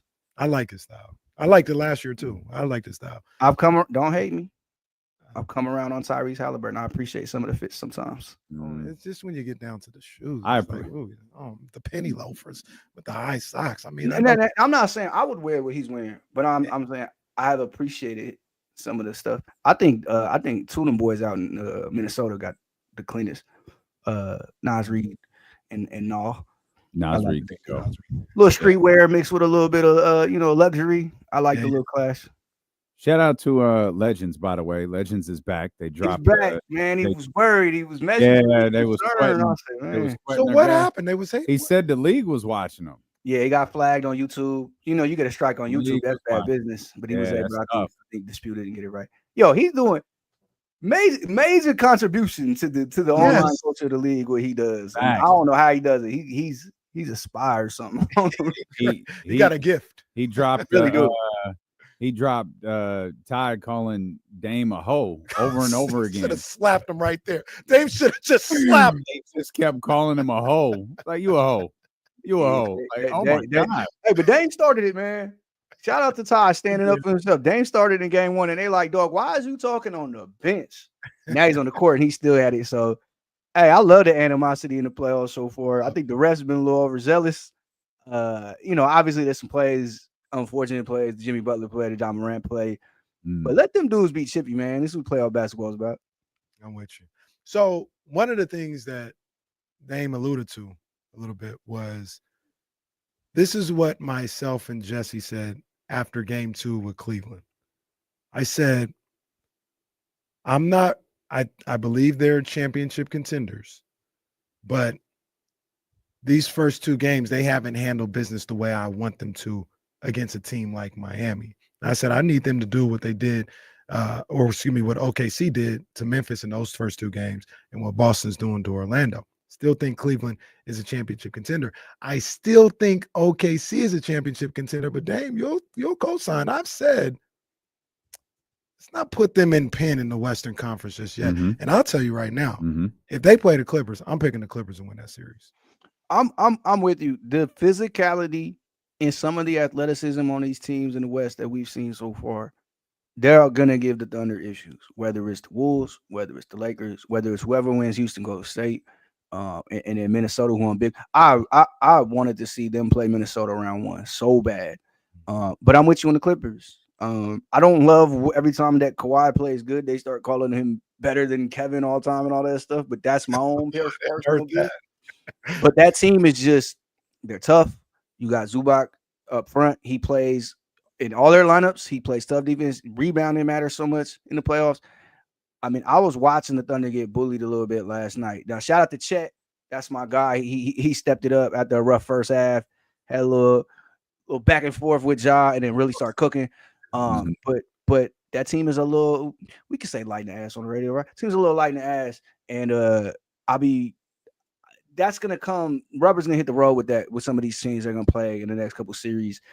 So it concerns me a little bit. I think they're dangerous. Obviously, they're the 1 seed. They won all these games this year, but you gotta love size, athleticism, and rebounding in the playoffs. And there's a lot of that in the West. As far as Cleveland, as soon as I got the distance, like, man, they don't have that singular guy. Donovan Mitchell went crazy in that last 4th quarter, so it's like, man, maybe they do. I just can't see how they stack up against Boston. That's their whole problem. I think they'll look great against Indy, and that's gonna be a fast series, high scoring series. But once they see Boston, and then you have those multiple guys on that team who put the ball in the bucket and then defend on the other side, that's gonna be a tough series for them. Do they stack up best versus Boston? Of like the teams in the conference, they being the Cleveland Cavaliers, do they stack up best as any I other team? think Indy might. I think Indy has the puncher's chance where they're going to play fast. They're going to get a lot of shots up. They got the stretch 5 they can put out on the floor and still play big against them. I actually think it's them. I thought they played them the best last year in the playoffs before Hallie got hurt. And I think they know their identity more than some of these other teams. I don't love them on defense, but they have to beat Boston in a shootout anyway. So it's gonna be one of those things. I put Cleveland right behind them, but I don't worry about them. The Celtics have too much firepower, and you look at what Jaylen Brown did 2 nights ago. If your 1B can do that, you are set as far as playoffs. I don't think they have the wings to guard those dudes. It's just a tough series for them all around. I don't want to continue to go crazy on the Clippers. But I'm really liking how they're playing. Did you see that one little sneaky move Ty Lue did last night that I was like, oh, they can do that? Where he put Ben Simmons at center. Ben Simmons was at center guarding Jokic. So whatever was going on with Zubac, maybe they wanted a different look. And they had Ben Simmons guarding Jokic and playing center. And now you got a situation where this guy can get the rebound, go coast to coast, and you get everybody. I saw that. I was like, man, I didn't even think about something like that. Like, I think they're clicking right now. They are clicking.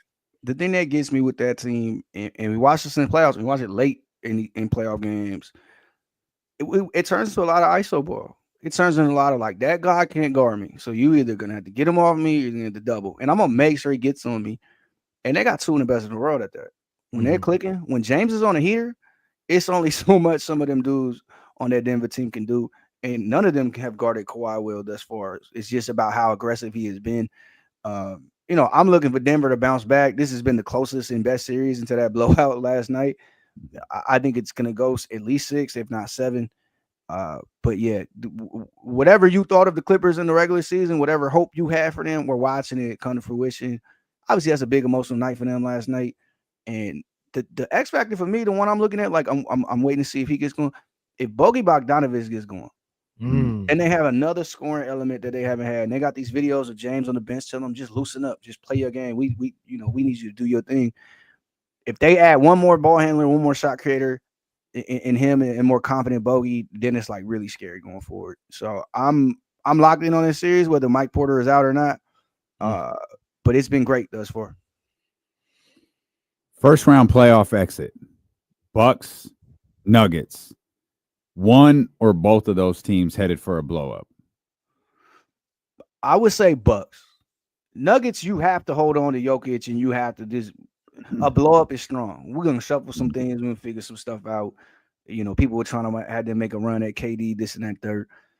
But when you're the Bucks, you don't have no picks, you don't have no cap space. You just re-up on your so you just gave your GM the vote of confidence to say, hey, if changes are coming, we got you. You got a disgruntled star who is talked about pretty openly about like, yo, if it don't get good here, I'm out. You got a disgruntled inherited star who didn't want to go there to begin with and tried to back out of going there to begin with. You got to parcel whatever value you can get out of them where you can. To me, it's them. And to me, I think it's coming. I don't know where Giannis goes. I know a lot of people feel like he lands. Brooklyn makes sense. I've heard rumors about Chicago, which is kind of odd to me, but I guess nearby and stuff like that. The Knicks are another one people are asking about. Miami's always a question.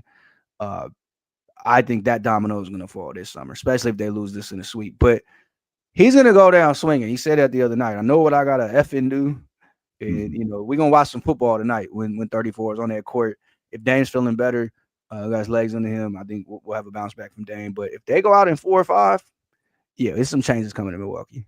We saw the football game last night. I said it was a back alley brawl disguised as a basketball game. I loved watching how the Knicks and the Pistons played last night. The intensity in the arena, the intensity between those two teams. I loved it. I thought that was playoff basketball at its best. I think the Knicks got control back of this series. I think Cat got his bad game out of the way, and I don't expect to see another game like that from him in like game 2 like that in this series.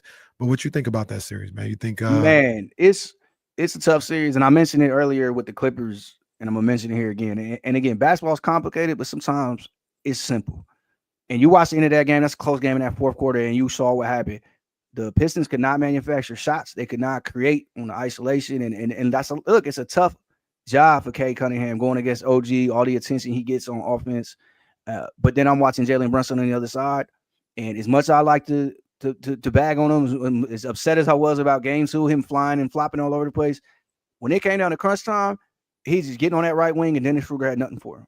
And he was just finding buckets over and over and over again. I don't remember what he finished with in the fourth, but I believe he had 10 in the fourth, late in the fourth. And they couldn't match that on the other end. And it came down to that. This is going to be a close series and be a physical series. I don't know if they're getting everybody's guy out there, Isaiah Stewart, back here soon, but they could use that up front. Again, that's another series I think is going 6 or 7. And my thing about this, and I tip my hat to the Pistons, Cade Cunningham's getting better every year. And that is a scary, scary basketball player. That draft class is looking better and better by the night, ain't it? Him, Jalen Green. If you're a Scotty Barnes fan, you got him out there. Like that's a tough draft class as we look back on it now. And he's getting better every night. He got his rough game 1 out the way, and he's figured it out. I expect him to be better in this series as it goes forward. And again, it's coming down to late buckets, and that was a 1-point game. So it's coming down to that. But salute to Jalen Brunson for stepping up when he did, and he got some huge buckets down the stretch there. That's a tough dude to guard, even when he's drawing fouls, but even when he's not. And so I think they're gonna win, even though I picked Detroit. But Game 4 is gonna be huge. Like Game 4 is the series to me. Is the biggest question mark Karl Anthony Towns? To me, like digging a little deeper, I would say it's Josh Hart, because that's always everybody's defensive kind of fix for the Knicks. Oh, we'll put our center on Josh and we'll sag off him and we'll just do whatever. We'll guard Cat with Tobias and we're fine. He's gonna shoot from outside. Whatever. So I think it's like, if you get these huge buckets from Josh Hart, he hit a big shot late in that game as well, and he's a great rebounder. That's when the Knicks are killing. But if you get a bad game from Josh Hart and you're allowed to kind of sag off him and be in the paint and muck it up for Jalen Brunson, then you're there. Then you're ahead against him. So I would say it's him. I think Cat's gonna get his stuff anyway. Like, I know it's easy to hate on Cat, but he's one of the more gifted offense players in the league. And when the shot's falling, when he's attacking the small, sometimes how he does on drives, it's basically nothing you can do. So I don't think it's him. I would say it's like Josh Hart. What you think about this this Warriors series? Is it as simple as if Jimmy can't come back, they can't beat the Rockets? I picked the Rockets to win that series regardless.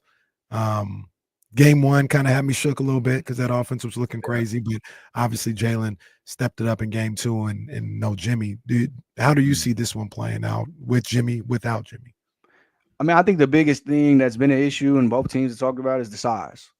And when the Rockets is being bigger and tougher, that's enough to keep you in the series. You don't have the firepower to really do that unless you get a huge game from Jalen Green. And hopefully he shook off that first game, and this is what we're going to see from him going forward. He's a spectacular bucket getter. He's crazy athletic, and you would hope this is a matchup he can take advantage of. But that size and that physicality, it's going to be an issue. And that's where losing Jimmy hurts. You get that on the perimeter with him. You get that in the interior with him. I mean, he got hurt going up that crazy rebound he didn't have no business getting, and he got it anyway.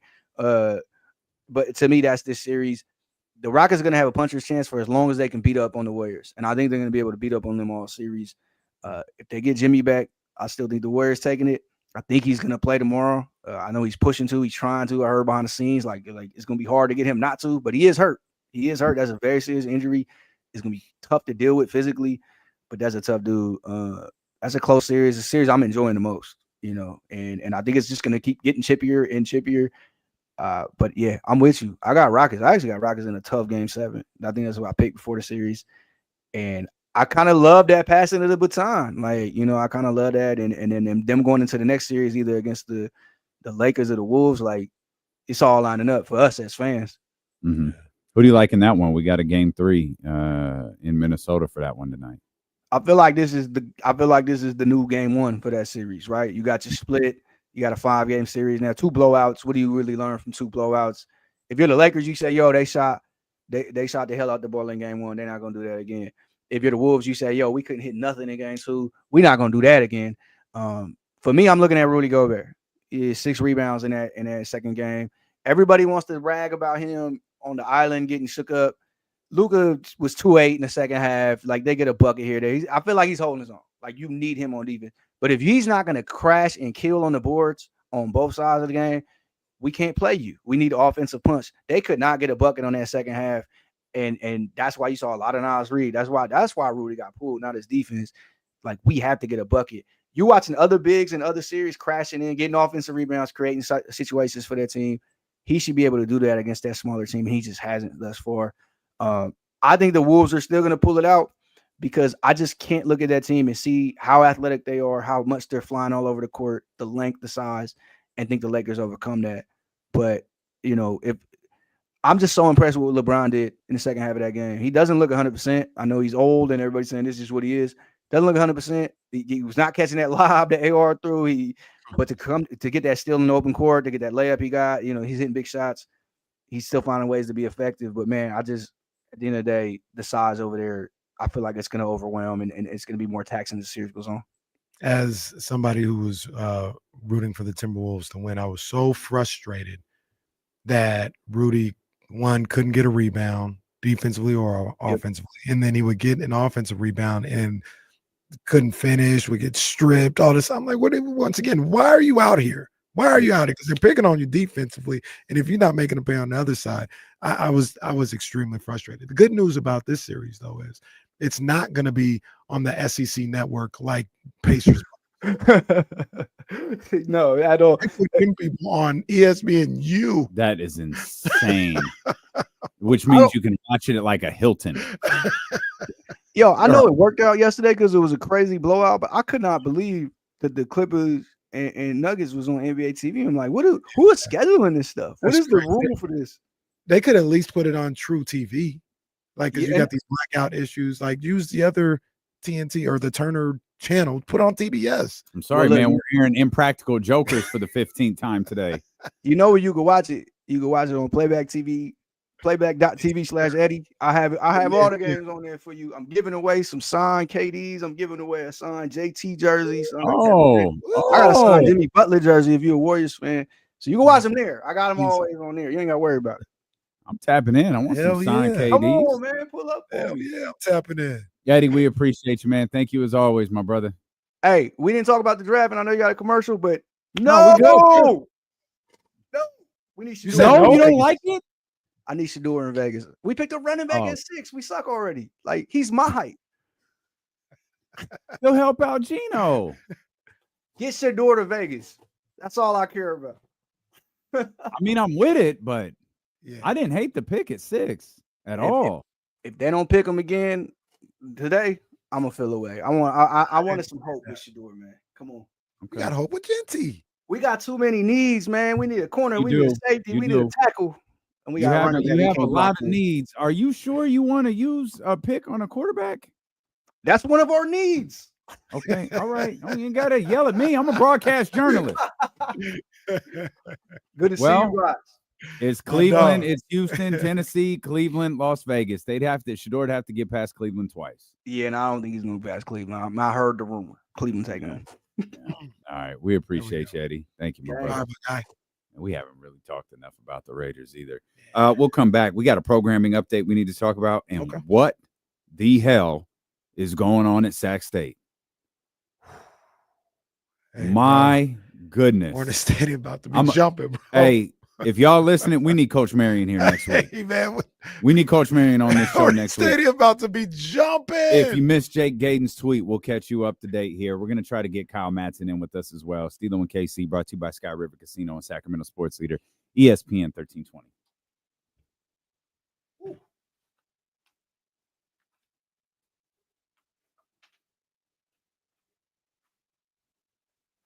Who's going to Eddie's chat snitching on me? That's hilarious.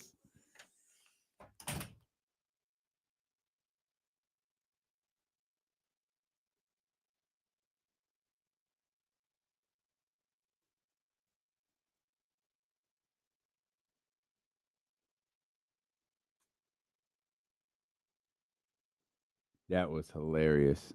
Dimed you out.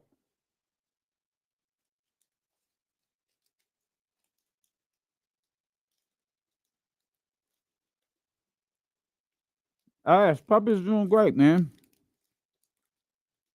Appreciate you asking. Puppy's doing great. Ever since we switched up her food, she a puppy again, man. It's crazy.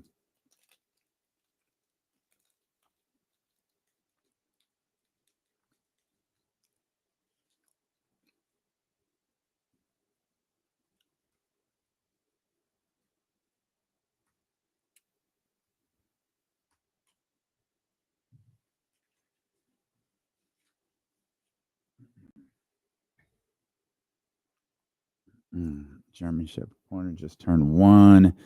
Oh, there you go. That's it. I love that. Love that. Love that. Love that. 7th birthday for the cat. There you go. Good stuff, Zabo.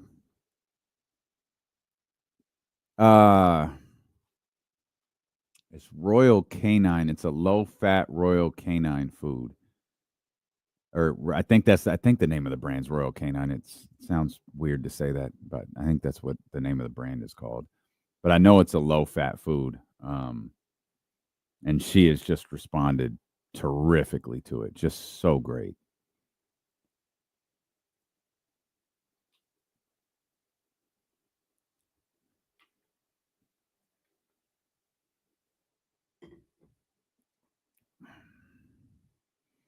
Man, Lizzie just left the building and jumped in the chat. There we go. Hey, I'm gonna be honest. It is not cheap, man, but it's what she needs, and it keeps her healthy. So I'll pay for it. But yeah, it's fucking expensive. It is expensive. Oh, let's go. I heard that's the move right there. That is the move right there. I have got to see that. Got to. Well, those are the rumors right there. Those are the rumors.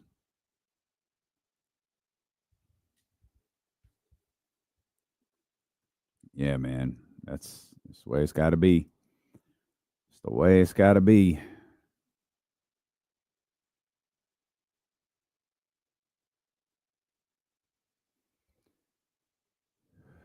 Oh boy, Kyle, I'm afraid to ask what that is. I'm afraid to ask what that is. All right, Soren, settle down. I'm gonna hold that L forever. Every day I open the closet like I gotta move these fucking eggs somewhere. They're gonna stay there all year. I have to move them, man. I can't stand. Like, where are you gonna move them? I don't know, Jesse. Throw them over your neighbor's fence. Oh yeah, they'll never know who did it. Yeah, I gotta figure out something to do. Turkey's been gone. We have not seen the turkey in a few days. Probably depressed. We have not seen the turkey since I think it was over the weekend, maybe just before the weekend. I never posted that video Katie made either, but yeah, thankfully no turkey sightings.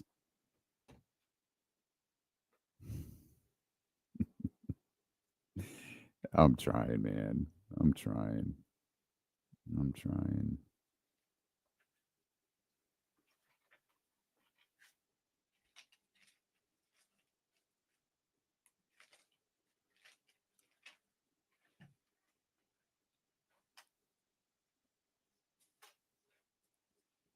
All right, a couple of quick notes here. Kyle Madson, who kind enough to move his time with us because Bruce showed up here to start the show. Kyle's going to join us at 3:15. Okay. So we'll talk to Kyle Madson about the 49ers draft last night and what we expect from them heading into tonight with 3 picks headed San Francisco's way tonight. Also, Monday, the best way I can put it is the station's going dark. No insiders, no D'Lo and KC. We have a company event we need to attend. We don't expect anyone to be hurt in this company event. Some good old quality team building. Yeah, good. Yes, in which no one will break a wrist, a finger. Bring the binder just in case, Jen. Jen, just in case. Bring all the appropriate paperwork. Yeah. But we do have some company business to attend to on Monday. Shout out to our guy, Aaron Miller, who came to us and said, hey, you guys are the only ones who can't really, work around this. So can you help me determine a day? Mm-hmm. And I said, well, I don't think the Kings will be playing at the end of April. So damn, that might be an ideal time. What day were you out on the Kings? Yeah. When was this? February? Yeah. I literally said I wanted the season to be over. What day was that? The Wizards. The day they lost to the Wizards. Times this year. Yeah. Yeah. So we'll be no insiders, no D'Lo and Casey on Monday, but we will be back here on Tuesday for sure. Sorry to West Sac Kings fan, the rest of the chat house. You guys will have to work that day. Sorry. Yeah. I apologize. Zabo, this is when you get your work in. Yeah, not when we're doing a prize pick segment. Yeah, man. Come on Monday, get all that work in, get it done and out the way early in the week. So you have the nerve to ask this man to go look for a clip for you. Well, the way you have treated Zabo over the last couple of weeks is one of the biggest heel turn. It's one of the biggest betrayals. How do we comp that to wrestling? Andre the Giant turning on Hulk Hogan in '87. Now Andre was right, but still, at the time, I didn't know that. Zabo knows Zabo knows what he needs to do. Zabo knows why is that he has to. Why is Barack Obama here? I don't even know who this is. Why is Barack Obama Some here? people thought I could be the president, That's what but you no, do. I'm not. I'm you DJ. I'm DJ. You laugh and everything to try to like level out the impression. Is that how Dwayne laughs? 6 weeks. I told him. 6 weeks. We gotta. Cody, I'm not showing up. Cody, they don't need me. Now the finish. The finish was crap. Finish was garbage. I would have finessed it differently. What the hell does that even mean, Dwayne? You would have finessed it differently? What would you have finessed, Dwayne? Has he affected his Dwayne sucks. Yeah, has he affected his character's Yes. legacy? Yeah, like He sucks. He is awful. so like this, absolutely so like this all awful. counts, right? This all counts absolutely. when we talk Oh. past rock, Man, whatever Hollywood rock this counts. But I mean, He is falling down the list of all-time greats rapidly. Wow. This used to be D'Lo's guy too. Yeah, it was his guy, and here I am going to defend him. Wow. Well, of course you are. You're sitting here running around. 6 weeks. 6 weeks. 6 weeks. I told him he got 6 weeks. 6 weeks to get this thing together. Cody, you don't need me. You don't need the final boss anymore. Then none of us need you, Dwayne. What I was Your gonna stupid Under Armour shoes and your little energy drink and get out of our face. What I was going to say is, And you lucky I learned the difference between good tequila and bad tequila. I don't have to buy that crap you make anymore. what I was going to say was, it hasn't affected Hogan. So how's it going to affect Dwayne? Hogan? Bro, they boo Hogan out of the building. But I'm just saying, like, you can't say he's not top 5. Yeah, we do throw him on that Mount Rushmore #1 Hey, still. but Rock isn't Hogan. You can't tell the story of professional wrestling without Hogan. You can't tell it without The Rock either. But Just a you short can chapter? gloss over The Rock if you wanted to. It wouldn't be I don't wise. know. It would. We're talking a 4. What? Yeah, so We're talking like a 4 or 5 year run, same as Austin. You can't gloss over that though. No, you definitely can't. And he was one of the biggest stars wrestling. You can tell those at the same time. You can tell the Austin Rock fair. part at the same time. That's fair. You can't gloss over Hogan. You can't gloss over the 84, the expansion. You can't gloss over WrestleMania 3. You can't gloss over a cover of People magazine, a cover of Sports Illustrated, TV guy. the Rock and Wrestling connection. You can't. Hogan was the biggest star in wrestling twice. What he did in 96 as Hollywood Hogan is crazy. You can't, no matter how horrible of a human being he is, he doesn't lose that status. If I'm telling The Rock isn't a horrible human. Well, I don't think The Rock is a horrible human being. He just sucks. If I'm telling a Cliff Notes version of the history of wrestling, Mm-hmm. well, from when I was born, we'll start there. No Bruno Sammartino takes, no, or we're not okay. going there. It's Hogan, NWO, WCW, Stone Cold, Rock, Attitude Era, Cena, Reigns. Do you think that's accurate? Give it to me one more time. Hogan, Yep. NWO, WCW, Attitude Era, Austin Rock, Cena, Reigns. What is that a list of? Just that is the history of wrestling. Now, when you Okay. dive into the minutia, like, yeah, there's other chapters, right? Like, but just Hogan, like that's it. Like that's just super Attitude Era. Cliff Notes version. You left out the Undertaker. You can leave out the Undertaker. Well, the WrestleMania streak. No, that matters. Cena, that's not. But that's it's I a think that's footnote. diving into. I got you. Diving into it. Cena, Roman. Yeah, you had Hunter. Like Hunter has to go somewhere. I think the Hunter's kind of diving into it because if I told you once I don't again, think Hunter's diving into it. Like if I Hunter, told you a quick story, I was like, yo, WWF was the biggest thing in the 80s, and they rolled that into the early 90s. And then WCW came with this NWO, and I hear that was you. crazy. Yeah. But then they countered it with Austin Rock, and then this guy Cena came around, and then now we're here today with the Bloodline. It's tough because Hunter was kind of the bridge between the Attitude Era and the Cena era. But there is a really important footnote to Triple H's story. Just him mirroring. Yeah, Stephanie. like that's it, like and it's part of like television, which they played that out a little bit too long. But the fact that like I think Hunter is extremely talented in multifacets. I think he's extremely talented. But part of the reason he is in the position he's in is because of could he have been in this position without marrying Stephanie? Yeah, sure, probably. Like, again, I think he's that smart.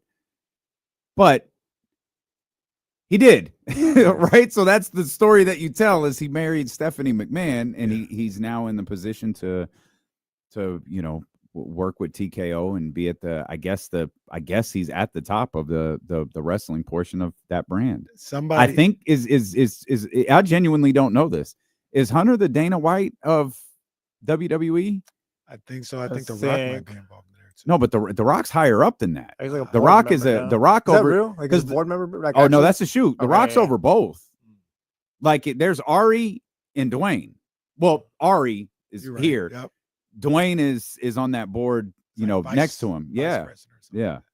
I saw a tweet the other day, and I don't know if the person was being just being facetious or like it's real, but they went back to that moment after the WrestleMania press conference, and they said, "Who knew this was real life? This was the shoot. This was a shoot." When Rock backstage walks past Hunter and tells him like, "Hey, you better go out there and fix this, or I will," or something like that. Oh, I think that was a work. You think? I think it was too. That one was a work. I think it was too, but it looks a little different to me. It looks a little different today. Why? Well, maybe The Rock throwing Triple H under the bus a little bit. Oh. But like he brings up the whole they're talking about our family, so it still ties it into the story and all that. Well, The Rock was a board member at the time. Yeah. So it's, I mean, I think it was all a work. Okay. I'm checking. Did you not read what The Rock said? The whole goddamn business is a work, Dave. Everything's a work. Dave every LaGreca, match, by the way. I said Dave Lagana. It's Dave LaGreca. Sorry. Every match, every storyline, All right. everything that you hear, it's all the work. I got news flash for you. It's all the work. Look, Damien. Yep. Why don't you do this? Why don't you, Jesse, Casey, you guys all come around. See, no, he's there. You It's guys here. all come around, Yeah. and you guys all sit down there with creative, and we talk about this thing together. Because when I tell you we had 6 weeks to get this thing together, because the sales were terrible for Elimination Chamber. They were terrible. They were in the dumps. And then Triple H needed me to come on there. That's the only reason why I came on there. But once they got to that, slow it down a little bit. What are you doing over there? I'm coaching. I'm being a good friend. What are you doing besides being a hater, huh? First of all, I'm helping out. First of all, I got your back sometimes. I got his back all, now. You're gassing him up. Second of all, we're just letting words like that fly now, huh? Hey, we're trying to work right here. Unbelievable. Soren, I agree. He says, I can't wait to see KC and Moana 3. Alan James right here. This is what we do it for. I think I finally hear. This is why we do it. Look, it only took them 6 weeks. It only took them 6 weeks. Swear to God. But we're here. Everybody hears it, but you, D-Lo. I told you. Hey, no. Close your eyes, and you can see. Yes, I close my eyes, and a very aggressive Barack Obama is directing. Scooter, like I said, hey, Casey gonna slow down, but Scooter says that's it. He can hear it. God damn it, Scooter. I'm starting to hear it. Whoa, hey, get your boy, though.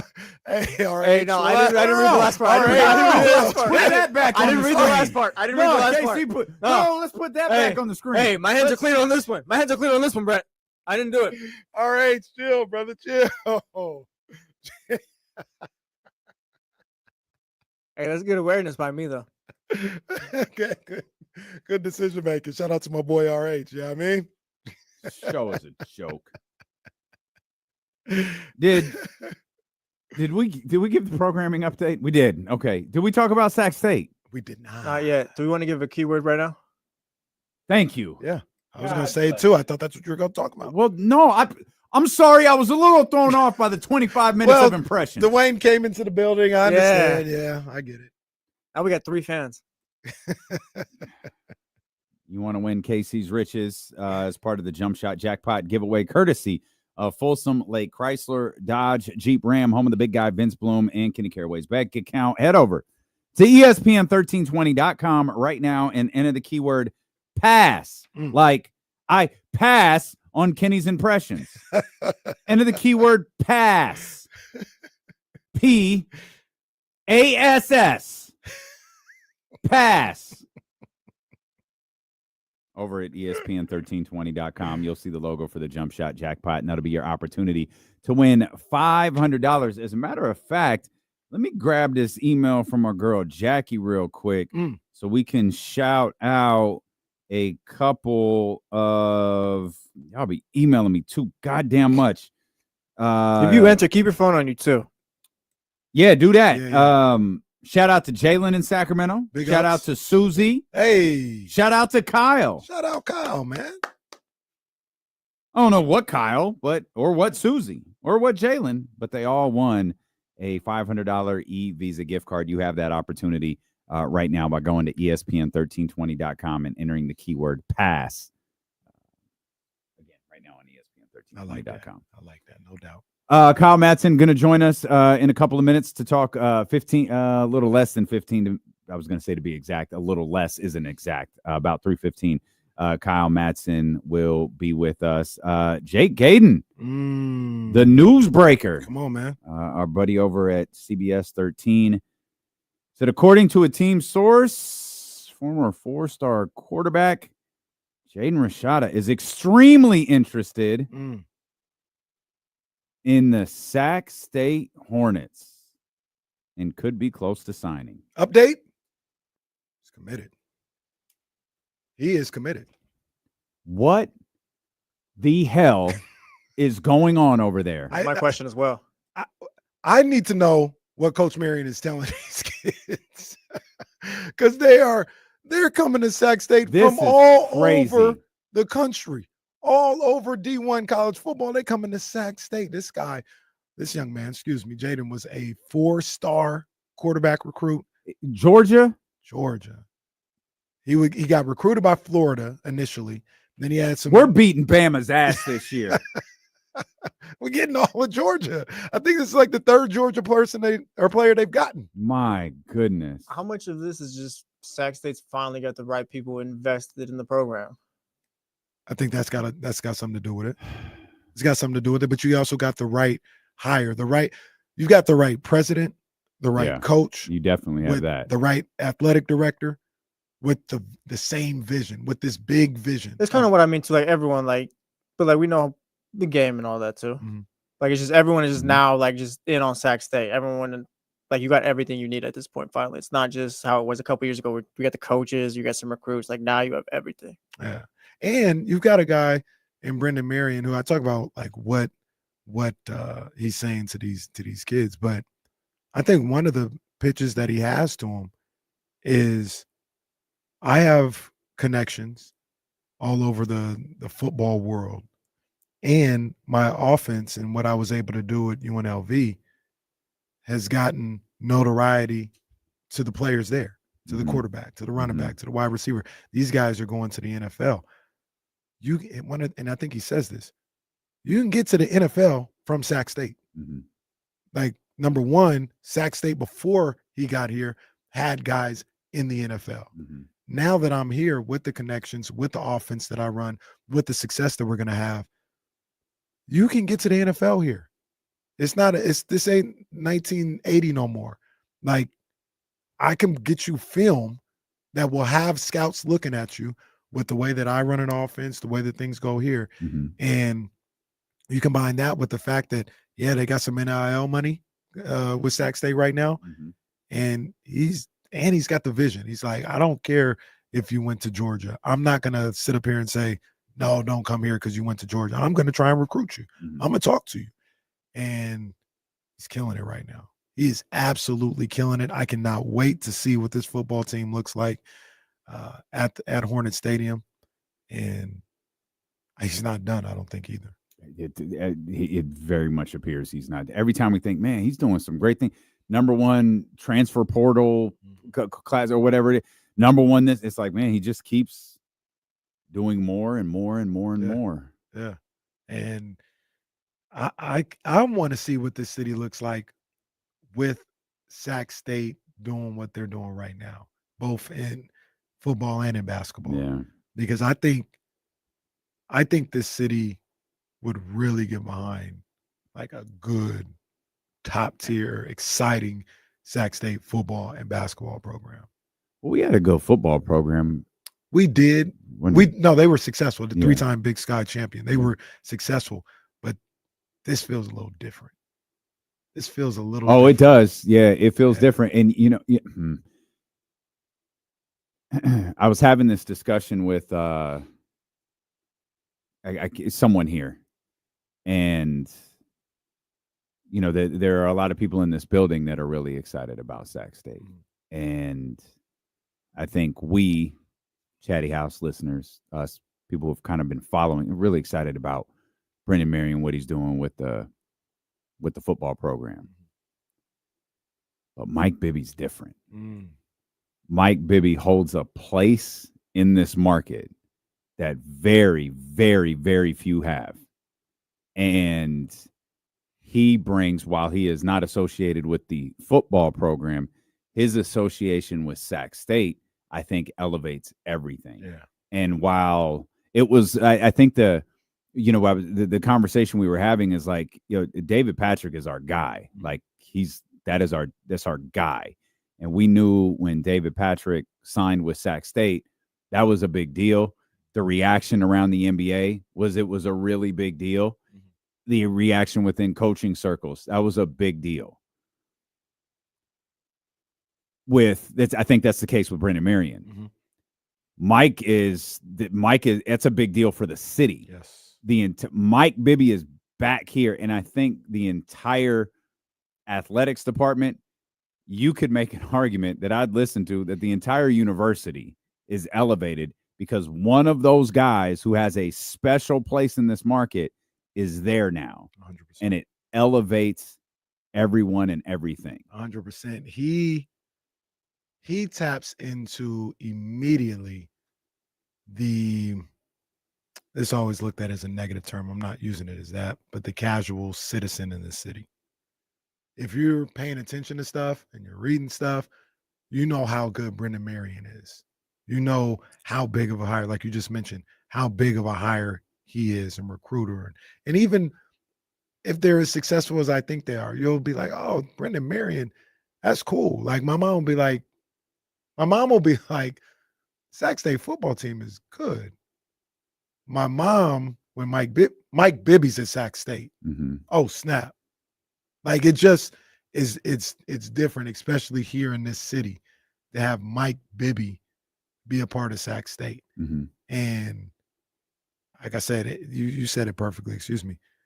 It just elevates the profile of the entire university. One of the things that I talked to Dr. Wood about when he was on was— It must have been nice. I mean, he'll be back. How was it? Oh, yeah, he'll be back. We'll be back next time you're not here. Yeah. Next time it's Casey and friends, Dr. Luke Wood will be here. You know what, Casey? I'm going to come in person this time.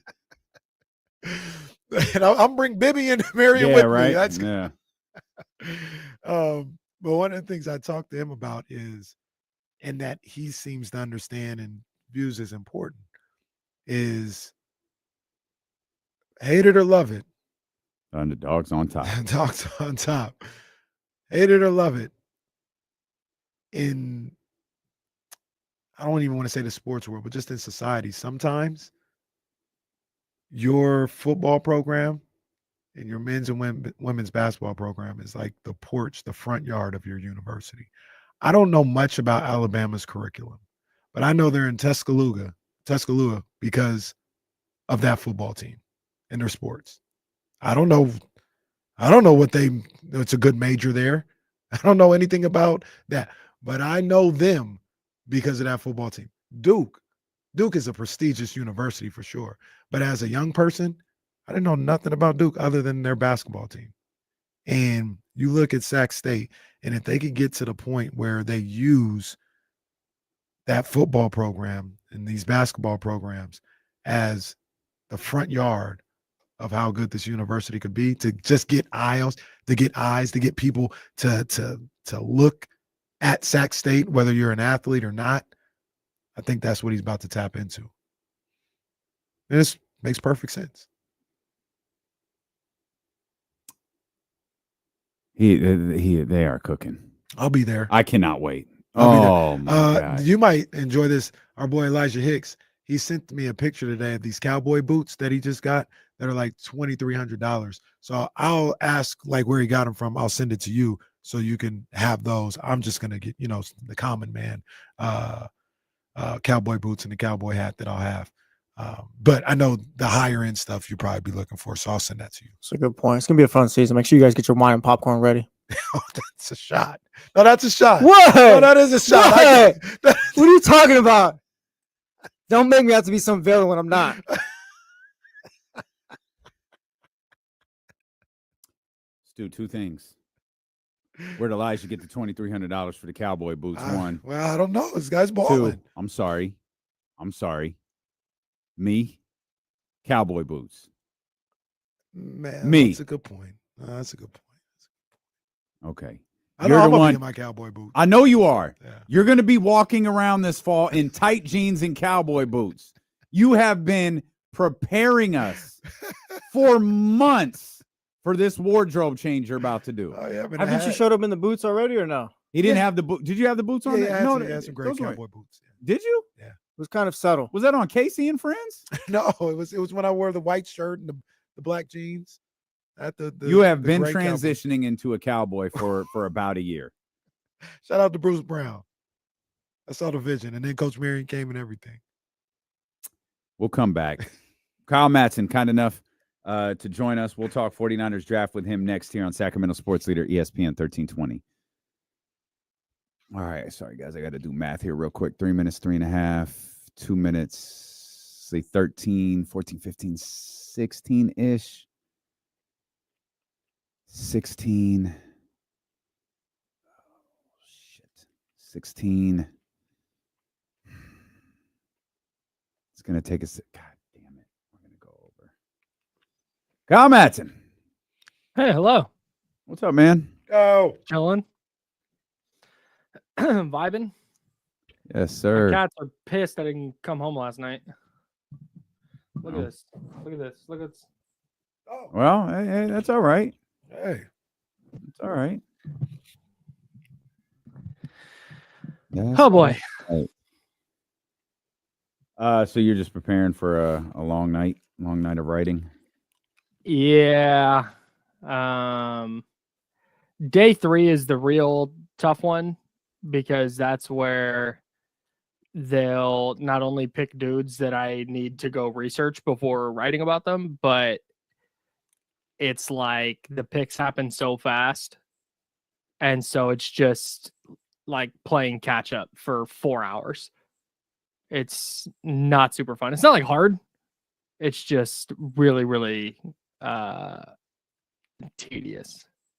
It's just a lot.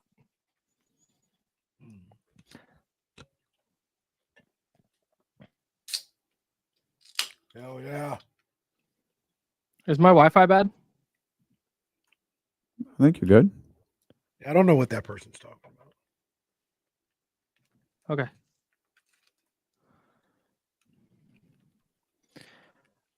I don't let my cats outside. My cats live inside. Do people have cats that just stay outside? Yeah, there's outdoor cats for sure. That are pets? Mm-hmm. Those cats just kind of roam the streets and come back to eat, I feel. Yeah, they're gangsters, bro.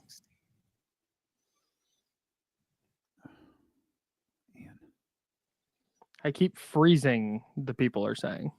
No, you're fine. You're not freezing. I mean, I'm looking at the KSFM board, so maybe I'm not paying close enough attention. But I think you're fine. The picture freezes for a second, but your audio is fine, so that's what matters, I guess.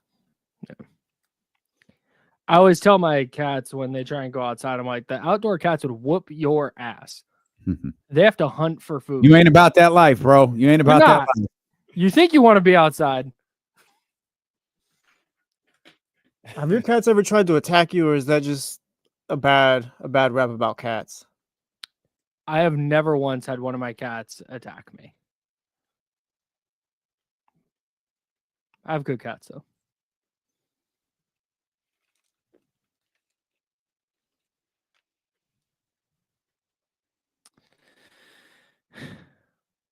Sorry, I don't know how much time we have left. I have to have the KSFM stuff, so we added a Bruce interview over to KSFM's, which is like we have like 90 seconds.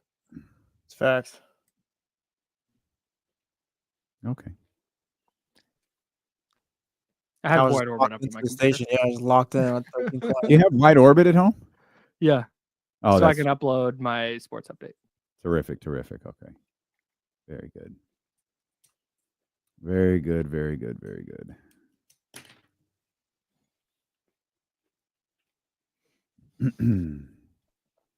Kyle's been trying to push me out of here since he got here.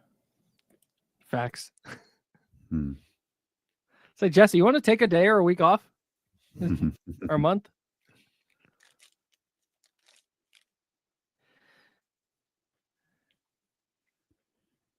Man,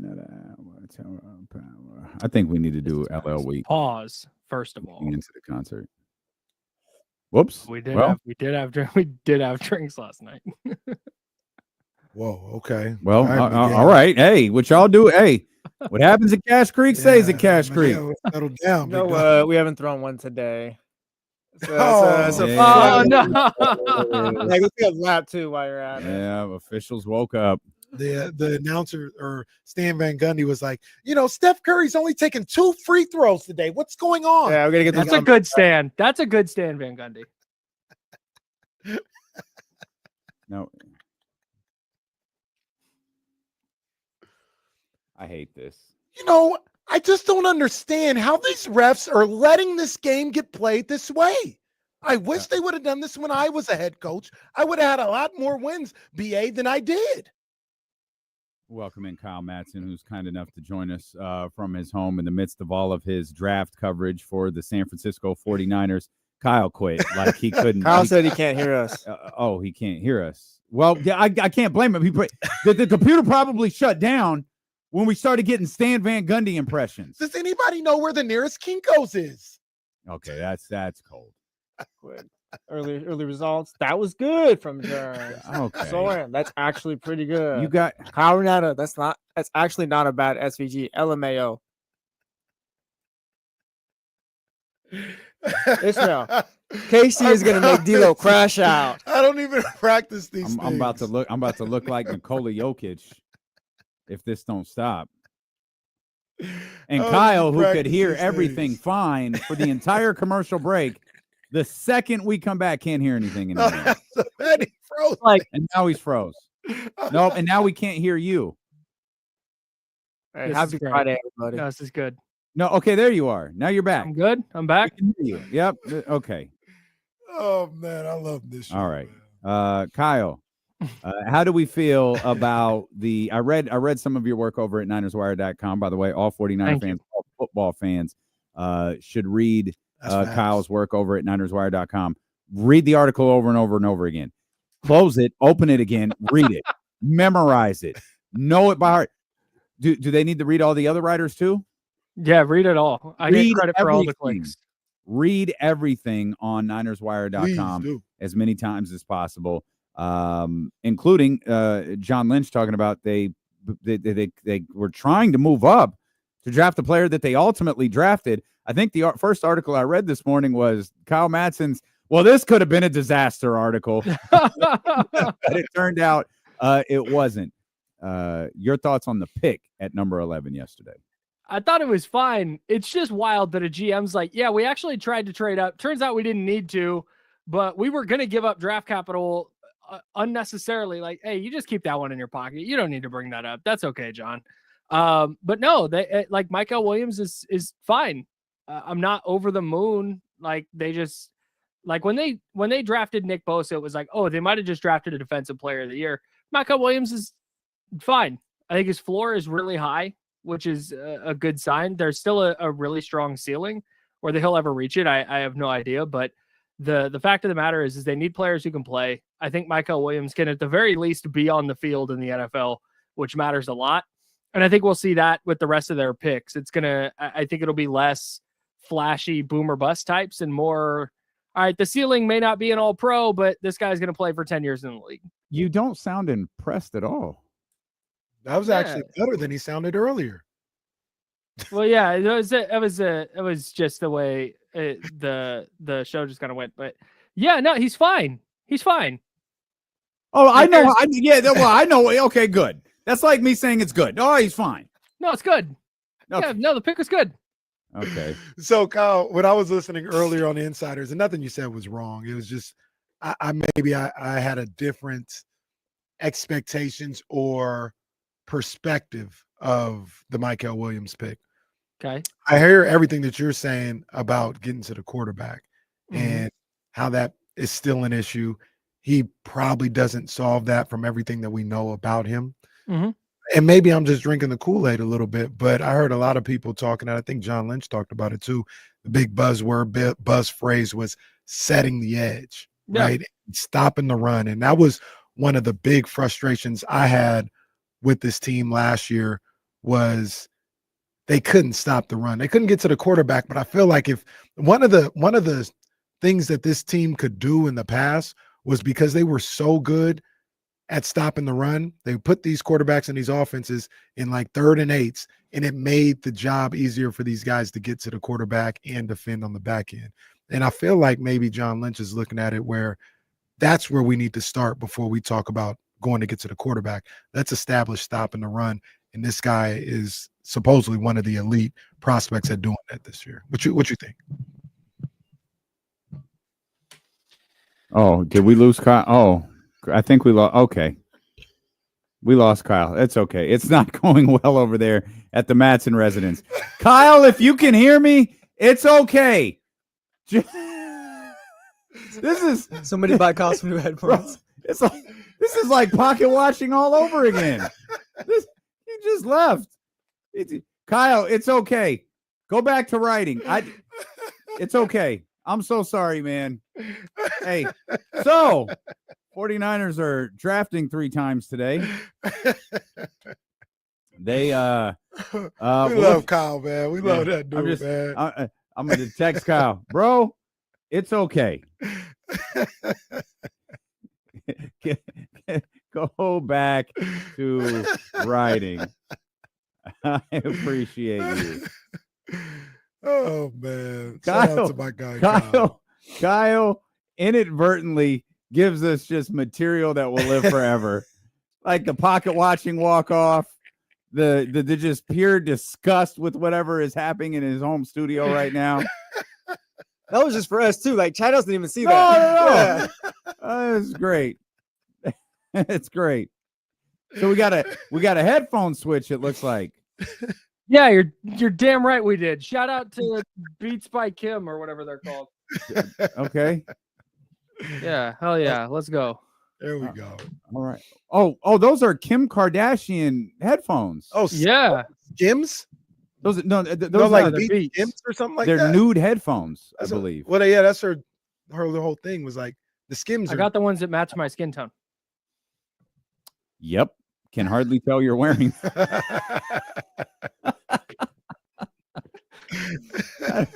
I don't even remember where we were before you threw your headphones. I don't know what to do. Yeah, my neighbors just got a new pair of Sennheisers. Oh man! I'll give you the cliff notes. I basically talked about. I lost you at you talked about edge setting and the importance of that and how they were prioritizing that.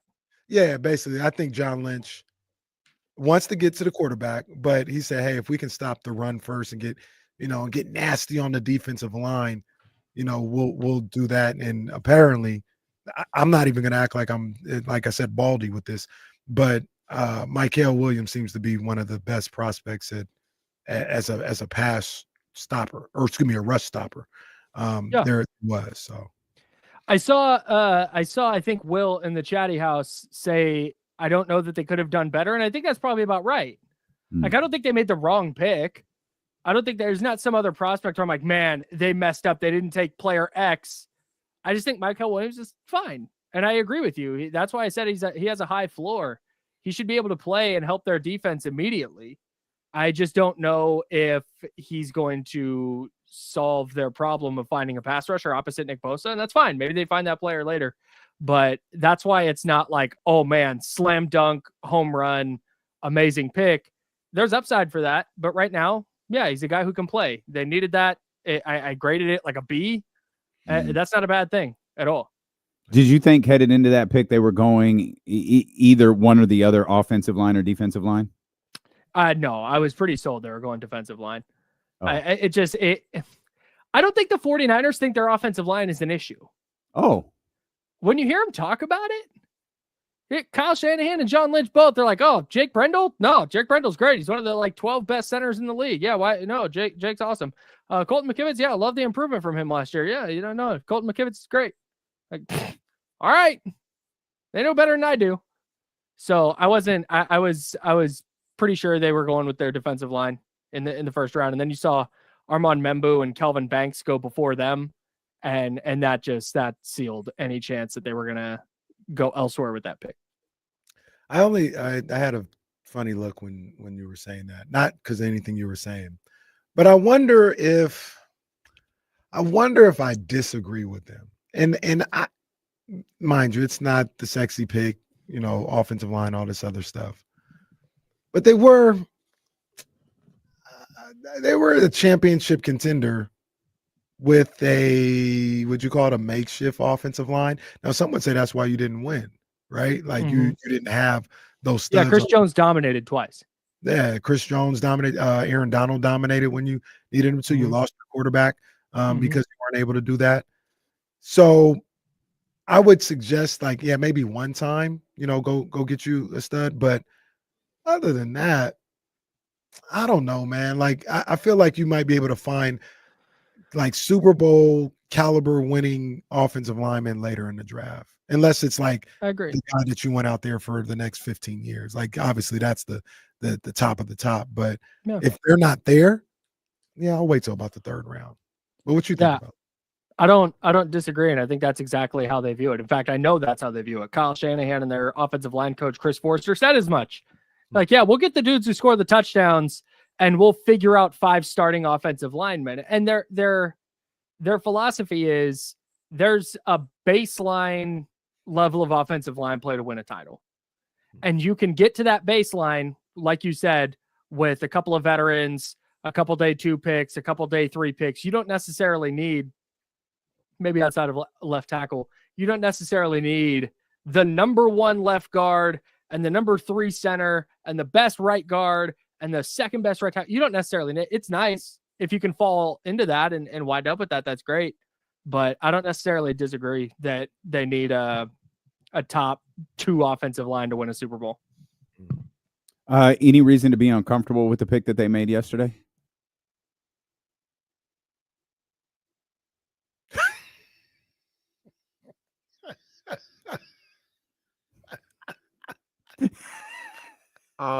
Hey, can you hear? I don't know if you can hear me.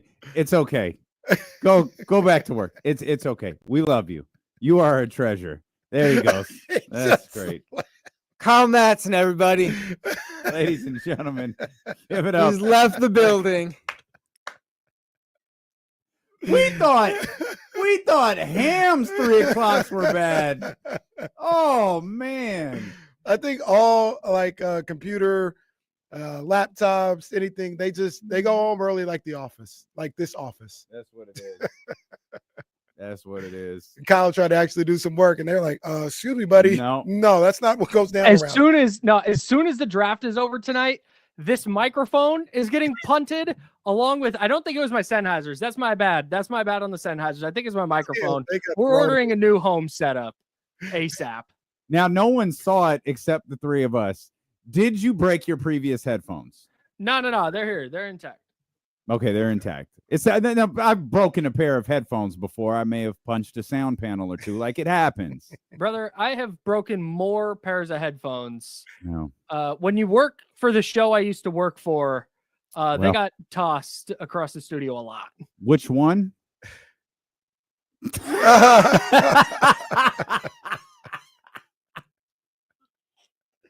Oh man.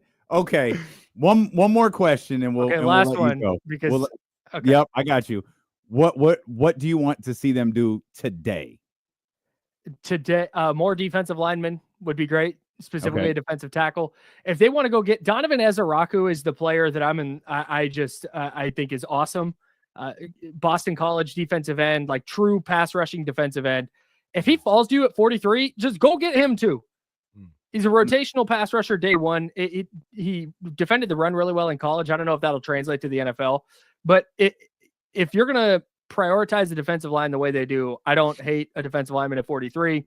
They need a starting linebacker. I wouldn't hate that. If there's a receiver they really like, I wouldn't hate that. But if they need to walk away with at least one defensive lineman and maybe two from the second day, I think they wind up trading back from 43. That's my running prediction. Okay. Hey, go relax, man. Go prepare for the draft. Maybe if there's any candy laying around, maybe of the gummy variety, just try one of those. See? Oh, it's cookies, bro. Cookies, of course. And I bought a new battery today. Is that code for something that I don't know? Oh, we're not. Oh, okay. We're not up on the lingo. Okay. Nope. I bought a new pen today. Got it. Okay. I'm sure it writes well also. It does. It's here. Look, it's right here. Of course. That is so on brand. So on brand. I couldn't figure out. I got served an email for like a 4-foot stitch the other day. I was like, why did this happen? Oh, it was because I was searching for Christmas presents for you one year. and I was searching up that character. It knows our phones were in the same area. They're like, all right, we know. Yeah. Always watching. There it is. Always. All right, man. Thanks for powering through. Thank you guys for dealing with me. No, that's so nice of you. That's so good. It's all good. We find this far more entertaining than you Would have do. been way to cut out. I'm smiling. Yeah. I'm furious. No, I know. I'm so angry. I know. Got the I take this so seriously. I know. We're the wrong guys to take this seriously with. No, it's part of the. It's why everything is. It's why the show is so fun. I'm so mad at how all of this. All right, buddy. All right. We'll talk to you later. All right, big dog. We'll see you at the yoga retreat. All right. Yeah, I can't wait. Kyle Madson, everybody. Oh boy. I think that went great. I think it was terrific. Too. Like it's Friday. It's perfect. Like it is perfect. Like, what do we go sit? Oh, let's talk about the draft. No one cares. Get mad. Let your internet keep cutting off. Maybe the only bad thing is he threw his headphones where only we could see. No, that was top tier stuff. If right there. that had happened on screen, clip it and run it forever. Kyle's headphones are fine, too. but his ball's got a it. hole in it. I was too busy walking around. I missed it. Damn. All right, what do you guys want to do for the last 22 minutes? I know what I want. Come on, man. Oh, come on, man. Let's go. Okay. Yeah, bump it or dump it, Bump baby. it or dump it is here. Let's pull up today's. Oh, I actually got some good ones. And actually, you know what? This is what I'm gonna do. Hold on one second. Don't go nowhere. I am because I think you're gonna want to see this one. Okay. First one we got. Reggie Miller brought to tears. Bump it. On a recent episode of All the Smoke, Steven Jackson apologizes for his role in the Malice in the Palace and brings Reggie Miller to tears. I got the audio. I got the video. We can look at this together. Yeah. Here we go. All the Smoke. I've never had a chance to tell you that I'm sorry. No. We all understood what our motivation was for that season. It wasn't for us. It was for you. The whole motivation for getting things done the right way and getting the championship was for you. So I never got a chance to apologize to you for my actions. Now, with me saying that, I love you even more because you defended me, because you knew that I was just being a loyal teammate. First of all, I got to take a drink because told you I didn't want to go there, man. I'm trying to hold mine in. All right, let me start. You don't need to say it to me, man. Come on, man. So, you don't need to apologize to me. First of all, you young cats, and when I say young, I mean Jamal, Jermaine, Al, yourself, Ron, those last few years in Indiana, my best years. I didn't have my superpowers, but I felt, and you guys made me feel like I was Superman. We had some. There we go. That's about it for that. But yeah, I thought that was good stuff. I was. Oh, you want to hear the rest? Yeah, It was. I was. It was locked more, in. Yeah. Okay. We had a squad that was arguably, and I played on some Indiana teams that were destined, should have, could have, but always came short. That team, we were stacked, man. We had the best interior defender in Jermaine. We had the best perimeter defender, in my opinion, to this day, in Ron.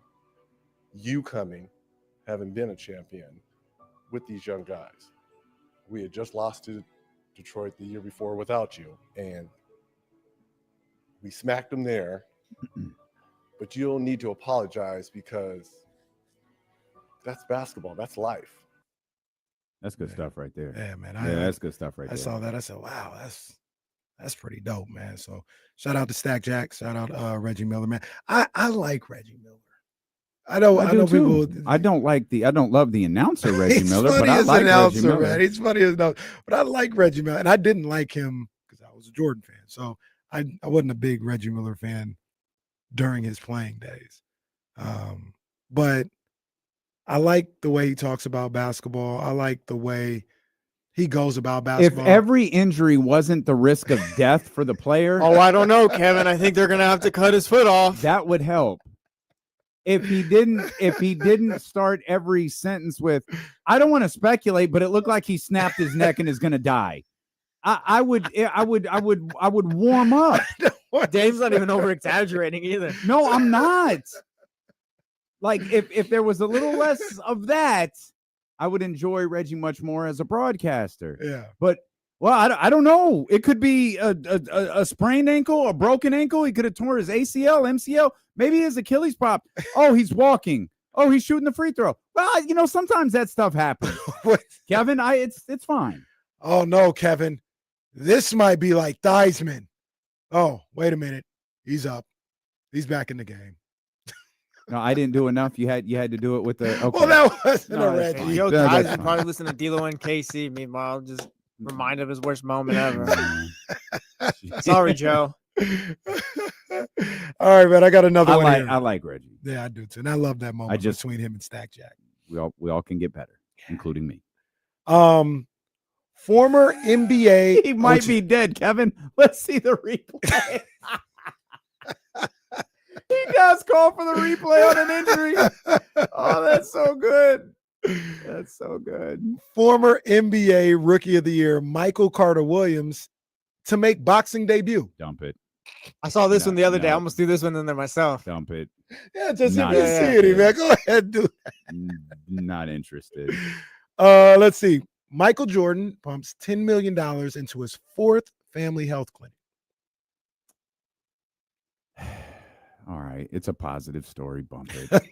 Let's keep it quick here, pal. Michael Jordan just dropped a whopping $10 million into his fourth family health clinic. He already has 3 other family clinics up and running, providing much needed medical services to underserved communities. There was a quote from Mike, or from somebody that was from talking on behalf of Mike. He has a vision to expand across the country and would love to see other celebrities follow his lead. He wants to leave a lasting mark with his legacy that's more than just basketball. Okay. Good for Michael Jordan. Always. I'm with that. Always. Let's see. What else do we have? Oh, I like this one. Actually, I got 3 more, including this one. Kobe Bryant, debut Lakers jersey, sells for a record price. Okay. A jersey photo match to 7 games. I don't know what that means. In Kobe Bryant's 96-97 rookie year for the Los Angeles Lakers, including his preseason debut, his regular season debut, and his NBA Media Day, the jersey sold for $7 million on Thursday. The jersey originally sold for $115,000 in an auction in 2012. The $7 million Bryant jersey is the 4th most expensive game-worn sports jersey all time. You want to take a guess on what the other 3 are? the fourth most expensive game-worn jersey of all time. Mm-hmm. Number one, or at least one is Mike. He's ahead. Yeah, one of those are ahead of Kobe. It's number the 2. Jazz commercial, the final, the last shot, the final $10.1 million. Are any of the other ones, Mike? No. Are they basketball? No. Ooh, good question. Okay. There's one baseball. One baseball. Number 1 is baseball. I'll tell you that. Old time era, like is it a Babe Ruth jersey? It is a Babe Ruth jersey. Babe Ruth called shot jersey. You mean called shot jersey? Called shot. You want to guess how much this was? There's video of that, but Yeah. never mind. Yeah. So Mike was 10. Mike was 10. I'll go. It's at minimum double. I'm gonna go. No, it can't be that high. No, I don't have a guess. I was gonna go way overboard. What is it? Oh, for Babe Ruth's? Yeah. 13. I was going way over the top. Is it like Wait. upwards of like 30 or 40? Well, let me do some It math can't here. be. I think Jesse was a little closer, so that might be a win. Yeah, for count him. that, count that, count that, count that. $24 million. Oh, okay. There we for go. Babe Ruth. That's still a lot of money. I mean, that's by far and away. Yeah, that's crazy. Tom Brady has the next one? No, it's Diego Maradona, Oh, the Hand okay. of God, Argentina jersey, $9.3 million. If we were all like Kenny and had limitless money, would something like that ever? Okay, in all seriousness, we all got bomber money. Yes.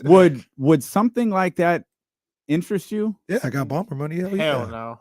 Yeah. I mean, still, like it's Why? like I don't think Maradona. Like, would you pay $10 million for a Michael Jordan jersey?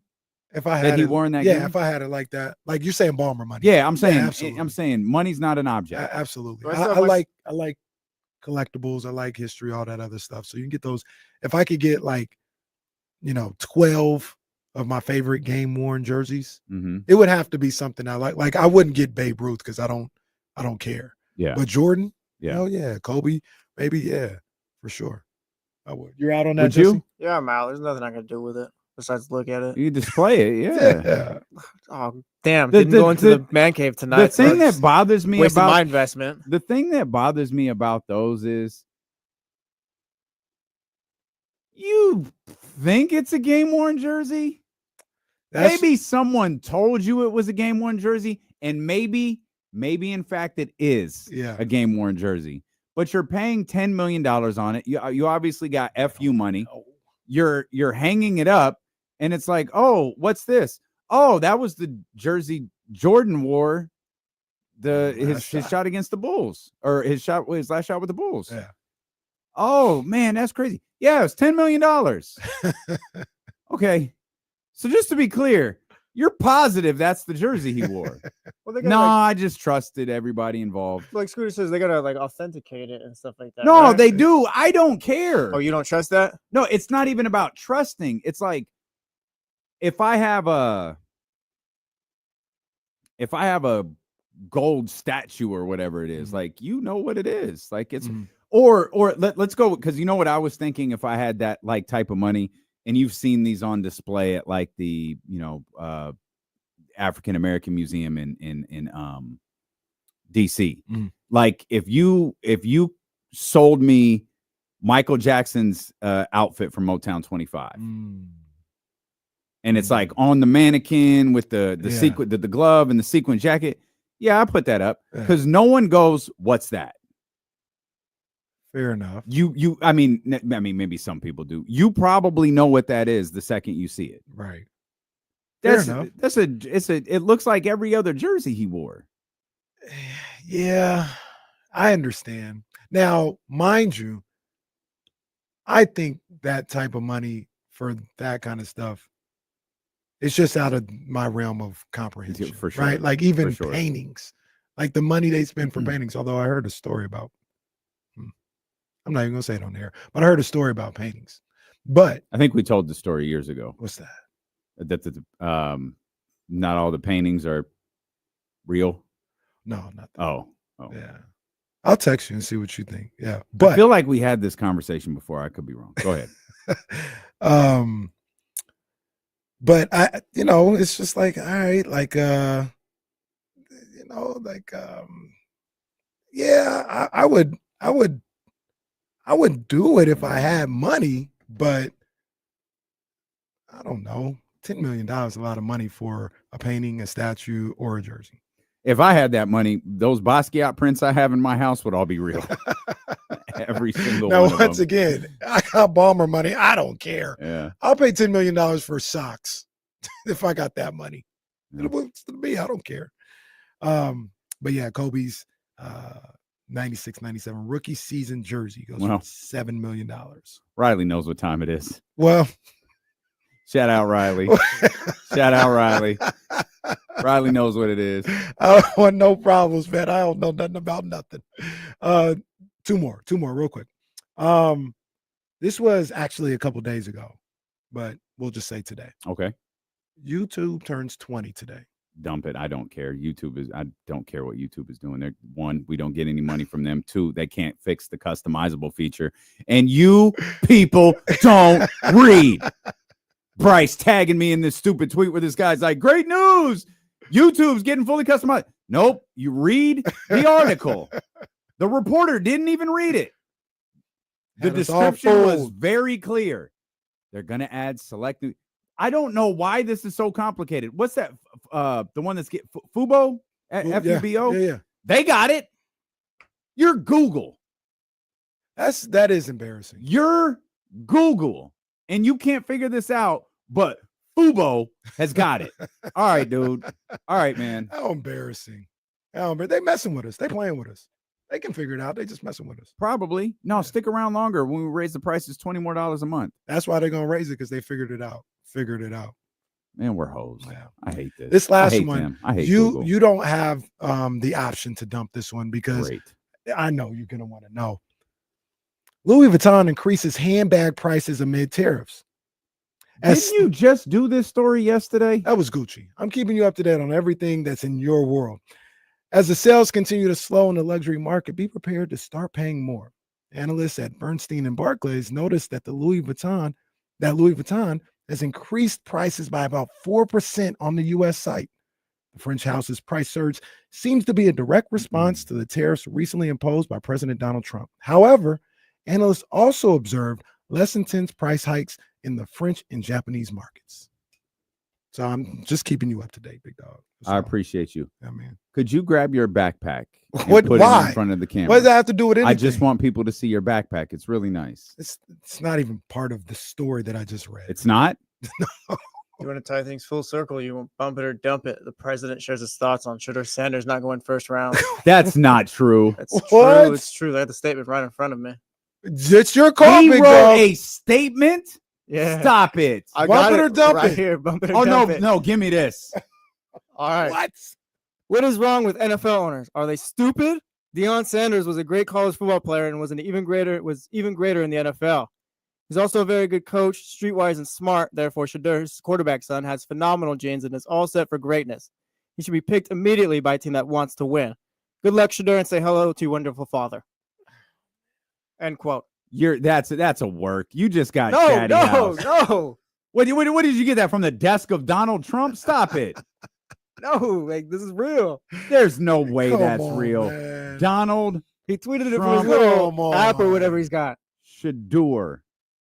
Yo, man, this has become. God damn it. This has become a I joke. told you. He really did. That's crazy. Nah, that's crazy. I wasn't sure if I should hold on to that one or not, but it worked out. Crazy. You get that push notification on True Social? No, actually, it's the Ari whatever guy on the NFL Twitter. Oh, man. That is question. And we're 10 minutes away from the start of round 2 of the NFL draft. Does that hurt or help Shedeur's cause? I think it helps. Yeah, it probably helps with the league he's trying to get into. Very good, David.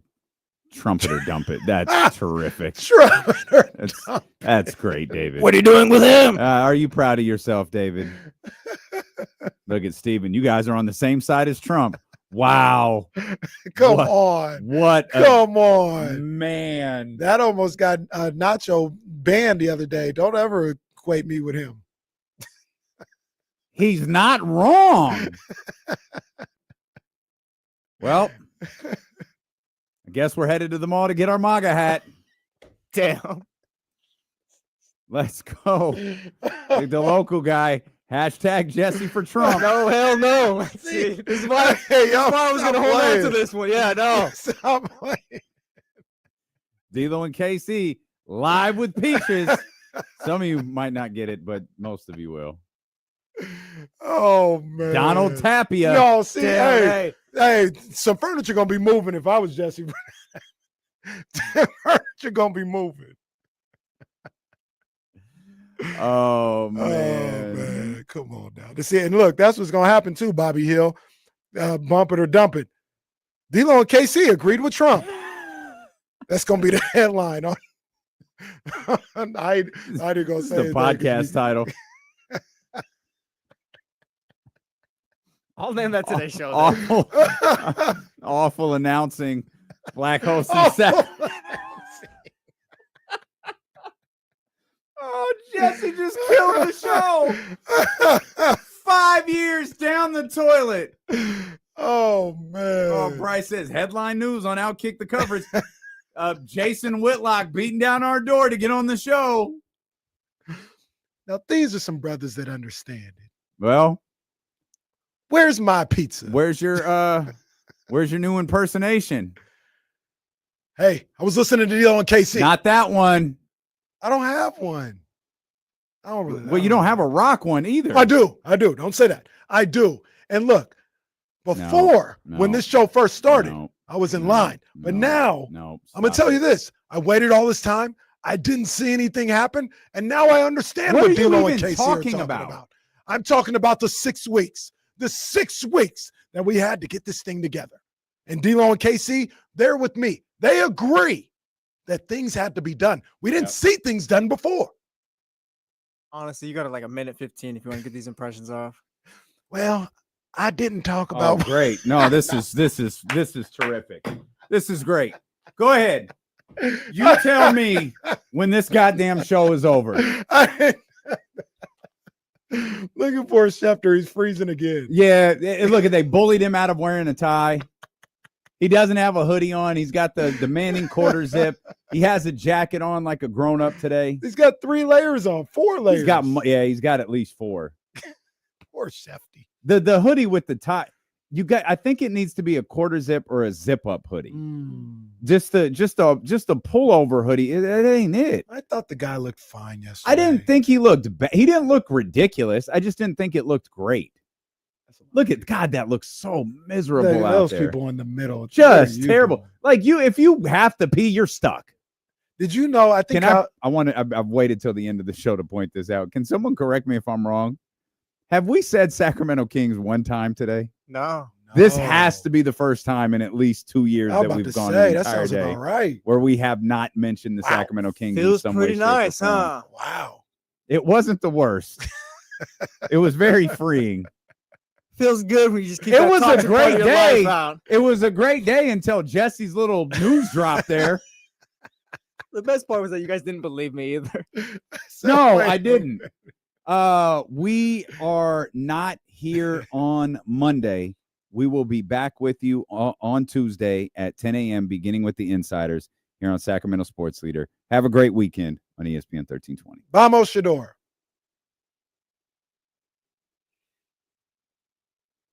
Look at Vince Lombardi. Not even looking at Shedeur. Just looking the opposite direction. All right, y'all. You know what it is. Complex is listening to us. It is Friday, so we have to switch over. Flashback Friday starts in just a couple of minutes, man. Have a great weekend, everybody. Look, give them points for that.